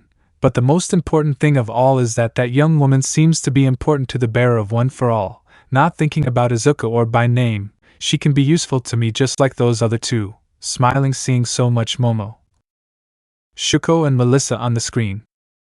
David, what do you think? Even on a video call with his friend, I don't think he would have accepted so easily if he didn't have some personal agenda behind it. Almight, I think so too, leaning a little just to see his students calmly in their seats interacting with each other, but don't worry, I'll keep an eye on Melissa, and I won't let anything bad happen to her. David, smiling, I know, he agreed, but letting out a heavy sigh. I'm still surprised at how Melissa asked me, almost on the verge of begging me, that she wanted to study at the UA. Staring at him, do you have any idea why that sudden change? With a small tick, imagining the reason and how he had green hair. Almight, and no trying to hide his nervousness at all. I'd better not tell him anything about what I saw when Izuku woke up and how Melissa interacted with him. David, sure? Looking at him more seriously. Almight, I'm thinking of an excuse. I'm sorry, David, but we're almost ready to land. I have to go now, telling the truth halfway because there were still several minutes left. Don't worry, I'll take care of my niece, leaving the call. David, hey, staying alone thinking for a few seconds. Well, I know that Melissa will be fine, she has good friends, she will be with Tashinori, she will experience what the world is like outside the island, trying to convince himself. But then the memory of seeing his daughter kiss Izuku on the cheek comes to his mind. Midoriya. For your sake, I hope that my daughter retains her innocence. Melissa, sitting on the jet right next to Izuku, being watched by Momo and Shuko, who were in front of her with pouts at you, sneezing. Izuku, are you okay? Handing her a tissue. Do you feel sick? Melissa, don't worry, I'm fine, it was just a simple sneeze, but taking the handkerchief, only to hold Izuku's hand firmly. Thank you very much for worrying about me, my hero, smiling gently as she slowly approached his face. Momo/Shuko, hey! Stopping her. Melissa, grabbing the innocent. What's going on, girls? Shuko, you know exactly what we mean. Momo, besides, Izuku isn't your personal hero. Blushes a little. He's also our hero, making Shuko nod. With those words spoken, the three girls stared into each other's eyes. For a second it seemed that the clash of their gazes generated sparks, announcing an upcoming battle, but it was not so, since once a few seconds passed the three began to laugh, so sweet, so innocent, so happy in Izuku's eyes. At that a small pain appeared in his chest. He was not stupid, he knew that a strong feeling was developing in his heart, a new emotion was slowly being born in him, directed towards those girls that mean so much to him now. He had already felt it before, the dance he had with the three of them, the immense joy of having saved them. And although he did not want to admit it, the dream he had several days ago in the hospital had not completely gone away from his head. He understood that at some point he would have to clarify his feelings, although that moment had not yet come. Mina, hey, watching the four of them interact with each other, starting a little chat with their other classmates, in a somewhat low tone so they wouldn't hear them seriously, don't you think their relationship is a bit different? Mineta, he's making his harem, you'll see, he receiving a small blow from Kirishima causing him to shut up. Kirishima, well, certainly if you look at it from the outside it does seem a bit strange, smiling, but Yayorozu and Todoroki already explained to us what really happened, and I trust Midoriya and I believe 100% that he would never try to play with other people's hearts, nodding. Uraraka, imitating Kirishima while being synchronized, I think so too. Almight, approaching all his students, well, young people, we are almost at Mizudafu. I already spoke with Aizawa and he gave you this day off to finish resting. All yes. Excited. Almight, the bad thing is that I also say that tomorrow I would give them extra work, taking away everyone's excitement. Thank goodness we're almost there. I can feel how my time is running out. Melissa, hey, Uncle Might getting his attention, is everything ready? Almight, of course, raising thumb, from tomorrow you will be a student at the UA. Almost everyone. I still can't believe Melissa treats Almight like her uncle. Melissa, how nice. Excited, taking advantage of that to hug Izuku's arm. Don't you think that's incredible, Izuku? Izuku, why yes, feeling the gaze of Momo and Shuko wanting to change the subject. By the way, Melissa. Melissa, separating from Izuku's arm ya? Smiling slightly, tell me. Izuku, where will you live? Causing everyone to look at her. Melissa, well, continue. Almight, interrupting her with me. Haha, laughing as she always did in front of the cameras. Since I'm not with David, I'm his legal guardian, with great emotion on her face, so we can spend more time like when you used to be a little girl. Ha ha ha, getting lost in her memories, being able to make up for lost time with my dear niece. Melissa, thanks Uncle Might, not being able to say no, seeing him so excited. Oh, of course I wanted to stay with you, increasing the professional hero's excitement, destroying any possibility of refusing. Momo/Shuko, holding back her laughter by covering her mouth, but still looking at Melissa. Melissa and with a big pout. After that, and once they had reached land, everyone said goodbye to each other. Kirishima, seeing how Uraraka had to walk to her house because she did not have money for transportation, he offered to accompany her, which although it embarrassed her at first, she accepted her friend's good gesture. But they did not go alone because Mina had dragged Jiro along with them, since their houses were in the same direction, and according to her words it was better to go accompanied by friends. Mineta wanted to take advantage of his last free day by buying a new collection of magazines of heroines posing in swimsuits, but when he tried to convince Kaminari to accompany him, he refused and began to leave the place, followed by an insistent Mineta. Once everyone else had left, All Might had returned to his slim form, and it was at that moment that Momo called her limousine to pick them up, where within a few minutes it had arrived and took them all to their respective homes. Unknown location. Garaki, in front of several tubes where there were many nomas. Finally the nomas made with those young people are almost ready, sighing. It has been many hours of work, but finally they are about to be ready, although I still don't understand why the master insisted so much with them. AFO, that's a secret. Doctor, smiling maliciously throughout the entrance of the place. Unless you want to be part of them, you better not meddle too much. Garaki, Master, I scared to death by that subtle but clear threat. AFO, ha ha ha, don't be like that. Walking slowly, it was just a little joke, stopping in front of two specific tubes, and to think that Stain and Wolfram would fail to follow a simple order. Turning his head in the doctor's direction, how are these two? Garaki, Stain has already begun the process to turn him into a Nomu. As for the new one, I am still giving him the necessary chemicals so that his body can withstand it. I also had to give him anesthesia so that he would stop screaming because... AFO, stop it, interrupting him. Garaki, what? Confused B, but master, why? AFO, I gave you an order, doctor, getting extremely serious. Obey and suspend all types of anesthesia to each one of these nomas. Smiling maliciously, each and every one of them must pay for their troubles of having hurt you. Garaki, why yes, approaching a checkpoint to stop the anesthesia. I still don't understand why the master is so obsessed with that damn child who defeated my beloved Noma before. Beginning to hear the cries and moans of the Nomas, which gave him chills. If this continues like this, what will happen to Tamura? AFO, okay, listening to the moans, only able to smile at that. This is much better. Turning around to start walking slowly, I'll tell Tamura to contact our collaborator and look for certain people with specific quirks. You continue with your work, doc. Being interrupted. Wolfram, please, having a hard time speaking, starting to cry because of the pain that was only increasing. Just kill me. AFO, oh, turning around, it seems that someone still retains their consciousness. Ha ha ha, fantastic. So you can feel every second.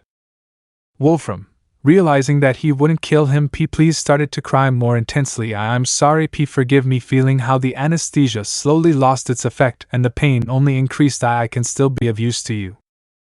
AFO, oh, of course you'll be useful. Starting to walk away from the place again. My will cannot be undone with footsteps so loud that they sounded throughout the room. My favor cannot be recovered with a presence such that even in the midst of so many screams everyone heard it clearly, and my anger cannot be moderated.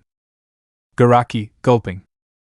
AFO, and if I deign to use you again, you'll know that you'll do it with his leftovers, or with your reaching the door frame only to turn around for a second and give everyone in the place a grim smile. Suffering. UA Academy entrance next day. Izuku, here we are again. It seems like it was some time ago, walking next to the three girls. Shuko, True, although it's only been a week to Izuku's right. Momo, to the left of Izuku, and to think that in such a short time so many things have happened, giving a small sigh at a certain point. I am glad to return to classes. Shuko, that's because you like to study. Momo, I don't deny it, he smiling at each other. Melissa, so this is the you. A few steps forward of the three. One thing is to see it in photos, then to be directly here, turning to walk slowly backwards. Thanks for bringing me, Momo. I hope I'm not a bother. Momo, not at all, shaking head. The three of us always come to the academy together, smiling, and with you now we will be four. Melissa, with a somewhat mischievous smile, wanting to make a joke, does that mean you accept what we talked about during our sleepover? Momo, huh? Not understanding at first until he remembered not only Melissa's proposal to share it, but also the dream he had on that occasion, and blushed because of it. Oh, of course, not finishing the sentence for some reason. Izuku, what are you girls talking about? Confused, not noticing that Shuko had left his side for a moment. Momo, nothing. Wanting to change the subject. Why, you're welcome, Izuku. Just a joke from Melissa, hee. Melissa, well, it seemed to me that if you took a second into account the comp being silenced by Momo's hands, causing Melissa to just laugh at how easy it was to provoke. Izuku, very confused. I think something similar happened once with Momo and Shuko, remembering something similar. That time they said it was girl stuff, so it must be the same. Hey Melissa, causing Momo to release Melissa and pay attention to her. Since this is your first day, we can show you some places in the academy. Momo, calming down. True, we haven't been here long either, but we can guide you through these corridors that sometimes seem like labyrinths. Melissa, sure, I'd love to, smiling. By the way, realizing someone was missing. Where's Shuko? Izuku/Momo, huh? At that moment the three of them looked for them, directing their gaze everywhere, and the first to locate her was Izuku. But he didn't like what he saw at all, since several meters away from him was Shuko standing and a boy was talking to her very animatedly. At that moment something had taken hold of Izuku, and without being able to stop his body, he went straight towards them. As she got closer, she could hear the boy's laughter. Shuko, on the other hand, did not make a sound. With each step her thoughts consumed her, and it was much worse when that strange boy became more animated in his conversation and approached Shuko, managing to clearly hear what they were talking about. Extra boy, I'm sorry if this is too sudden, but I really would like to, being interrupted by Izuku's arrival. Izuku, without saying a single word, just standing next to Shuko and putting his arm behind her back to bring her hand to his shoulder and bring her closer to him. Shuko, Izuku? Blushes as she is hugged in the middle of the entrance, being seen by everyone. What's wrong? Why didn't he say anything? It's not that I mind him hugging me in public, but he should have warned me so I could mentally prepare myself, blushing even more as she is taken to Izuku's chest, managing to hear his heart. I don't understand what's happening, but, returning the hug, I like it. Extra boy, Izuku Midoriya, getting very nervous by the look he was giving him, realizing what it seemed like. This is a misunderstanding. Sticking his hands together in apology. It's really not what you think. Taking a few steps back as sorry. Running away from the place, being seen by everyone. Momo, approaching Melissa without caring that Izuku was still hugging her. Hey Shuko, what was that boy saying to you? Shuko, and nothing. I important, nervous as Izuku hugs her a little tighter. I just wanted to get an autograph from the old man. Melissa, understanding Izuku's reaction for a second, it seemed like they were flirting with you. Shuko, really? Understood when seeing how Momo and Melissa nodded, at the same time that Izuku did not separate from her. Wait, if they saw it that way, did Izuku do it too? Did he get jealous? Smiling slightly, Fuyumi told me that jealousy is dangerous, but at the same time it shows that you have attraction or fear of losing the person. Hey Izuku. Izuku, yes? Looking into her eyes, but not letting go. Shuko, I will always be by your side, smiling sweetly, saying such words just like that. Those words were enough to calm Izuku down, and a second later he realized everything he had done and was overcome with shame. He tried to pull her hand away, which he managed, but it didn't last long, since Shuko didn't allow it. She quickly took Izuku's hand back and put it on her shoulder, leaving him no choice but to leave it there. At that, the reaction of the other two girls was no different when they saw Shuko's advance. Melissa had quickly taken Izuku's other hand and began to walk, saying the excuse that she would not get lost, lying shamelessly. For her part, Momo could only pout slightly as she held Izuku by his shirt, while the four of them entered the academy, leaving behind them an endless number of comments from the other students who saw everything. Extra students, damn lucky. Didn't they come out and say that all those rumors were false? Because that didn't seem like it to me. Don't those girls have any self-respect? I know, look, I shared the same guy. It's very unpleasant. I think I should dye my hair green. Will there be room for one more? How disgusting. Fame is going to his head. Not only is there his incredible quirk, but now he also has those beauties with him. How unfair. UA Academy hallway. Izuku, walking slowly even with the girls by his side. Why did I act like that when I saw that boy talking to Shuko? I, hearing a voice in his head. Nana, that was jealousy, Izuku-kun. Izuku Nana? Surprised to be able to hear her, since when can we also talk without it being at the core of One for All? Nana, from the moment you unlock one of the quirks, the original owner will be able to talk to you in this way. Izuku, I see, I really have a lot to learn from One for All. Nana, it's true, but you're not the only one, all of this is new to us too, but don't get distracted, what you felt a few moments ago was jealousy. Seeing that other boy so close to that Todoroki girl was something you didn't like at all, and we all felt it.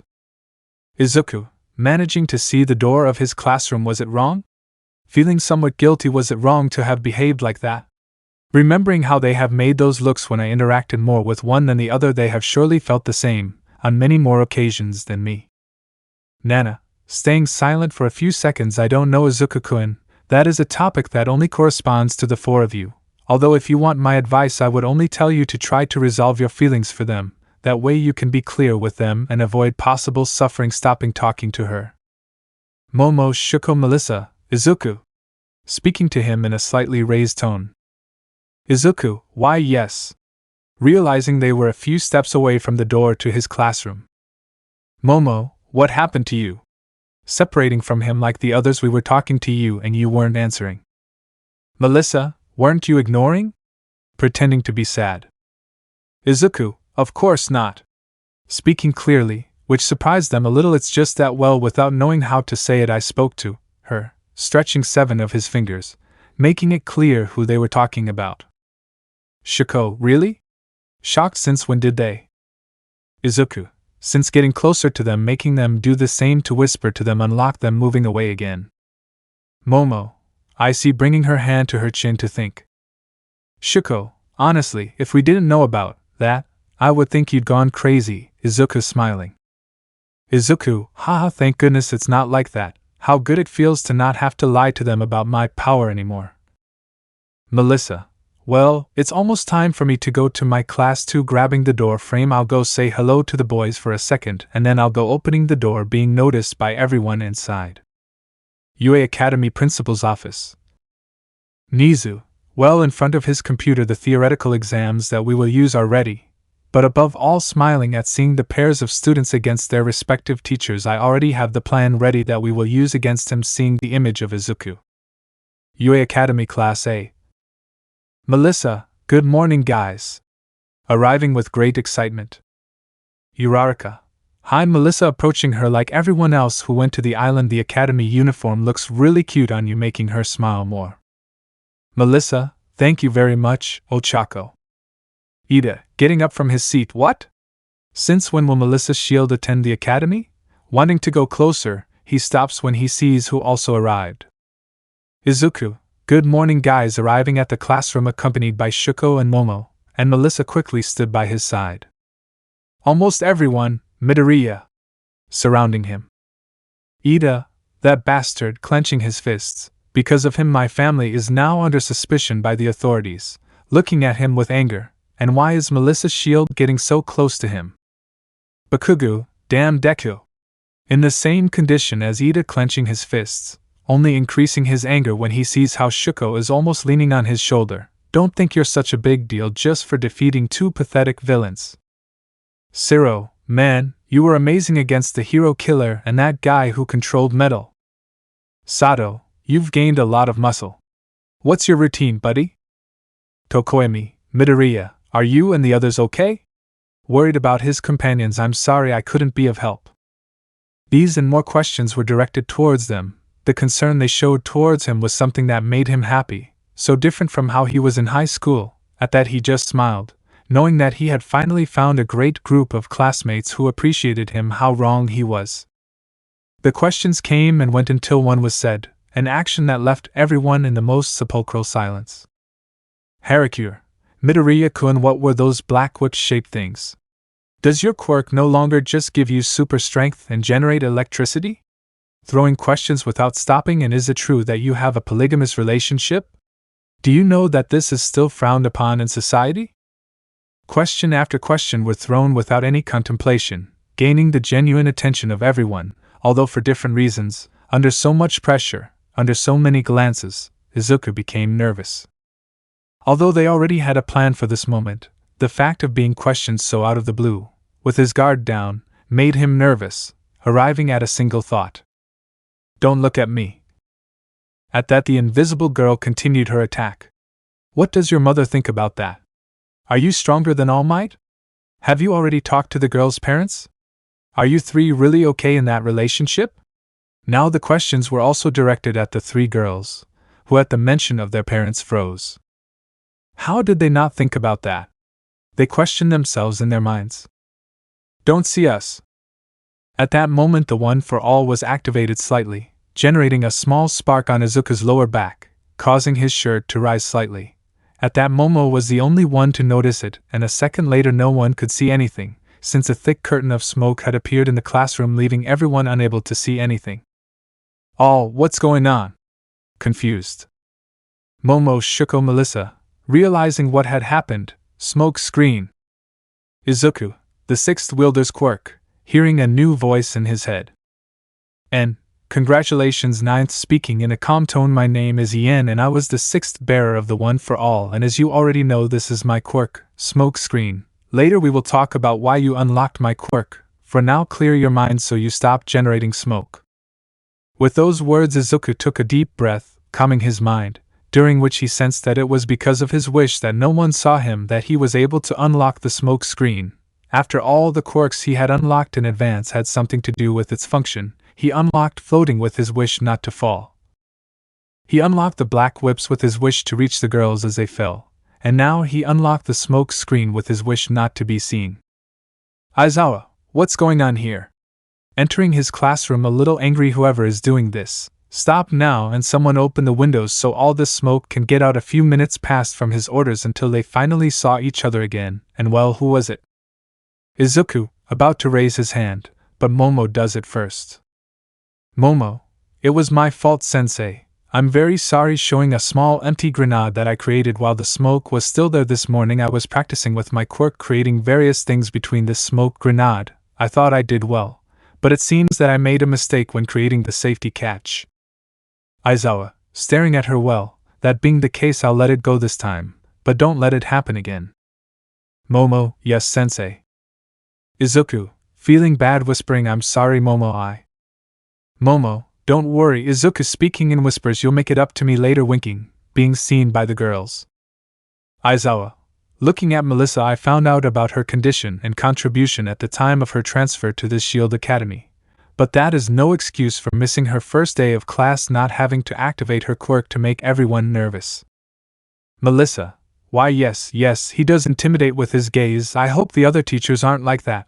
Looking at everyone, I'll see you at lunchtime in the cafeteria. Looking at Momo and Shuko, I'll wait for you girls to eat together. Looking at Izuku, and of course I also want to eat next to my hero, giving him a kiss on the cheek without caring if everyone sees her goodbye, leaving the classroom, leaving a blushing Izuku and some Momo and Shuko with a big pout.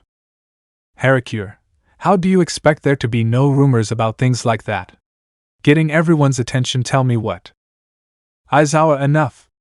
Sounding angry, we have to be in class right now. Besides, it's up to them if they want to answer their questions. Am I clear? Harakure, why yes. Aizawa, okay, now sit in your seats. Waiting a few seconds for everyone to be in their seats. We're already late, so I'll be direct. Staring at everyone's summer vacation is near. But of course that doesn't mean you'll stay without doing anything for 30 days. And even less now that some of you were given a few days off looking at those who were on the island. That's why this vacation we'll all go to a training camp in the mountains. All, interrupting them because they are excited. We will do challenges between us. Fireworks. Test of courage. The bathrooms. We can make curry. Sleepover. Hot springs. Aizawa, silence. Activating his quirk, his hair starting to rise. Before that come the theoretical exams in addition to a practical one, looking at everyone while smiling, causing even more fear in the students. If any of you were to fail by a little in the end of cycle exams, you will be locked in the school in a leveling hell. Kirishima, swallowing, knowing what his grades are like as well as some others. We must give our best, guys. Mina, why yes. Kaminari, nodding his head, so nervous he couldn't speak. After that, classes continued normally, except for small moments where Izuku was distracted, all because he thought about the words Nana told him about clarifying his feelings towards those 3 girls, trying to think which one was the most important to him. It was all useless. No matter how much I thought about just one of them, in the end the 3 of them were always next to each other. Only until Aizawa realized that Izuku was distracted and scolded him for that, he stopped thinking so much about the subject for now, but not before hearing the funny laughter of Momo and Shuko, which, far from bothering him, he loved to hear them. Aizawa, listening to the bell. Okay, class is over, taking his things and leaving the classroom. Go get your lunch, and I remind you that the written exams will be in a few days, so start preparing from today, leaving them alone. Kaminari, I haven't studied at all. Scared with the sports festival, internships, and island, I never stopped to study. Sato, talking to Koda, the midterm exams didn't cover much, but now with the end of term exams they will be very different. Izuku, come on guys, cheer up. Fulfilling his role as vice president, don't you want to go to that camp? Uraraka, I want to go. Excited, it would be the first time I'm going camping, and what better than going with friends. Looking at Kirishima for a second, only for his cheeks to blush slightly without him realizing it. Mina, I haven't studied anything either. Scared like Kaminari. Shuko, looking at them with a neutral look on her face. If they only paid attention to classes they wouldn't be so scared. Mina/Kaminari, feeling those words like ice spikes right on her chest. Her attitude is so different when it comes to someone else besides Midoriya, Yayorozu, and now Melissa. Momo, hey Izuku, getting his attention. My parents will be absent for a few days due to work. Blushes slightly. Would you like to go to my house these days so we can study? Her classmates, starting to get weird ideas. Did he just ask her? Izuku, sure, smiling so naturally. Momo, how nice. Excited like a child. Shuko, taking her by the hand. You also come to me every day. Shuko, sure, smiling slightly. I wouldn't miss it for anything. His companions, starting to blush. A threesome? Izuku, let's invite Melissa too. Being a year older, she'll have more experience in that. Lost in his world, not taking her words into account. His companions, more experienced, blush even more as they let themselves be carried away by their teenage minds. A foursome.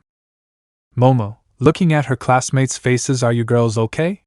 Not understanding the situation you accidentally created, by the way. You can come too, smiling so innocently. I've already done it with Izuku before and we're both very good at it. We'd be happy to help, right Izuku? Izuku, sure, no problem. The more people the better. A deathly silence arose after that. The men had their jaws open. The girls were paralyzed by such a proposition. Everyone blushed at those sudden words, and a single thought had come to their minds. An orgy! Mineta, damn lucky guy. Falling to the ground while crying blood. Why do you keep denying it? Raising his head, staring at Izuku. You're only interested in forming a harem. Izuku, what? Surprised, of course not. Blushing a little. Where did you think that from? Not receiving an answer. Just seeing the reddened face of his classmates, realizing everything they caused with their words. It's a misunderstanding. Moving his hands from one side to the other. What Momo means is that in high school we used to study together. Momo/Shuko blushes massively as she also understands the situation. Momo, that's right, I didn't mean anything perverted. Wanting to calm her blush, but the memory of that dream became present, making that impossible. Why can't I stop thinking about that? Shuko, we would never do that. Blushing, although if it is to have that family that I saw in my dream, maybe I being a little more open to the idea. Jiro, well, controlling his blush like most. If that is the case, clasping his hands, could you help me in math? There are some subjects that I find difficult. Kirishima, I need help too. Looking at Izuku, please brother, help me study and be able to go to camp. Ojiro, I ask you too, bowing slightly. Izuku, sure. Seeing more classmates asking him for help, I have no problem helping you guys. Seeing Momo, but is it okay if we all go to your house, Momo? Momo, I have no problem. An idea occurs to her. As president and vice president of the class, it is our responsibility to help our classmates. That is why, to have everything ready, we should be there much earlier to prepare ourselves. Izuku, sure, I understand, not understanding the true meaning, so we can help you all. Shuko, with a slight pout, Momo and Melissa have been very offensive since Izuku hugged me, but that was on their initiative. I must do something too. An idea occurs to her. I know what to do. Bakugu, I don't need anyone's help to study. Getting up angrily from his seat, Shuko, interrupting him, you would never be invited anyway. Bakugu, looking at him with a frown, remembering how most of the scars on Izuku's body were from his explosions. Izuku, let's go to the cafeteria before it gets any more crowded. Taking him by the hand in front of Bakugu, annoying action, I don't want the soba to end. Momo, taking a small box out of her bag, wait for me. Leaving behind them, followed by her other companions. Bakugu, damn, gritting his teeth tightly. Ida, leaving the classroom in silence, I have to take advantage of the fact that Melissa's shield is here at the academy. Cafe. Momo, walking down the hall, about to reach the cafeteria, by the way, Uraraka holding the little box a little tighter behind her back. Uraraka, yes? Momo, are you still having problems with your cell phone? Confusing everyone. Uraraka, well, the truth is that getting depressed in the Battle of the Island, he ended up very damaged, and turning his head slightly, he got hurt. Kirishima, I'm sorry to hear that. Uraraka, feeling a little bad. Isn't there any way to fix it?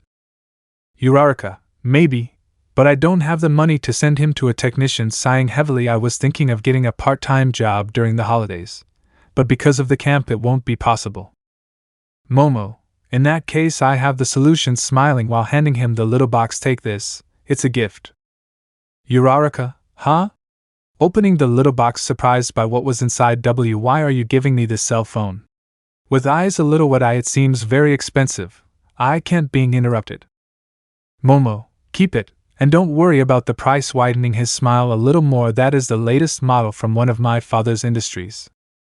Uraraka, why? Holding back her tears, why are you giving it to me? Momo, the truth is that I heard when you talked about your old phone while we were at the party on the island. From there I wanted to help you, and seeing how you were willing to put yourself in danger against those robots just so that Izuku and Melissa could get to the top floor, I felt that I wanted to give you a help. Uraraka, I shedding a small tear, thank you. I will take good care of him, hugging him with my life if necessary. Momo, please don't do that, staring at her while smiling. I wouldn't like to lose a friend. Uraraka, yes. Full of excitement, starting to open the little box. Shuko, that was a nice touch. Seeing how Momo moved forward a little and was now next to Izuku. Momo, thanks, although staring at her I'm sure you would have done the same. Shuko, how did you? Confused. Momo, intuition, hee. Shuko, why you? Turning his face him. Izuku, haha, don't be like that. Shuko, smiling, although I admit that when you make those pouts you look very cute. Shuko, blushes without saying a word. Momo, and what about me? Expecting the same answer. Izuku, letting himself go without paying much attention to his other companions who are behind them. You also look very cute, making a Momo pout, and Melissa too. Momo, thanks. Although it was not necessary for you to mention another girl, well, if it is Melissa I don't mind, getting carried away by those ideas anyway. Harakure, hey guys, getting the attention of his classmates. I understand that I was wrong to interfere in your lives like that, but don't you think that Todoroki has changed a lot since we started classes? Mina, it's true, at the beginning she was very cold with everyone except Midoriya, smiling seeing how her ship was going well, but now it seems that she is starting to be more social, starting with Yayorozu and now with Melissa. Mineta, That lucky guy having an idea. If he doesn't want to take advantage of that opportunity, I will. Kaminari, Mineta, for your own good, you better not do anything crazy. Mineta, ignoring all warnings. If Todoroki is more social now than running until he is in front of her. Hey Todoroki, what do you say if we go out with you? And not finishing his sentence when a large amount of ice covers him, while Shuko continued smiling only at Izuku and Momo. Shuko, well, as I was saying, Izuku ignoring everything that happened, just like Izuku and Momo. My sister has been telling me lately that she wants to meet you. She wants to thank you for all the times you've helped me finally getting to the line to order her food. Izuku, really? Tilting his head. Well, I don't see why not, although it would have to be when we have some free time. With the exams so soon, I doubt we will have it. Taking his plate of katsudon and sitting next to Shuko and Momo. Shuko, sure, she understands. I just wanted you to know, appearing very calm about the fact that Izuku knew her sister. Momo, somewhat confused. Hey Shuko, causing her to look at her. Don't worry. Well, you know, causing only them to understand what she meant. Shuko, don't worry, nodding. Trust me. Once everyone was in their positions, they calmly began to eat their lunches, without much haste, enjoying the delicious food that was served in the cafeteria. Shuko saw that Izuku always asked for a plate of katsudon, so following one of Fuyumi's many pieces of advice, a man is conquered faster through his stomach, she decided that she would learn to cook, or at least prepare katsudon. Harakure and Midoriya. Izuku, stopping eating yet? Harakure, I just wanted to apologize for how I questioned you in the classroom, making a slight bow, not being very noticeable except for his clothes. I'm really sorry. Izuku, don't worry, looking at Shuko, then at Momo, noticing how they both nodded. No problem. Harakure, thanks Midoriya, thanks girls, shaking her shoulders slightly. But can I ask you one last question? Making everyone look at her. It's not about your personal life, I swear. Clearing her throat. What were those black things you used? Izuku, I knew they wouldn't let that topic go so easily. Well, the truth is that it is being interrupted when he felt someone hug him from behind. Melissa, its energy surprising everyone, but more so Izuku, who was pressing her breasts on his back. But she deliberately continued. That black energy that she used is another use of energy. My father analyzed it, and came to that conclusion. Smiling, Izuku's quirk allows him to control energy, and even convert it into different variants. All, huh? Not understanding anything. Melissa, it's like the electricity it generates, only instead of electrical energy it changes it to another type of energy. Slightly tightening her hug. Right Izuku? Izuku, why yes, remembering that dream where they were in this same position. All, I understand now. I don't understand anything, preferring to leave the subject as is to avoid headaches. Shuko, Melissa staring at her, lets Izuku eat in peace. He says that it's okay, but knowing him, he probably says it so we don't worry. Melissa, thinking for a few seconds. You're right, sitting next to Momo. Momo, and your lunch? Melissa, on the way, seeing how a small robot had arrived delivering her lunch. Isn't it cute? I built it in the support workshop. The teacher asked me to create something, and this is what I did. Smiling proudly. By the way guys, before I forget, seeing all her friends, if you want some improvements in your hero suits, I have no problem helping you. Smiling. Momo, we appreciate it. Melissa smiling back. By the way, before I forget, we're going to study at my house these days. Do you want to go? Melissa, sure. Shuko, taking advantage of the fact that the girls were distracted. Are you okay, Izuku? Izuku, yes, it just took me by surprise. It seems that that feeling in my head only activates when I am in danger and not when something approaches me without me realizing it. Lost in his thoughts until Shuko brought him out of that state. Shuko, take with a piece of katsudon on her fork very close to Izuku's mouth. H opens her mouth. Blushed. Izuku blushes again. When? Shuko, D, don't leave a girl with her hand outstretched, not thinking this would be so embarrassing. At that moment Izuku gulped. He knew that all these actions and interactions would not diminish in any way all the rumors that still circulate about him and the girls. And to avoid that, he tried to refuse to be fed by Shuko, not only because it seemed very embarrassing, but also so as not to add fuel to the fire. But when he saw her, he couldn't help it, seeing how she, despite being embarrassed, still didn't lower her hand. Seeing how tender she looked, doing that left him no choice but to accept it. That's why he closed his eyes and let himself be fed by Shuko, an action that generated great joy in her that everyone noticed. Momo/Melissa, hey! Shuko, sorry girls, you seem to be very busy talking to each other, smiling somewhat mischievously at them. I didn't want to interrupt you.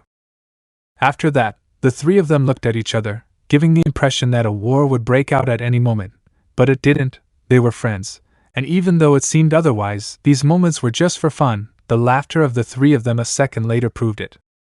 Everyone saw firsthand how those four hearts seemed to get lost in their own world once they were close, how they looked at each other, how they spoke to each other, how they seemed to be in a delicate balance in the management and expression of their emotions, although many of those who saw them completely disapproved.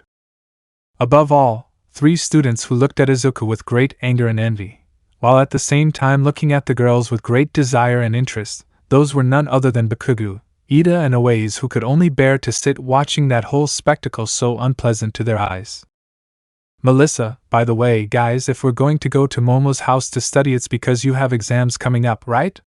Eating some rice with chopsticks. Izuku, yes, in the written part there shouldn't be many problems after studying, but there is also a practical part that we don't know what it will be like. Melissa, I see, taking another bite. But this time a grain of rice sticks to her lips. Yue is very different from my other academy. Izuku, you'll get used to it, haha, noticing the little rice on his cheek. By the way, you have something stuck to your face, stretching towards her, then taking the grain of rice with his fingers and eating it in front of the girl's attentive eyes ready. Melissa, blushing heavily, is this what they call an indirect kiss in this country? Momo/Shuko, looking at each other only to then take some of Melissa's rice and stick it to themselves. Izuku, why, watching as Momo and Shuko look at him, waiting for him to do the same to them. Why can't I stop doing these things? With his heart racing. While the four of them were lost in their own world, their classmates only watched their interactions, no longer convinced by their friends' words or the interview with Momo's parents. Fortunately for them, they did not think much more about the subject, since they had received a visit. Monoma, appearing behind Izuku, about to hit him in the head, but he stops him. How did he know I would hit him? Izuku, turning his face, staring at him without letting go. Do you need something? Monoma, trying to break free, but it was useless. Is he that strong even without using his quirk? Yes, I need you to stop being so conceited. Enduring the nascent pain in his wrist since the attack on the USJ, when you won the sports festival, defeated Stain, and now that villain on the island smiling strangely. Tell me, don't you see a pattern? Izuku, what are you talking about? Letting go of his hand. Monoma, bringing his hands behind his back so no one sees him rubbing them. Have you forgotten? We all heard how Stain said that his mission was to take you with him, making everyone remember. Who guarantees that they won't attack us at any moment just because you're here? Looking at the girls and how they frown at him, not to mention the bad example you're giving to the heroes by flirting so openly with those three pointing at her. Izuku, getting up from his seat, staring at him. Monoma, or are you doing this on purpose just for his money? Trying to provoke him, is that true? Are they so stupid that they don't realize it? Raising his voice so everyone can hear, that future hero that everyone is talking about is nothing but a lie. Being interrupted. Izuku, shut up. It had happened again, like it was that time on her Momo date when those other guys harassed her, like it was that time after defeating the hero killer and the winged gnome tried to take him away, or like it was the case when that Wolfram minion almost attacked Melissa with a knife. The whole place fell silent. For some strange reason, a feeling of discomfort was born in the hearts of most people, without really knowing what was happening, only being able to be mere observers, watching and listening as Izuku slowly approached a Monoma that, despite being extremely light, had begun to tremble. Monoma, what is this? Trying to back away, but his legs wouldn't respond. Izuku, I didn't look for those battles. Taking a step forward, nor am I interested in all the fame that it has given me. Taking another step, the only thing that interested me was protecting whoever needed it. Taking another step despite the fear, taking another step despite the fact that most of the time they outclassed me. Remembering all his teachings from Mirko, Gran Torino, Almight and his father, I continued forward. Monoma, what the hell is going on with this guy? Seeing how he was less than a step away from Izuku, why can't I move? Izuku, and I don't care what they say about me. but taking a last step face to face with Monoma, I won't allow you to speak ill of her, generating for less than a second a tiny red ray in his eyes. Monoma, stretching his trembling arms, get away. Touching Izuku's shoulder, unconsciously activating his quirk, managing to see several shadows behind Izuku, which despite not seeing their faces he noticed that they were staring at him. This guy is a monster. Izuku, what's wrong? Smiling in a somewhat macabre way, did you see something that scared you? Fortunately for Monoma, two of his companions had also arrived, although with a different purpose. That did not prevent one of them from hitting him on the back of the neck, strong enough to knock him out, saving him from that situation. Kendo, I am sorry about that, apologizing to everyone, leaving Monoma lying on the ground. Believe me, I'm really sorry. It's just that the heart of this boy and he are well, you know. Momo/Shuko/Melissa, a moron. Kendo, as a token of apology and to avoid hard feelings between the two classes, I'll tell you a secret. Izuku, calming down, relieving everyone. For some reason, a secret? Kendo, yes, looking at everyone from Class A, I have an acquaintance in a higher class who told me what the practical exams are like here at the academy, getting everyone's attention. He told me that they are always identical to the entrance exams. That is why this time they would be against those robots. Kirishima, wouldn't knowing this be like cheating? Sitting next to Uraraka, who was looking at her new phone. Izuku, I don't think so, returning to his table. But without sitting down, part of the hero's job is to gather information for important operations, or in this case exams. Looking at the girls, sorry about that. Momo, don't worry, with a somewhat strange smile like the other two. If you didn't do it, I would have shot him with a rubber bullet. Shuko, I was ready to leave him frozen. Melissa, my little robot is not only good for bringing food. Izuku, smiling to sit back down, thanks for telling us, Kendo, right?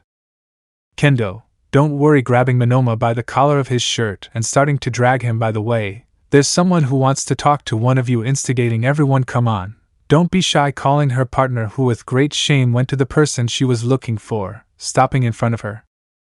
Kaminari, Shiozaki-san? Blushes at being searched by her. Do you need something? Ibra, well, I having a hard time speaking as she was watched by everyone at the table. I just wanted to see if you were okay, Kaminari-san. I was really worried when I saw everything that happened on that island. Clasping her hands, I was praying a lot that night for you and everyone else to be safe. Jiro, so this is why you changed so much? Kaminari, I somewhat embarrassed but happy. I thank you for that.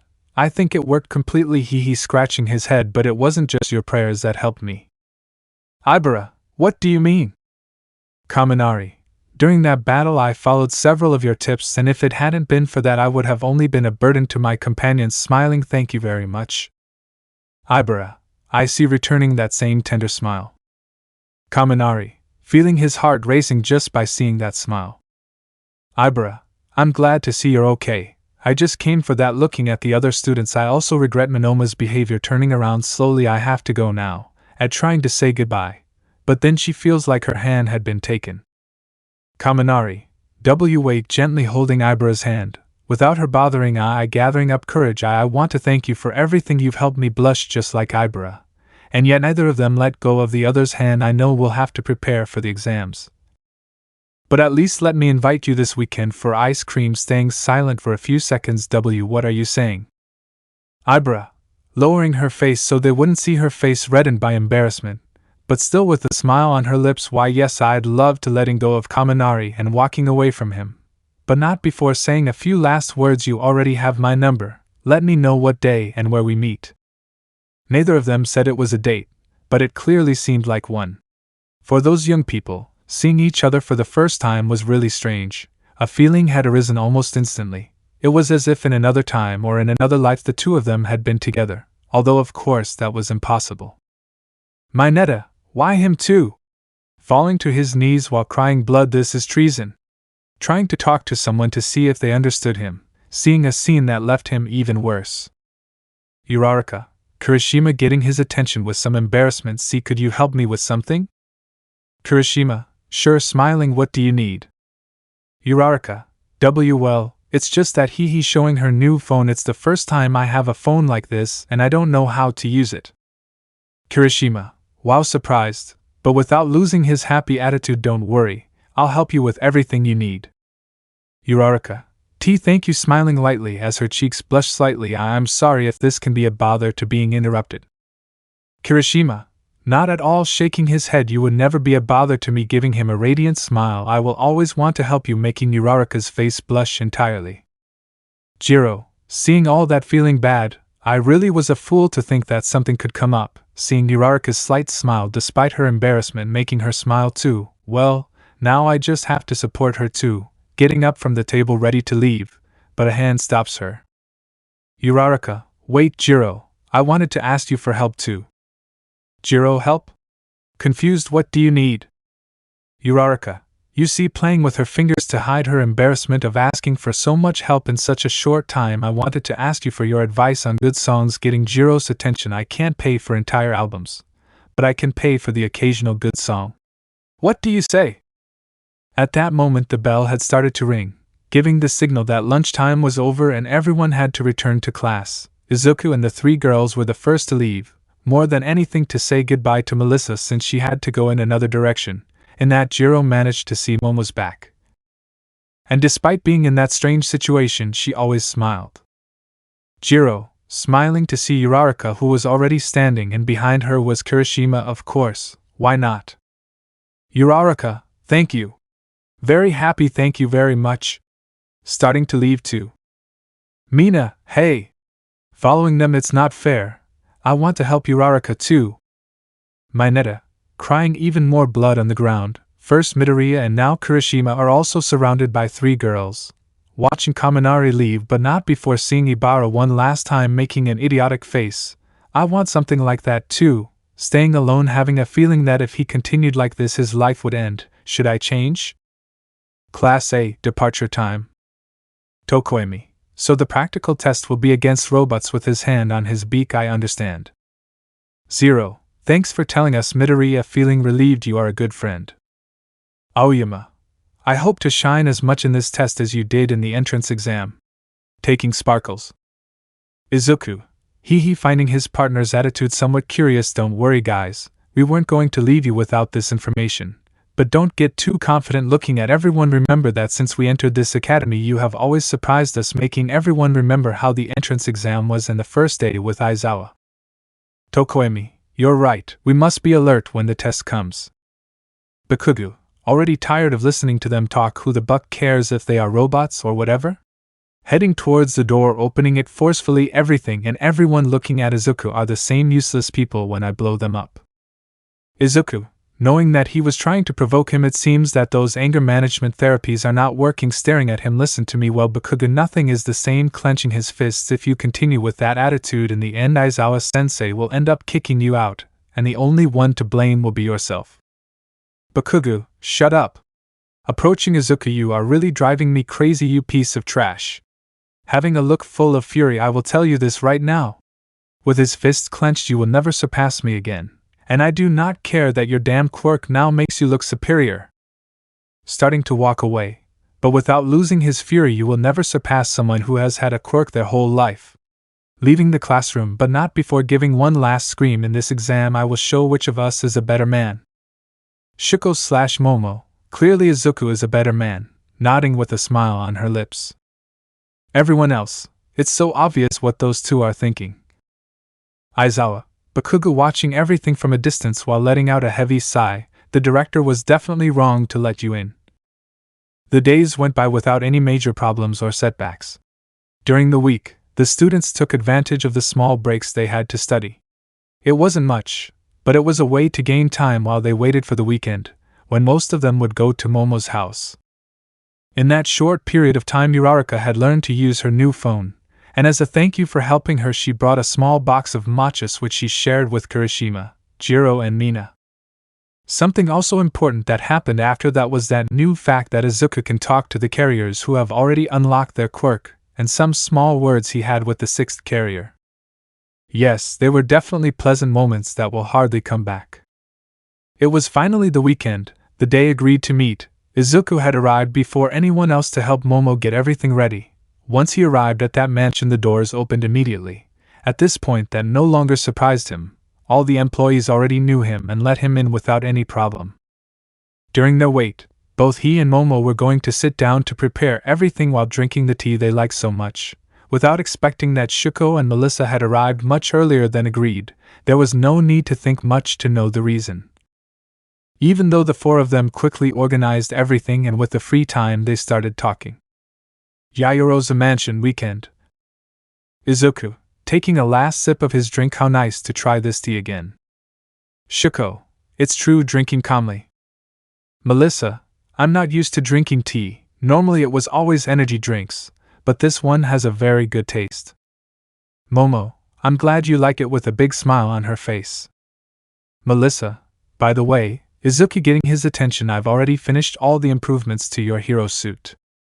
Izuku, really? Excited, thank you very much, Melissa. Melissa, it was really complicated, feigning exhaustion. Not only does it have to be strong enough to withstand all your strength, I also had to adapt it to handle your other, turning her head seeing that no one was around. Quirks. Izuku, I understand leaving the cup of tea on a table. I would like to tell you what other quirks I will have, but they don't tell me. Shuko, why not? Izuku, according to the sixth, it is so that my body slowly adapts to each quirk. According to him, he thinks that if I know what other quirks I will have, I would surely try to unlock them just out of curiosity. Haha, you don't think you are exaggerating, right?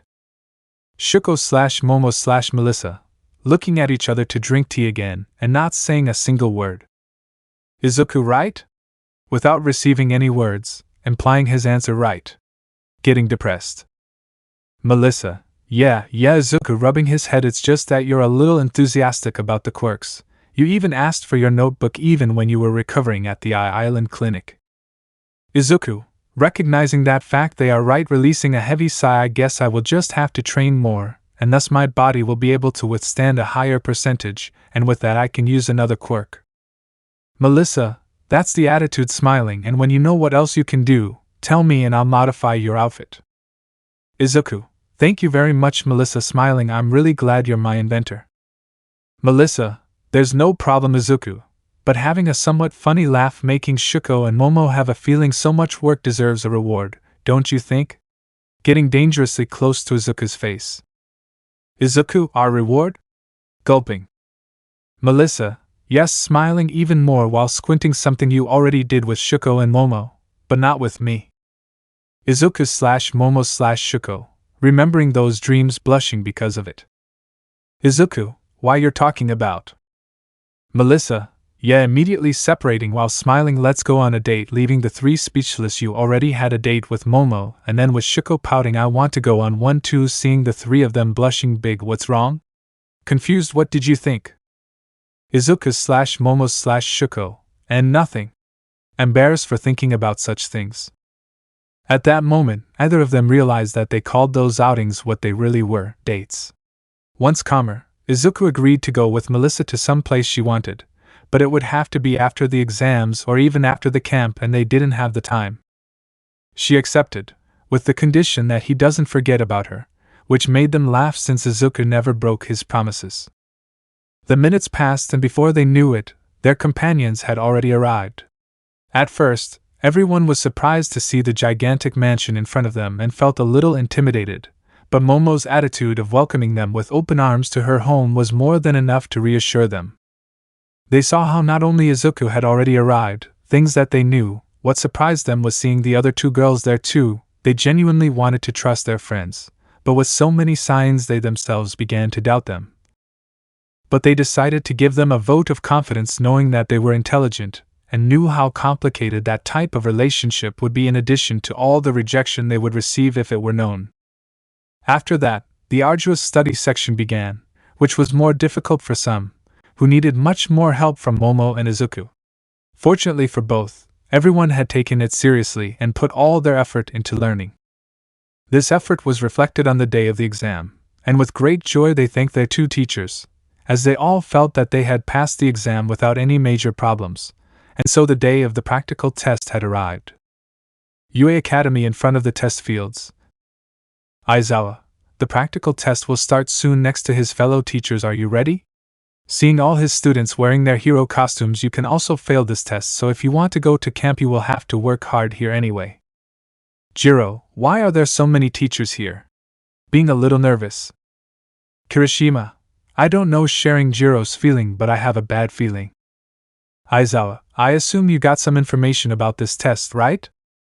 Mina, yes, we will fight against the entrance exam robots. Getting excited, I can already see the fireworks, the curry, the being interrupted.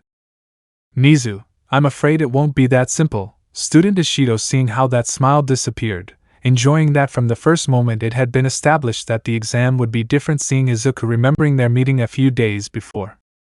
UA Academy meeting room days ago. Snipe, should we replace the robots? Seeing the image of all the students running into Izuku's just smiling maliciously, I think that's perfect.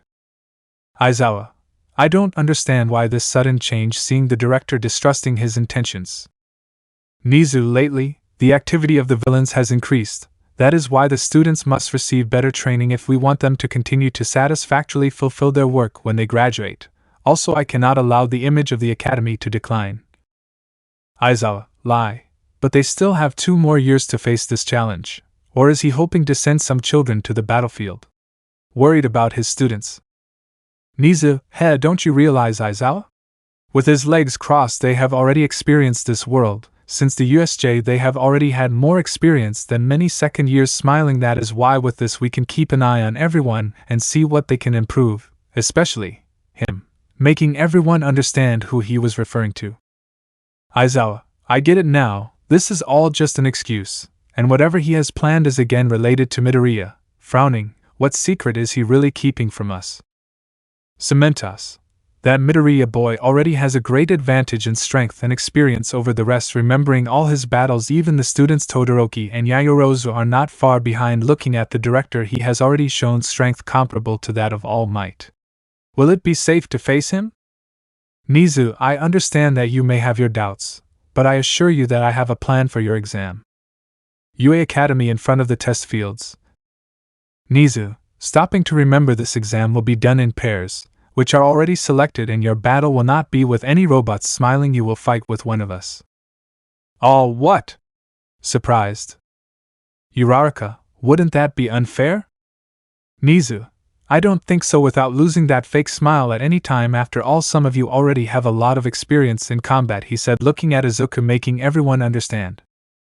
Momo, not liking that expression, which reminded him of some of his father's partners. What will the teams be like? Nizu, your partner and opponent was kept in mind, taking into account your own movements, your notes, your degree of familiarity and combat power. We have judged all those aspects, and have established that it will be 2 of you against one of the masters, except for one team. Izuku, having a bad feeling. Nizu, student Midoriya, you will team up with student Bakugo, surprising them in a very bad way regarding your exam. You will be against being interrupted. Almight, ha ha ha. Landing in front of everyone, sorry for being late, smiling at Izuku. But it fades a bit when he sees Bakugo. As for his opponent, that will be it. Nizu, no, interrupting him to his enormous surprise. I'm sorry, Almight, but there was a last-minute change. I'm sorry I didn't tell you, blatantly lying to the hero. Almight, I hide it on purpose, being angry, but not showing it. May I know who he will fight against? Nizu, it's quite simple. Putting on a twisted smile for a second, his opponents will be all of us, at the same time pointing to himself and all the masters, omitting Almight. Chapter 18, Duality. UA Academy Proving Ground. Almight, what does this mean? Clearly upset by that news. Nizu, what do you mean, Almight? Acting like he doesn't understand, and you don't need to raise your voice, we all hear each other perfectly. Almight, clenching his fist slightly, he doesn't want to change the subject. He knows very well what I'm talking about. Looking at all his fellow teachers, it's one thing for the students to fight against one of us, but for Izuku, coughing lightly, I mean, young Midoriya, to face all of us is too much. Nizu, you're wrong about something. Almight, fake smiling, you will not participate in this exam. Almight, what? Confused and annoyed, why didn't he even tell me before? Nizu, I was going to do it, but you never come to our meetings. Crossing his legs, and you get something wrong. Young Midoriya has shown great strength lately. Plus, young Bakugo's explosions are very destructive. Staring at him with a serious face, as far as I'm concerned, it's a fair exam. Almight, but clenching his fists even tighter. Damn, it only took a little carelessness for the director to start something. looking at Izuku out of the corner of his eye. I don't like this at all, I have a very bad feeling. The atmosphere became tense, no one said anything, the students could only watch as the symbol of peace present had an argument with the director of the academy. The seconds seemed eternal, but then their head teacher spoke up. Aizawa, are we going to start the exam or can I go to sleep? Trying to lighten the mood successfully.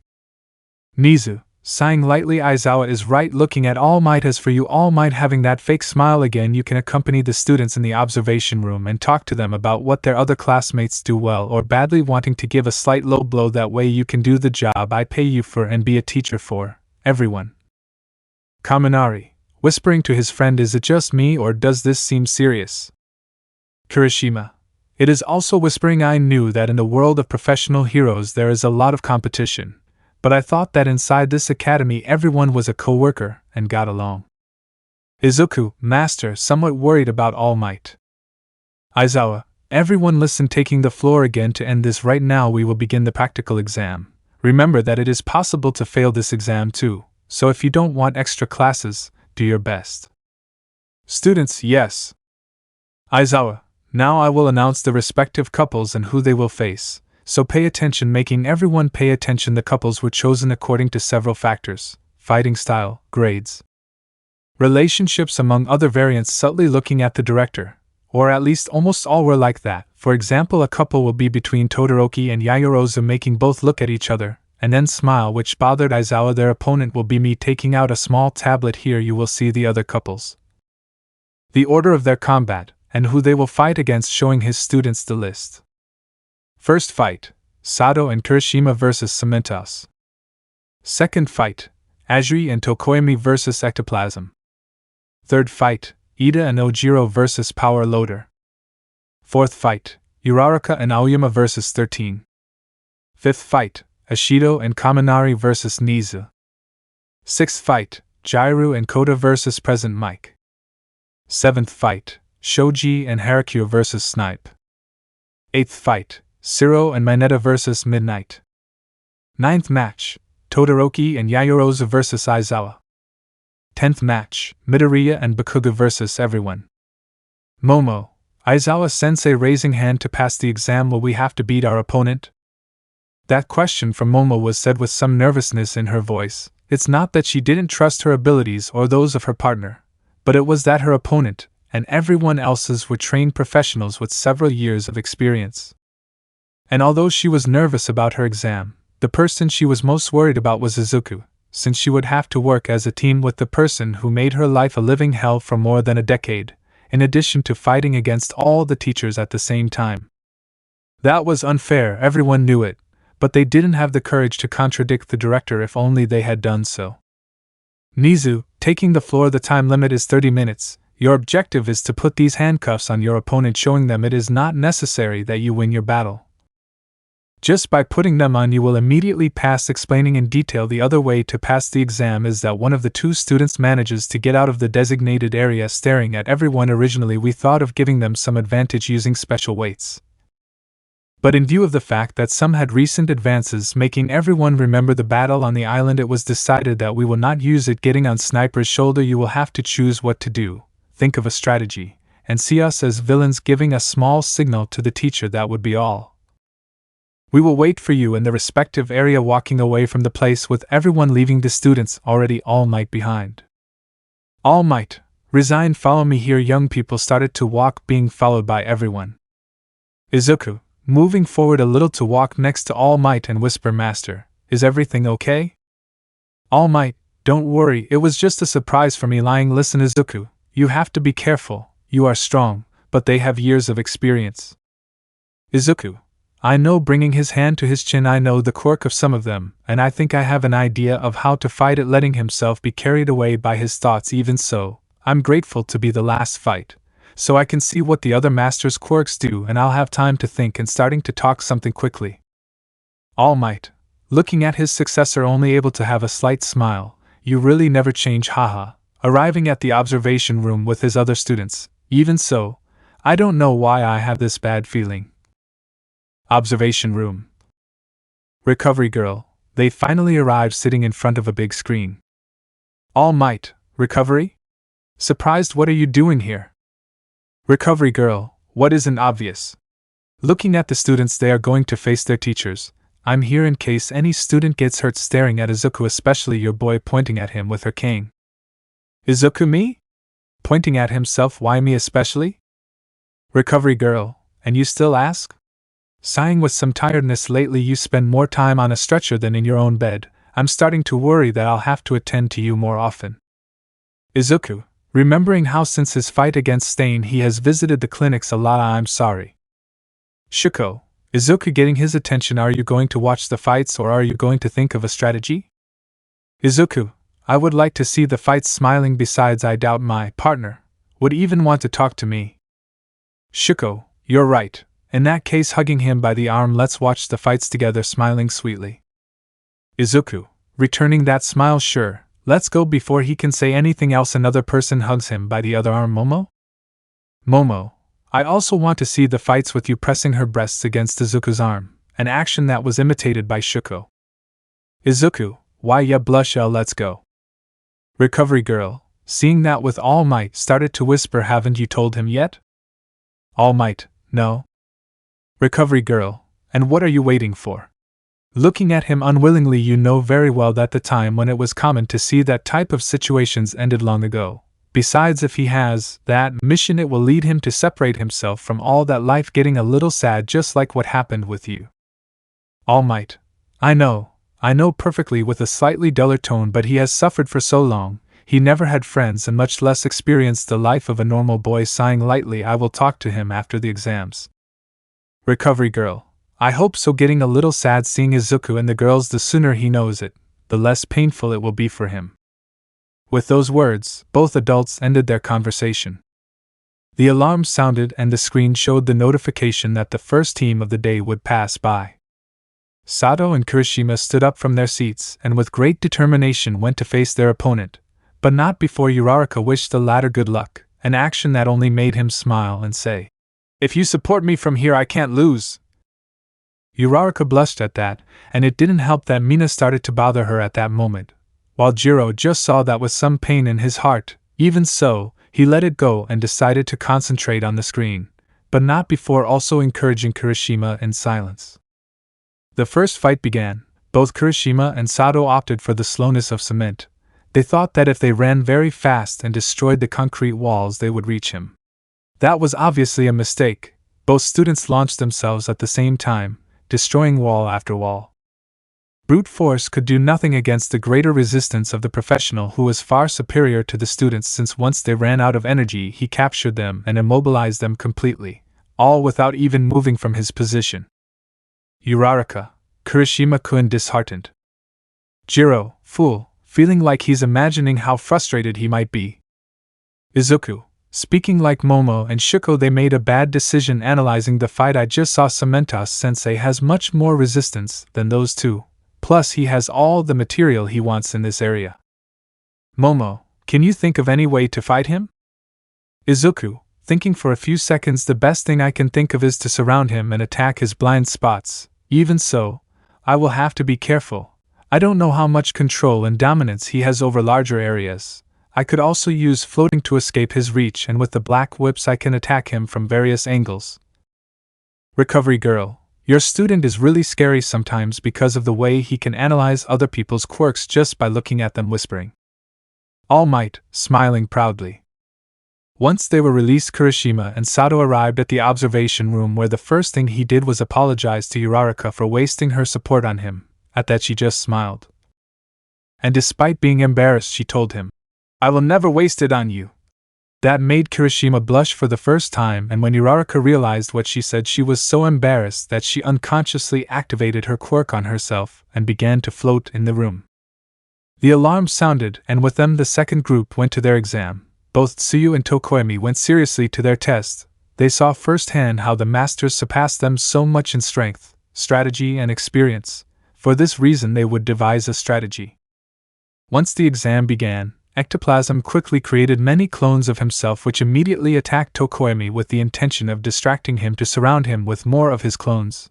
But thanks to Dark Shadow they were able to make their way through thanks to their physical strength and Tsuyu's agility. But when they were about to reach the exit, they came across a last wall which was a giant clone of their teacher. That creature had imprisoned them in its body, preventing their movements. It seemed that it would be their defeat, but neither Tokoyami nor Dark Shadow had given up yet. That is why the shadow launched itself to attack the master with everything it had. Unfortunately, it was not enough. The great lighting of the place coupled with the great experience in hand-to-hand combat of the master gave him the complete advantage. Tsuyu for her part called her partner's attention, saying that she had a plan. Despite being disgusting to see, it was the only thing they had. She had swallowed the handcuffs before starting and now it was time to use them. That is why, understanding what was happening, she called her Quirk to her side again, blocking her partner from the master's sight, at which point she took the opportunity to vomit the handcuffs. With the handcuffs on his hands hidden from everyone's sight, Dark Shadow lunged one last time, throwing a powerful fist, being received by a powerful kick from the master. The clash of both gave the master the victory, but that was his defeat, since it was at that very moment that the shadow managed to put the handcuffs on one of his ankles. The alarm sounded, declaring the students as winners. Izuku, I see concentrated ectoplasm's quirk is really incredible, being able to create several clones and control them at the same time, as well as being able to create a giant version of himself. Shuko, will you have trouble against him? Izuku, I don't know, they don't seem to feel pain and they only disappeared when they suffered a lot of damage staring at the screen. I suppose the best way to finish them off quickly before they surround me would be to incapacitate the original.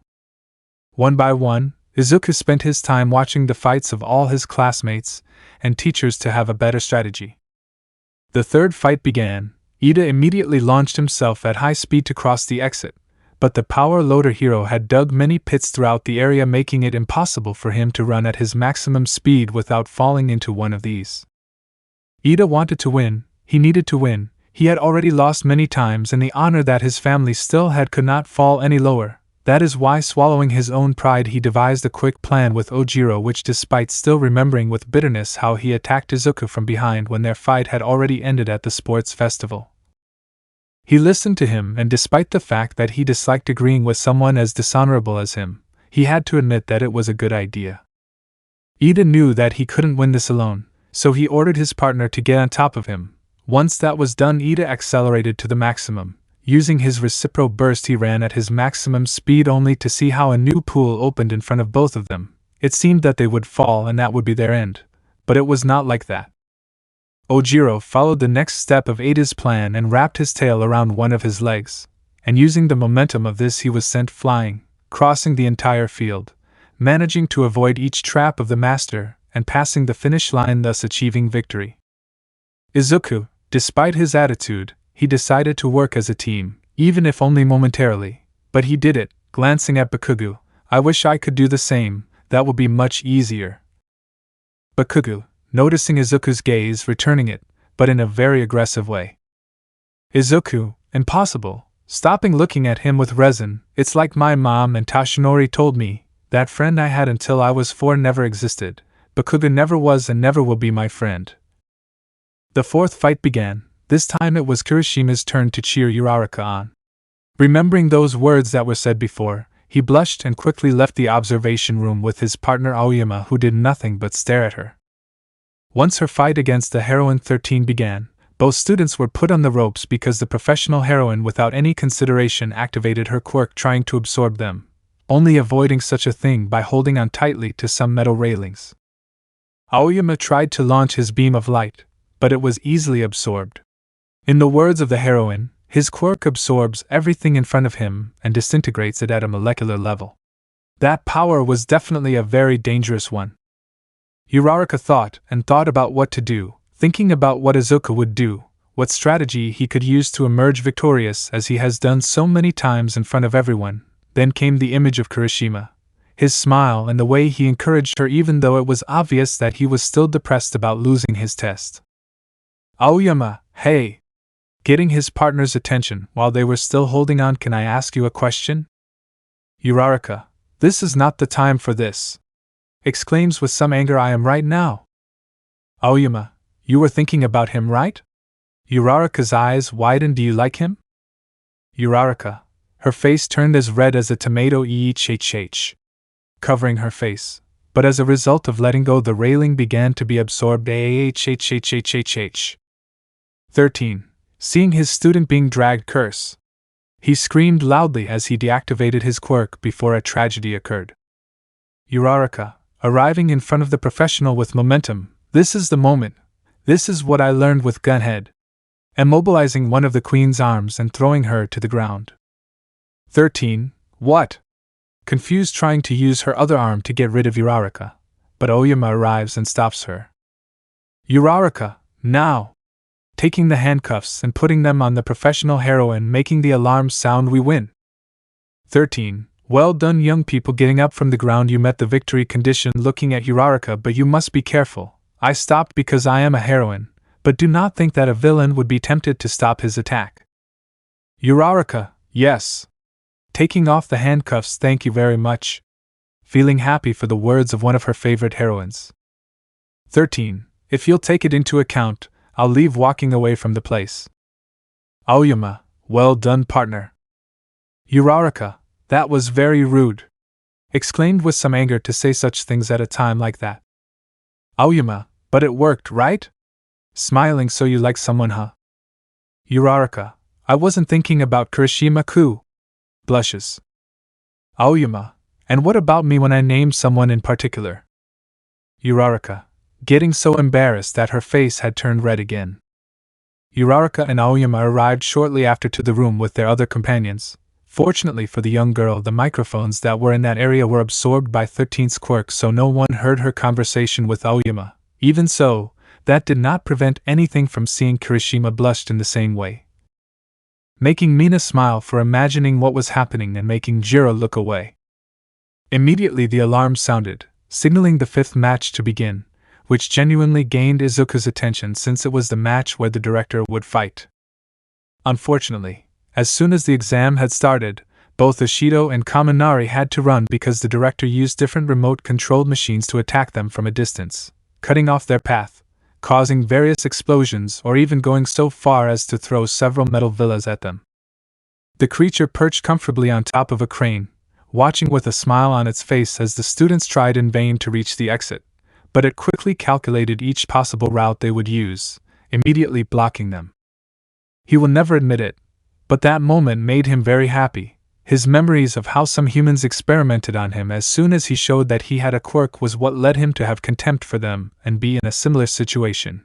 But now the students looked like rats running through a maze, which made him prolong the agony of both students until time ran out, and with that they had lost the test. Izuku, Kaminari, Ishido, feeling somewhat sorry for both of them, couldn't do anything against the director. He had them running away at all times, going around in circles. Even though he had several moments to finish everything, staring at the screen, it seemed as if he enjoyed it, lightly clenching his fists. Momo, they must be frustrated with a somewhat sad look. Is this the level of a professional? Getting a little nervous. I just hope I can find something from Aizawa-sensei. Shuko, without paying much attention to all this. Hey Izuku. Izuku, yes? Shuko, I know this isn't a good time to talk about this, but blushes a little. Would you like to accompany me to visit my mother this weekend? Izuku, huh? Blushing a little. Shuko, well, you already know Momo's parents. Izuku, but I once talked to Endeavor, remembering that conversation where he told him that he would only let someone strong be with his daughter in a relationship. Shuko, remembering the same thing. He doesn't count. Blushes even more. I want you to meet my mother, so I can also introduce her to my hero, the hero she told me I would have one day. Izuku, seeing Shuko's face, not being able to refuse. It's okay. Shuko, really? Hugging Izuku with some force. Thanks. Looking at Momo, who just nodded. Bakugo, watching all this from a distance. TCH. The sixth fight began. Both Jiro and Koda prepared themselves, and once they were in the designated area, the alarm sounded for them to begin. A second later, a loud scream from Present Mike invaded the entire area. His scream was so loud that it stunned and even made Jiro's ears bleed. Despite the fact that the master did not have great physical strength, he countered it with the wide range of his attacks. Everything seemed lost for them, Fortunately, Koda gathered all the courage in his body, and activating his quirk, he achieved dominance over several types of insects which stealthily approached the master, climbing up his legs. That image was too much for the poor man, who panicked due to his certain disgust for these creatures. It was at that moment that both students took advantage to approach their opponent, and despite the fact that he was able to get rid of them by lightly using his screams, it was too late. He had been careless, and for that reason both Jiro and Koda managed to cross the finish line and thus win the fight. Izuku, those screams paralyzed Koda on one occasion. I don't want to imagine how strong it must have been for Jiro. She is more sensitive to loud noises, thinking, I definitely have to be careful with that long-range stun. Once the students arrived in the room, she quickly attended to her bleeding ears. She felt a little dizzy and wanted to sit on the floor to rest. But she never expected that at that moment both Kirishima and Uraraka came to her side and sat down with her. Uraraka even offered her some matchas that she had hidden. At this gesture she smiled, accepting both the matchas and their company. The seventh fight was about to begin. Harakure and Shoji were ready to begin their fight against Snipe. As soon as the alarm sounded, a large number of rubber bullets were fired at them, all from a distance, forcing the students to take refuge behind a wall, losing sight of him. Thinking they were at a stalemate, where if they didn't do something perfectly the teacher could wait for the time to run out, but that wasn't the case. Various types of grenades were thrown towards the students, blinding, stunning, and even smoke, all at the same time with the sole purpose of avoiding at all costs that the students would detect him when he ran towards them.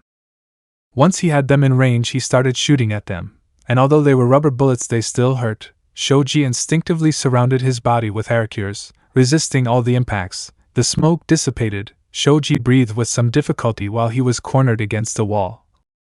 The professional, Hiro, still with his gun pointed at him, ordered him to surrender, but something happened that surprised everyone.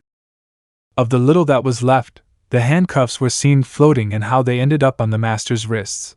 With a smile under his mask, Shoji revealed that the only thing he was holding in his arms was the Harakure suit, which he had taken off in order to carry out his plan. Which resulted in a success, since by being focused only on one of them he did not notice when she had surrounded him, and much less the handcuffs, which with the smoke grenade she threw led to his defeat.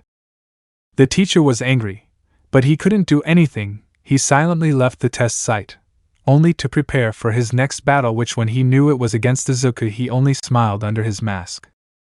Momo, be careful with Izuku getting his attention. When I did my internship with him there wasn't a day that he didn't speak ill of you. Pouting, I learned a lot from him, I don't deny it, but his attitude leaves a lot to be desired.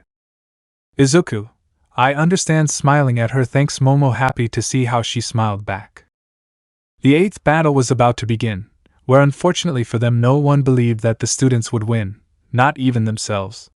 Once the alarm sounded for them to begin, Midnight appeared in front of them, tearing her suit to Minetta's delight, but that was her downfall. After all, she activated her quirk by sleeping immediately. Minetta was scared at that, having no other option than to run without realizing that he was doing it to the other side of the door, internally cursing his partner for falling so fast, and even worse when he saw how the professional heroine gently placed him on her lap so that he wouldn't have to have his head on the ground. At that he began to shed tears. It has always been like that since the beginning. He was paralyzed with fear when the villains attacked the USJ. He did not want to do anything when the villains attacked the island.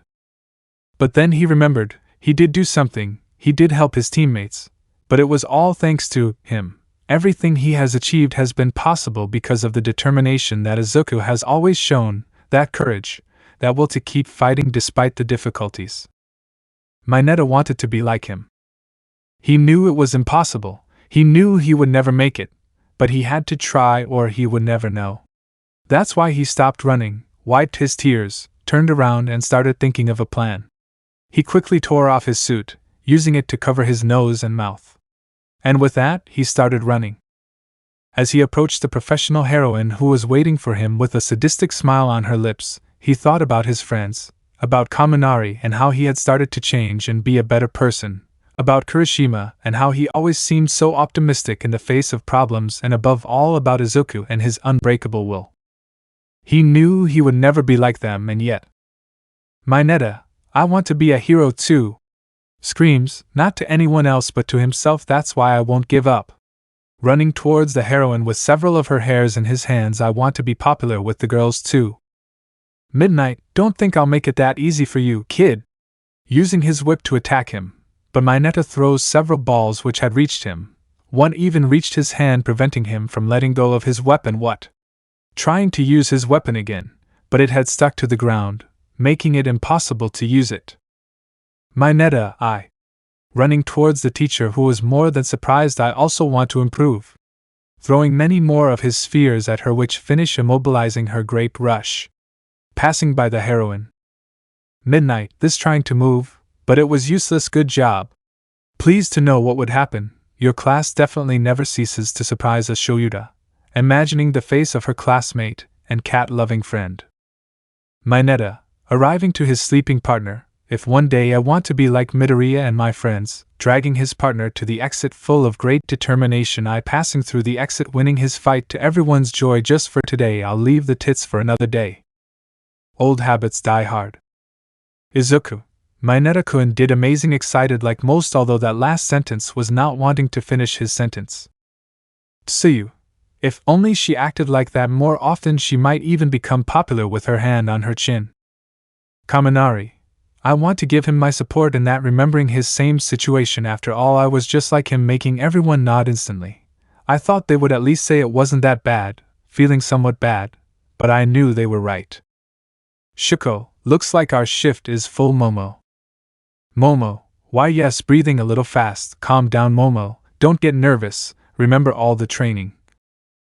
Izuku, Momo, noticing the girl's expressions, approaching her. Calm down, taking her hand. You will achieve it. You just have to have confidence in yourself.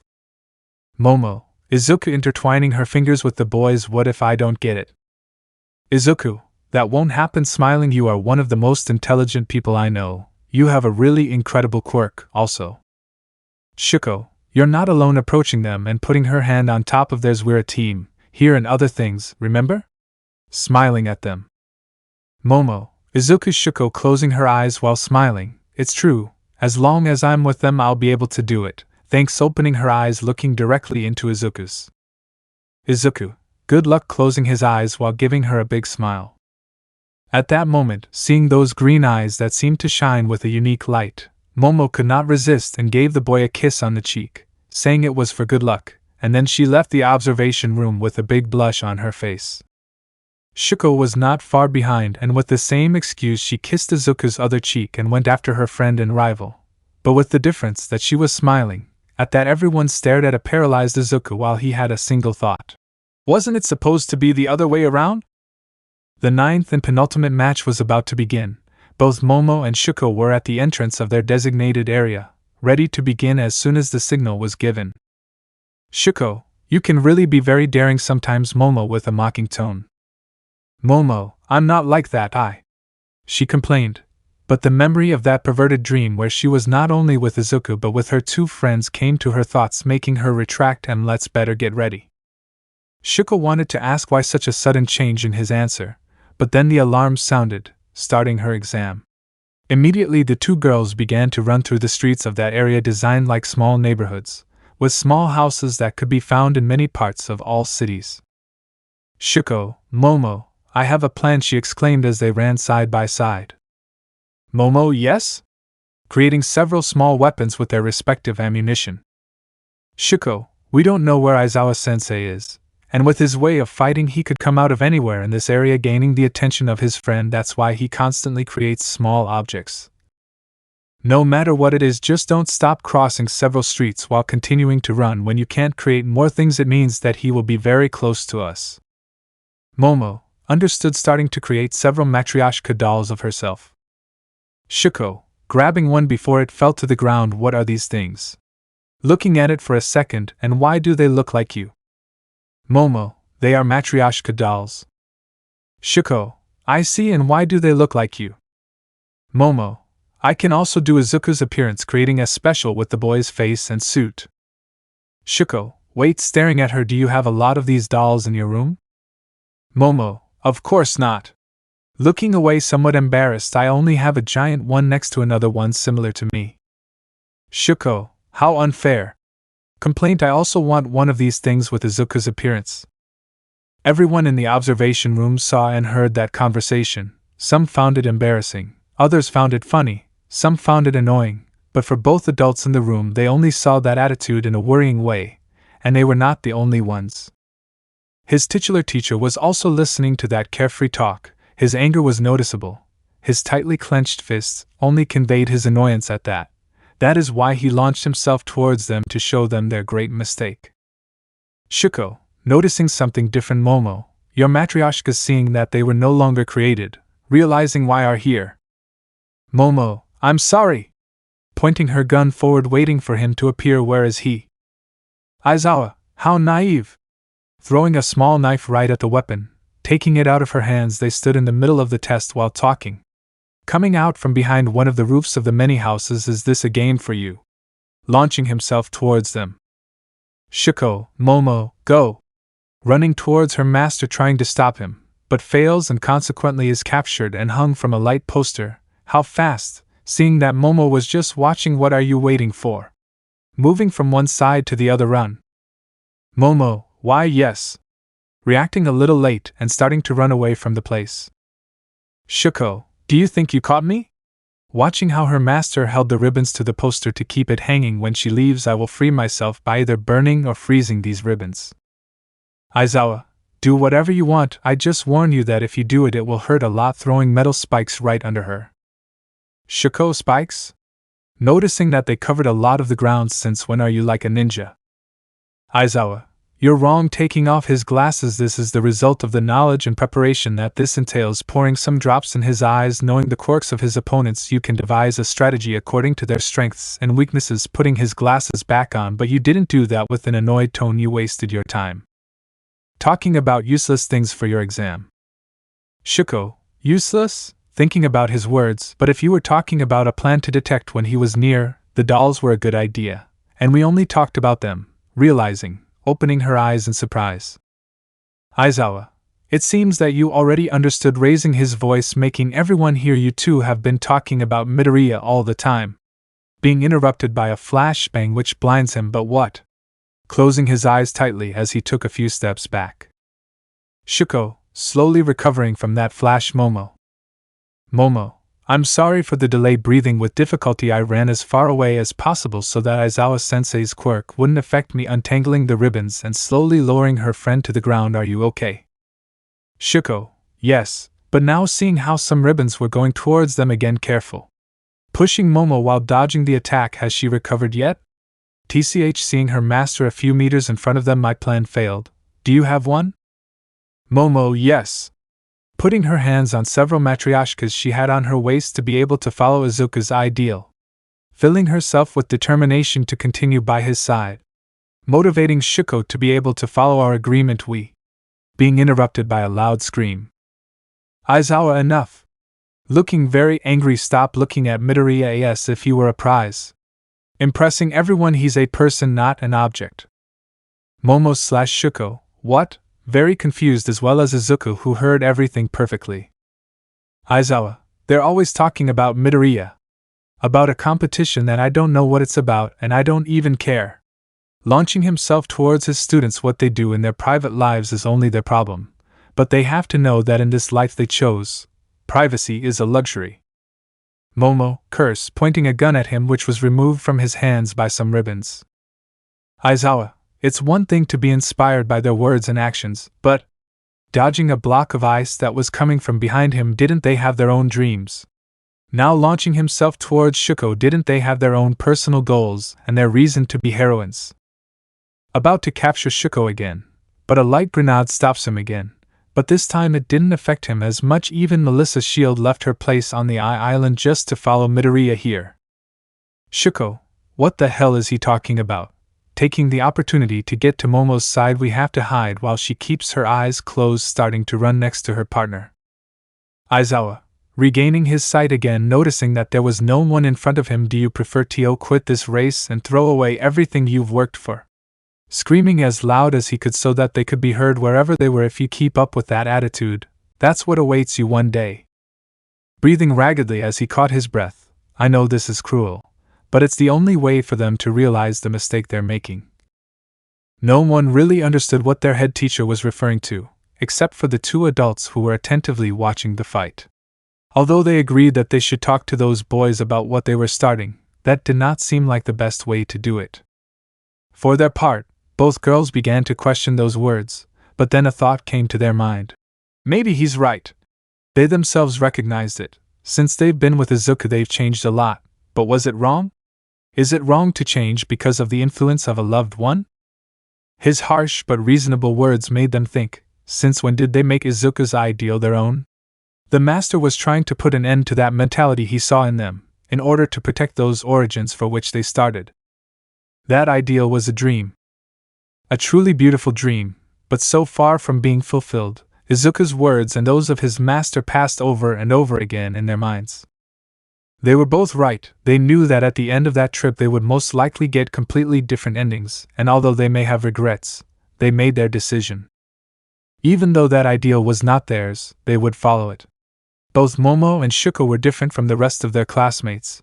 They knew the hypocrisy of the upper classes of society. They understood how corrupt some of the high officials of the Hero Commission were, and unlike Ida, they rejected it. They rejected the world being that way, and it was at that moment that they met Izuku and learned of that dream and ideals. What does it matter if they are borrowed? The boy who showed them that possibility of a better future has saved them many times, always firm, always willing to continue fighting for his dream. Are they wrong? Are they false because they are not their own ideals? Because they are not their own, could they not be close to the origin of those ideals? No. They didn't believe that. Even though they knew they could never save everyone, even though they knew everyone else would see them differently for choosing that kind of competition, it was their life. It was their own life, and the only ones who had the right to change it were themselves. They may be hypocrites, but they would ignore the words of society, as long as they tried to save it.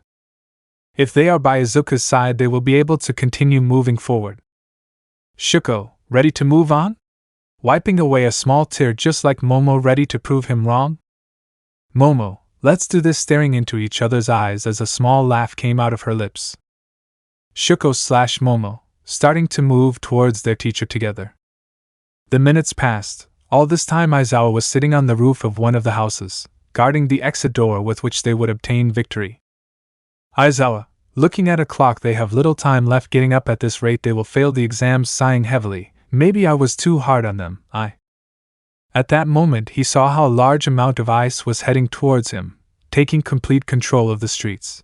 But without damaging the houses, he quickly tried to find the origin of this, and it was there that he activated his quirk. Shuko stopped creating ice at that moment. Even so, almost everything around her was covered by it, leaving the master no choice but to go after her, swinging across the roofs and light poles around her. As he swung in the air, a series of rubber bullets were fired in his direction. Some of them hit him, and although they hurt, they couldn't compare to those blows he received between the Nomu and the USJ. Even so, they were enough to make him fall to the ground. A light layer of ice flew out from the impact. Shuko took the opportunity to try to generate more ice and prevent her movements, but it didn't work. Those ribbons came out at high speed, immobilizing her first. With his quirk activated, Aizawa had them in plain sight, with one of the two students already held. Everyone thought it would be the end, but what no one expected was for both girls to close their eyes in unison. Only for less than a second later, dozens of flash grenades which were under all that ice in different parts to activate at the same time. Even those in the observation room had to close their eyes in the face of so much light, and it was at that very moment that Momo took the opportunity to approach her master and put the handcuffs on him, thus achieving her victory. Mina, they did it! Jumping with excitement. Jiro, well done, girls, smiling seeing happy Momo on the cameras. Uraraka, they are really amazing. Looking at Izuku from the side, don't you think, Midoriya? Izuku, yes, with a somewhat downcast look and a somewhat dull tone he answered, yes, they are. The words spoken by his teacher were not only directed towards them, or at least that's how Izuku took it. While everyone celebrated that incredible victory, he just remained silent, with a nascent doubt in his heart. Shuko, once she knew that they won, began to melt all the ice with her fire. Not that it was her obligation, but that way she could at least help a little. At the same time, she continued training her fire by developing greater control over it. Aizawa, good job you two taking off the handcuffs regarding what I told you before. Shuko, don't worry Aizawa-sensei. Without looking at him, both of us and Melissa understand what we're getting into, and we don't care. Aizawa, they can say that now that they are still young and naive. Putting drops in his eyes, they may not see the true consequences of that path today, nor maybe tomorrow, but that day will inevitably come. Walking away from the place, and when it does, I hope to continue being their teacher to help them. Momo, arriving next to Shuko, ready to go. Noticing how she stopped creating fire. Hey, what do you think if we all read something together later? Shuko, sounds good, although the only thing I've read from your books was the story of the Argonaut walking calmly towards the observation room. What other stories do you have like that? Momo, while smiling with some mockery, and to think that Shuko Todoroki liked hero stories so much, expanding her laughter. How childish. Shuko, what? Blushes at that. You told me that the Argonaut is your favorite story. Looking for a way to defend herself, plus you've read more of those stories than I have.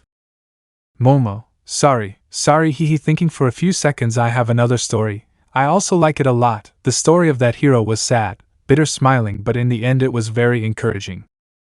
Shuko, getting his attention. What is your name? Momo, his name is Epimetheus.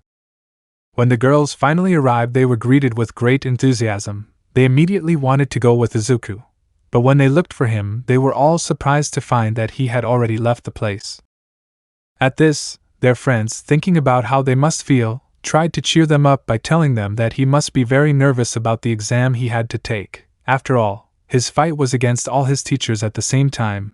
This idea was supported by the fact that Bakugo was not there either. That seemed to work, but in reality the girls for some strange reason had a bad feeling. Not only because they knew that Izuku had surely heard Aizawa's words, it was not just that, they genuinely had a bad feeling about what would happen. At first everyone had it, then Almight had it, and now the girls still had it. If only in some of those 3 moments someone had intervened, it would not have generated said event that is about to occur. Examination field. Izuku, walking thoughtfully. Later I'll think about Aizawa-sensei's words. For now, looking at Bakugo who was walking in front of him. Hey, we have to think of a strategy to beat the masters, that's why. Bakugo, don't follow me. Stopping, then looking at Izuku. I don't need any plan to beat some damn extras. Approaching Izuku. All I have to do is blow them up with my explosions. Izuku, do you realize what you're saying, you moron? Getting angry at that attitude. Each of the teachers has more years of experience than we have in life. Getting closer until he's face to face with Bakugo. And what is that stupidity of following you? Questioning him. I will never do that again. That time ended a long time ago. Wanting to go somewhere, and if you continue with that attitude you will be the one who ends up following me. Bakugo, very angry, grabbing him by the collar of his suit shirt. Don't think you're such a big deal just because you've done things half decent lately. Squeezing Izuku's suit tighter. I've been training all this time. Every damn second of available time I've spent training, not like your piece of trash who only spends wasting time with those 3p. Izuku, don't you dare insult them. Getting angry, grabbing Bakugo's wrists, trying to break free. I won't let you. At that moment Izuku's hands trembled a little, an action that was noticed by Bakugo, who only put on an arrogant smile on his face. Now he knew how to mess with Izuku as he did so many times in the past. Bakugo, in the end you'll always be a loser. Izuku, what? That word repeated itself over and over in his mind. He hated it like no other, almost as much as Deku. That word represented his entire life until the moment he met Almight that day where Baba's villain attacked him. Izuku only squeezed Bakugo's wrists tighter, an action that made him confirm that it really bothered him. Bakugo, even Aizawa himself said it. When they see that being by your side will only bring them their ruin, they will abandon you, causing Izuku's grip to only increase. It was always like that, smiling. Who would want to be next to someone who was a useless quirkless almost all his life? Seeing how Izuku's hands squeezed harder, but he resisted them because of his suit. Even your own father abandoned you shortly after finding out. Izuku got very angry when he heard that. Despite everything he had achieved, despite the fact that he no longer lost, despite all this, Bakugo always looked down on him, It wasn't that he cared about his opinion, he simply wanted him to shut up. In that instant, his memories of what his life was like after everyone found out he was quirkless came to his head. Anger and resentment slowly began to dominate him. Less than a second later, Izuku had activated One for All, and with his strength he began to break the wristbands that protected Bakugo. But it was at that very moment that he felt it. That feeling of danger had returned to him. Unfortunately, being carried away by all those bad experiences made him unable to react in time. A rubber bullet had hit his shoulder from behind his body. The impact was so strong that it even caused him to fall to the ground, crashing face first. It didn't take a genius to figure out who started the attack. Snipe. With his hand on a communicator, I hit him on top of a building, smiling under the mask, but the wind changed the trajectory. I wanted to hit him in the head to knock him out. Lie. His goal was to shoot Izuku as many times as possible just because he didn't like him and because of the way he yelled at him during the entrance exam. Bakugo, what happened to your speed? Haha, generating explosions to go through another street in that area. When I beat them all, Endeavor will recognize that I am the best option to be with his daughter. Producing disgust in Shuko, who heard that, and not a damn cheap copy of All Might. Moving away from the place. Nizu, Cements, observing everything from a distance. While speaking through a communicator, take care of him. Cementas, yes. Going in Bakugo's direction. Izuku, damn, slowly getting up, seeing that bullet that hit him. This is, noticing that rubber bullet had a solid metal core inside. No wonder the impact hurt so much, activating the OFA throughout his body. I have to be careful. Sir, hiding in one of the buildings with binoculars. Goodwell, this finally began watching every detail. Waiting for his chance to use his quirk again on Izuku. I just have to wait for the right moment. Clenching his fists, I will show All Might that boy is clearly a mistake. Someone unworthy of carrying the One for All, thinking about his pupil. The only and least candidate to be the next successor is him. Returning with Izuku, he looked everywhere, trying to locate the location where the shots came from. It wasn't long before a second shot was fired, which with some difficulty he managed to dodge, and it was then that he knew where he was. Izuku, I found you. Bending his legs ready to make a big jump here. Unfortunately, before he could do anything, a loud scream stunned him. From a great distance, and at full power, President Mike had used his quirk. The power of the scream was such that all the glass in his path broke into thousands of fragments, which began to fall on top of Izuku. The boy tried to resist that loud scream. He covered his ears tightly, but it still affected him greatly. The proof of this is that his nose began to bleed, so he tried to get away, but again the long-range specialist master prevented him. Snipe, seeing Izuku's intentions, quickly fired 2 more shots, and thanks to mixed stun, those bullets hit his legs, causing Izuku to fall again to the ground full of glass, cutting his face. Even so, with all that on top of him, he saw an alley in the distance, and slightly increasing the percentage of the OFA, he launched himself directly to that place to take refuge from all those attacks.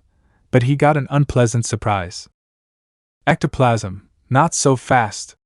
Appearing by surprise in the fall, hitting Izuku in the face, throwing him back into the middle of the street. Is this all you got?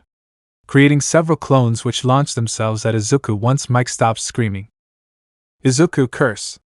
Starting his fight against the clones. I knew it. Their quirks separately are manageable, but with Niza's strategy they won't even give me time to breathe. Increasing the OFA a little more and starting to destroy each clone with movements similar to Mirko's. This attack should only be to gain time, managing to see some trails of black smoke on another street. Damn it, Bakugo.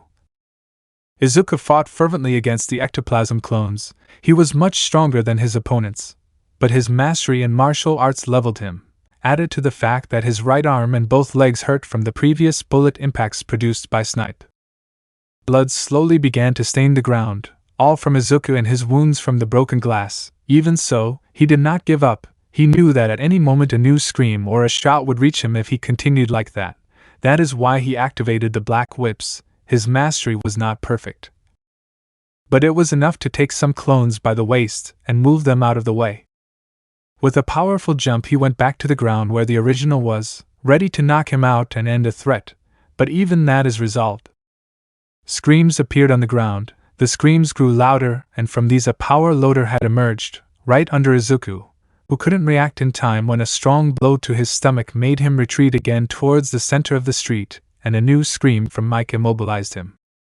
Izuku, curse, covering his ears, they're not giving me any breathing room. Looking up slowly, I have, gritting his teeth, that seeing and managing to see present Mike in the distance while the OFA activated on his legs, win. Aizawa's words, Bakuga's words, the memories of his past, everything accumulated in Izuku, all those moments passed through his mind. He was fully aware of everything that they told him was true. He always lost. When he was a child, for a second he lost his dream of being a hero. His father, the man who encouraged him to continue with that dream, was the pillar that kept that ideal alive. But in exchange she lost him. After that there were only losses in his life. He lost the person he considered his best friend, he lost the appreciation of his classmates, he lost any new attempt to relate to other people. Izuku Midoriya's life was plagued with pure loss, but no more. He recognized him, his idol, the second person he admired the most chose him. Since he met Almight his life has been full of victories. He gained a teacher, he gained new friends, he gained power, he even gained the appreciation of 3 amazing girls. For the first time in his entire life, Izuku was winning things, that's why he didn't want to lose. Izuku, ARRGGGHHHHHH. The scream echoed everywhere, and the fact that the explosion stopped only made it heard even louder. Izuku at that moment launched himself at maximum speed towards the present Mike who, seeing him getting closer, got nervous and increased the power of his quirk even more. Even so, Izuku did not stop. With his nose as well as his ears now bleeding he continued forward. Snipe began to fire several projectiles, but these were dodged. Power Loader pressed a switch and hundreds of holes appeared in the streets. But that did not stop the boy. Nana's quirk was activated, overcoming all the obstacles. Everyone was impatient to see the result, but before it arrived, red eyes coming from Aizawa and his quirk looked at him, and although it did not make the rays disappear from his body, it did cause Izuku to fall to the ground again. In addition to that, right behind him, through one of the many alleys he passed by, Heroine 13 came out and using her quirk managed to slow down Izuku, leaving him at the mercy of his colleague. Midnight, you did well darling, arriving at Izuku's side being careful of his rays, but it's time for you to sleep, tearing his suit, releasing his cloud right in Izuku's direction. Be a good boy and give, and you want smiling. If you do I'll give you a very special prize. Izuku, and no struggling not to fall asleep, and no Elliot slowly closing his eyes. At that very moment, as Izuku fought with every fiber of his willpower to not succumb to his teacher's quirk, the principal watched everything from a distance, smiling as he wrote everything down in a notebook. Nizu, well, it seems like this strategy can pay off in the future. It just needs a few slight adjustments to stopping writing when noticing Cementos approaching with Bakuga tied to his shoulders and a ribbon on his mouth. Good job, Cementos, smiling. Did you have any problems? Cementos, not really, leaving Bakuga on the ground who wanted to scream, but the tape on his mouth prevented it. I followed his plan to distract him with my walls, all until the dust he caused stuck to his hands and prevented him from releasing so much sweat. Nizu, excellent, widening his smile. Now go accompany your colleagues. Young Midoriya still doesn't seem to give up. Cementos, isn't he about to be captured? I questioned with some doubt. Nizu, looking through binoculars as some teachers approach. Just go, that boy has given us many surprises on more than one occasion. Cementos, understood, walking away from the place, leaving Nizu alone with Bakuga. Nizu, approaching Bakuga, I will remove this tape from you, young man. If you scream I will increase your punishment time in the orphanage. Those words made Bakuga calm down, only to remove the tape from his mouth. Bakuga, now what does he want? Looking at him seriously. Nizu, negotiate, fake smiling. You know, your punishment was only to calm public opinion, but at this moment no one remembers. That is why if you help me you can get rid of that punishment, and thus you will be able to train many more hours and this result will not be repeated. Bakuga, thinking for a few seconds, what do you need me to do? Nizu, nothing about you confusing him. I don't need you to do anything. The only thing I want from you is information. Bakuga, smiling, thinking that it was cheap to remove his punishment. What do you want to know? Nizu, everything you know about Izuku Midoriya, causing Bakuga to open his eyes in surprise. I want to know his past, what he was like as a child, what his relationship was like with his parents, with his classmates staring at him. I assume you know some things that I don't. If you tell me I can withdraw your punishment, what do you say? Bakugo, another one who is only interested in that damn Deku. Well, at least this time that can help me, thinking for a second that he could be smarter than the director done. Back with Izuku and the masters, the boy tried to crawl, using his left arm to try to get up, but each time the effect of the sleeping pill was worse. He did not understand how he had resisted so much. He simply assumed that the one for all was avoiding him. Izuku, and no, I can do anything. I. His tears began to fall, unable to move, his consciousness becoming more and more blurred. The combination of his teachers had been very good, as if it had been designed just for him. His mind worked at full power, looking for a way out of this situation, but it was useless. Are you going to lose? It was the voice he heard in his head. That voice was different from all the previous ones he had heard before. It was new to Izuku, and yet it felt so familiar, as if it were part of him. Pathetic. The voice reproached him, saying that word over and over again without stopping. That word hit his mind so hard that he wanted it to shut up, but it didn't. What happened to that desire to always win? Will you let those days where you were just a loser repeat themselves? Memories came back to his mind, the time he told Bakugo that he didn't have a quirk and his response was just to give him an explosion in the face. The time he tried to tell his teachers what was happening but they just downplayed it, just telling him to resist it. The time he wanted to tell his mother. But to his surprise that time she was with her friend Mitsuki, only for Bakugo to arrive behind him pretending to be his friend, while he said in his ear, "If you say something you will make your useless mother very sad, Deku." Even though it was a lie, he was just a naive child who believed it. As time went by, the lie became bigger, and there came a point where Izuku simply could no longer tell him the truth of what was happening. At that moment Izuku clenched his fists. The one for all had been activated again, that strange sensation where he felt as if his body was changing, as if it was speeding up made the effect of the sleeping pill end. His wounds that had previously hurt him a lot slowly decreased in intensity. With great astonishment all the teachers had seen how that boy had gotten up again. Izuku, staring at all the teachers as they got back into position. I will never lose again. Izuku's rage intensified. The first thing he did was launch himself towards the closest person he had. That person was none other than Midnight, who, in that state, by pure instinct began to be afraid. Said instinct made her use her whip to attack him, his face being the exact point where it would impact. But that blow never came. Izuku had used his own whips to stop it. Without any consideration Izuku was about to hit the heroine, but the quirk of Teacher 13 prevented it. The absorption was so intense that Izuku's body began to be dragged. To avoid this, he used his whips again, which pierced the ground of the street and were his anchors, with the misfortune that he could not move much. A decision that brought him consequences when rubber bullets hit him again, hitting him right in the places where he was previously wounded, only returning the sensation of that intense pain.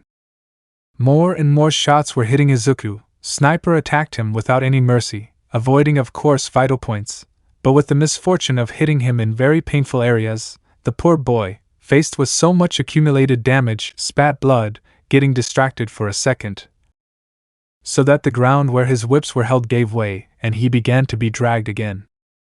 13 deactivated her quirk at that moment. Both she and Aizawa never agreed with this exam in the first place, but being forced by the director they had no choice but to obey. Even so, they were the ones who least wanted to hurt the boy. Unfortunately, not everyone thought the same way. Once 13 stopped using his quirk, Ectoplasm sent his clones against Izuku, beginning to hit him in different parts of his body, but especially in those parts where Snipe had previously shot him. Everyone in the observation room watched in horror as their teachers treated their friend. Almight wanted to go help him, to stop all this madness. But he didn't. He had received a message on his phone from the director, informing him that if he intervened he would fire him as a teacher and deny him entry to the academy. At that, Almight broke his phone in fury. It was no longer just for Izuku. Now his niece, Melissa, was now at the academy, and if he wanted to protect her, he had to be close to her. He couldn't afford to leave her side knowing what the director was really like. That was the last mistake. He could have interrupted. He could have told Izuku what the director was really like and convinced him to leave the academy and go to another one. He could have also taken Melissa. So many options he could have taken. So many different routes he could have chosen. But the worry of the moment clouded his judgment. He may have more experience than anyone when it came to being a hero, but when it came to taking care of young people, he was a complete novice, and that took its toll on him. Cementos, enough. Using his quirk to catch Izuku while preventing ectoplasm from continuing to attack him, this has already gone on for too long. Clearly annoyed. Izuku, aye. Cementos, that's enough, young man with a calm voice. You did a good job. You lasted much longer than I thought, but it's over. Izuku, aye, with blood coming out of various parts of his face and no. His eyes were slowly closing, his consciousness was fading. Despite not being as strong as Inomu, the masters definitely knew how to work together, supporting each other, complementing their quirks optimally. Izuku fought alone, against the masters who fought as a team. Are you really going to lose? That voice arose again in his mind, with a mocking tone, now repeating the same question over and over again. The blood that fell from his head began to cover his right eye. The one for all was still active, but he did not move in the slightest. Snipe, give up once and for all, kid. Noticing the raise, knowing that Izuku was still conscious, don't you realize that you lost? Angry, screaming with all his strength, being heard by everyone, even by Izuku. Did you think that because you've won against some villains you could against all of us at the same time? Causing Izuku to grit his teeth tightly. Accept the damn reality. Just because you try with all your strength doesn't mean that you will achieve your goals. Those words, loaded with a double meaning, hit Izuku deep inside. He didn't say it directly, but the boy felt that those words went straight to his dream. He knew that many would deny it. It was much easier to give up than to even start and try. You lost. In that instant something changed. That word was the trigger for what could have been avoided if only someone had done something different. Izuku's hair stood up slightly. The rays of one for all were slowly increasing. His breathing was arrhythmic and heavy. The trap that held him slowly cracked. But what changed everything for the worse was when Izuku raised his face and looked at the masters fixedly. A face full of anger, of resentment stored for many years was before them. Just the sight of it was intimidating. And yet it was not the worst. In his right eye the red rays reappeared, camouflaged with the others. But they were there, and it was at that moment that, despite having the young man immobilized, they attacked him again. That presence, that feeling of discomfort and fear had shown itself again, but to the worst group of people possible. It was no longer against two civilians when it happened on her date with Momo. It was no longer against a small-time henchman when it happened in the attack on the island, and it was no longer against a group of students to be heroes, who despite their future profession at the end of the day were still children. Now they were up against an entire group of professionals, with years and years of experience, whose bodies were already accustomed to attacking when they felt they were in danger, and so they did. Deep down they felt they had to eliminate that threat. It was an almost primitive feeling of survival. Flee or fight, they chose to fight. The first to act was Power Loader, who using his metal exoskeleton gave him a hard blow right in the area where Izuku's chest was located. The impact was so strong that the cement trap broke completely, sending the boy flying, only to be received by dozens of blows from the ectoplasm clones. Even the seemingly cheerful Midnight was now hitting him relentlessly with her whip. Her discomfort was evident on her face, but that didn't stop her from continuing to attack. That brutality only occurred in a matter of seconds. When they finally stopped, they saw how that boy had crashed into a wall of a nearby building, causing a few pieces of debris to fall on top of him. Everyone in the observation room watched in horror what had happened. The girls shed tears, especially Shuko and Momo when they saw how Izuku was treated. The men clenched their fists, outraged by what had happened, but the most upset person was undoubtedly their teacher. Aizawa, with his hands shaking, "What did we do?" Disgusted with himself. Why did I do nothing to help my student? He wanted to move, but his also shaking legs prevented him from doing so. Midnight, it can't be, bringing her hands to her mouth, while trying to contain her nascent tears. Almight, what the hell does this mean? Speaking through the speakers, I'll go stop this damn exam right now. Snipe, this is all your fault, Almight.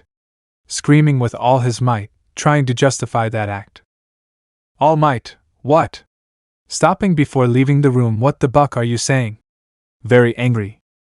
Snipe, you took a vacation, you didn't return to your position as a hero, instead you appeared with that boy out of nowhere, and you only pay attention to him, leaving us with your obligations. Wanting to justify himself at the same time saying the words that most teachers were thinking, crime has increased. The League of Villains is becoming stronger every day. Gripping his weapons tightly, if you just teach the new generation you would let it pass. But you only focus on that boy, and his stupid ideal from a damn fairy tale. Breathing with difficulty from shouting so much, and you're wasting the time of those 3 girls with important families. Pausing briefly, if you continue like this you'll only ruin their future. Those screams echoed throughout the field and in the observation room. No one said anything. The silence after that was sepulchral. Almight, tired of hearing so much nonsense, was going to go straight there, but as soon as he took a step he felt it. Each and every person felt it to a greater or lesser extent, from the majority of people in the main building, from the students in the observation room, and above all, the teachers who were next to that origin, much more intense than before. That feeling of fleeing and fighting no longer gave them those options. Only fleeing was the only way to stay alive, but at the same time no one was able to take a single step. Will you allow these things to continue to happen? The voice resonated again, but this time he heard it much clearer. At that moment Izuku barely opened his left eye. What he saw was nothing, a blanket of the deepest darkness. That place was definitely not the core of One for All, it was something different. The boy wanted to see who was speaking to him, but he didn't have the strength to get up. His right eye was being covered with his own blood, and the origin of that voice was never shown. Are you one of the carriers? Does it really matter?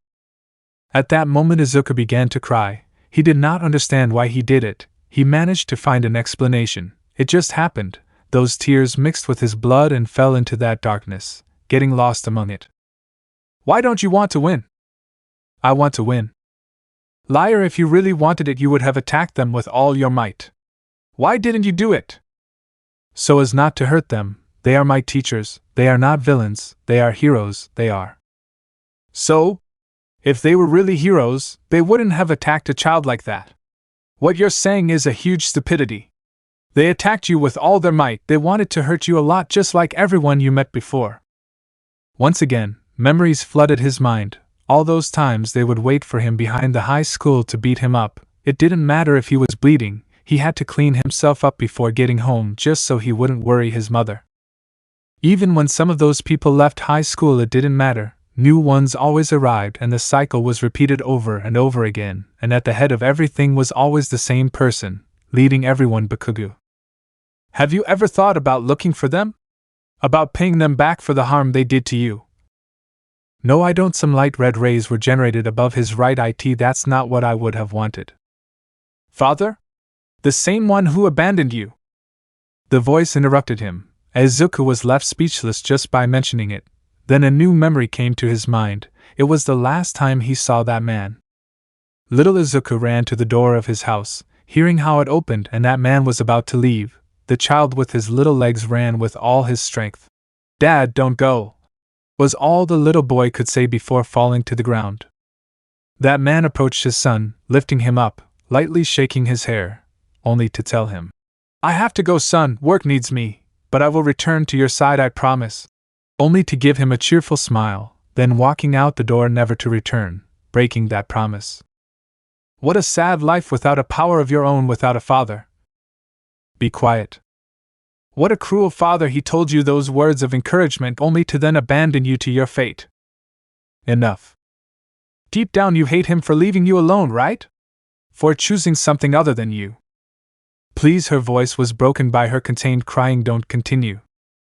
Izuku's tears did not stop. He slowly opened his right eye and those red rays intensified slightly. Dad, why did you leave me alone? I miss you, I don't like being alone, I wanted you to choose me. I wanted you to have lived for me. Even if it means abandoning another? Even if it means abandoning others? Even if it means hurting others? Even if it means killing others? Izuku's body slowly sank into that blanket of darkness. His right eye lost all its color. As that red ray disappeared, his green eye turned to the same type of crimson red. You're not ready to answer those questions yet, but it's a good start. That darkness that began to envelop Izuku slowly began to do so on his face as well, leaving nothing but his right eye. The origin of that voice finally appeared before him, but he could not recognize it in the slightest, since just like that entire place, the darkness itself enveloped him. You're winning now, but the world wants to take it away from you. Will you let those days come back? No, I won't allow it. If the League of Villains continues to grow stronger, the damage they will do will be terrible, and they will take everything from you. I won't let that happen. Even if it's the heroes themselves who want to take everything from you. Anyone who tries to take what is mine will have no mercy. Do you have that kind of strength? Yeah. Will you beg the bearers for power? No, I'm not saying that. Izuku sank deeper and deeper into that darkness. His right eye opened completely while the left one closed. At the same time, he let himself be dominated by all his resentment accumulated for more than a decade, all before the watchful eye of that shadow which only saw from the surface while a smile appeared on his lips. I will overcome them. Even if that's the wrong decision? I'm not the one who's wrong, it's the world that's wrong. That's fine. Izuku, living is a constant competition, and the ones who always win are the You. Are you? At that moment, everyone in the academy felt it. Their body temperatures plummeted. Everyone instantly froze. A devastating silence enveloped the entire place. The entire academy and its surroundings became paralyzed. The birds that flew over the area fled. The dogs barked as if they were rabid. From the rubble, a hand emerged from it, writhing, the dark energy of the black whips from between its fingers giving off a terrifying impression. All the youths in the observation room were unable to maintain their balance and fell to the ground, shaking uncontrollably. A second later, the cause of all this slowly emerged. With his hair and clothes full of smoke, his left eye was closed while the right one was wide open, but since it was bathed in his own blood, no one noticed that it had changed color. With his body full of wounds, with blood everywhere, with that dark energy surrounding him, but above all a smile so macabre that they would never forget. The dream had become a nightmare. Izuku, so? Taking a single step forward, causing all his teachers to tense up in fear. Shall we do it? Almight. Izuku, staring at the screen filled with confusion and terror, like, why does it feel like I'm in front of that man? At that moment Izuku took the initiative, and with great force he brought his hand towards the ground. The one for all resisted, but Izuku forced it to activate. Less than a second later the entire nearby area began to tremble, only for dozens of black whips in the shape of sharp stakes to come out from under the ground. Those stakes were aimed at the masters. Fortunately for them, when they saw their death approaching they managed to dodge it, but with difficulty. Even so, that attack finished off all the ectoplasm clones which, faced with the terrifying vision of what could have become of them, found themselves completely impaled. Izuku, withdrawing his hand from the ground, watching as the black energy and lightning resisted, "Obey me," was all he said before they gave in. It was at that moment that President Mike took the opportunity to use his quirk again and paralyze Izuku. But that didn't work. It would never work again. Izuku quickly anchored several whips to the ground, and with a strong kick a large piece of the ground rose right in front of him, causing the master's sonic wave to disperse to the sides.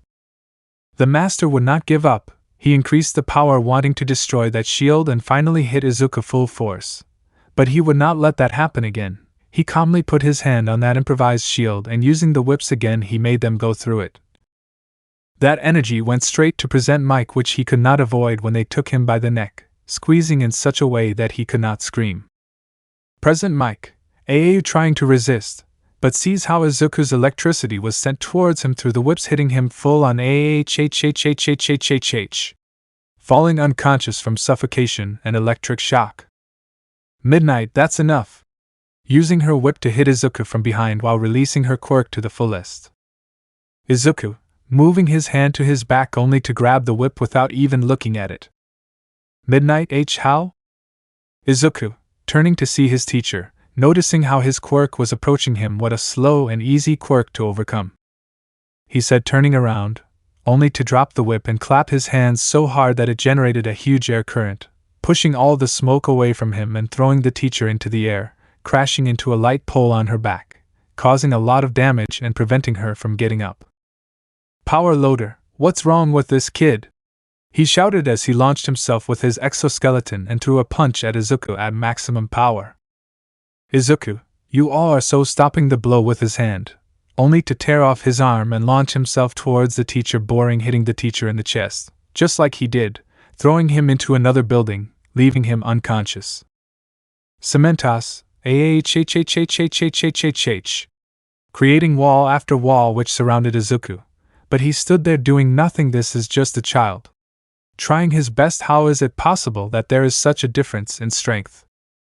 Izuku, is this what that guy faced? Being locked up, but doing nothing. Did you lose to this person?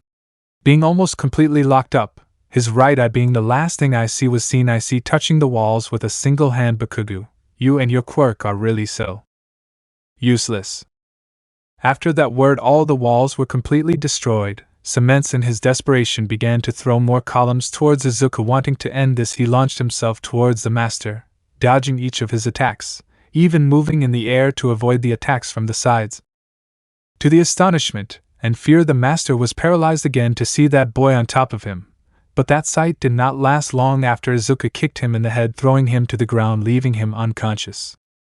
Snipe, trembling in fear, the damn monster, shooting several projectiles, missing most of them, except one that was going to Izuku's right eye, but using one of his whips he stopped the bullet a centimeter from impact.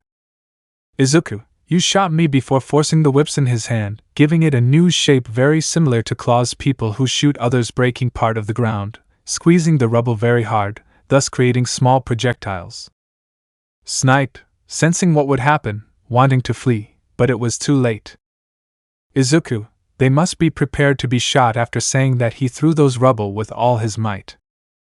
Those improvised projectiles were launched with such force that they destroyed everything in their path: walls, windows, doors, simply nothing seemed to stop them. It was for that reason that they so easily pierced the legs of the master, who could only scream in pain upon receiving such impacts, unable to get up, nor with the will to take his weapon. A new master had been defeated.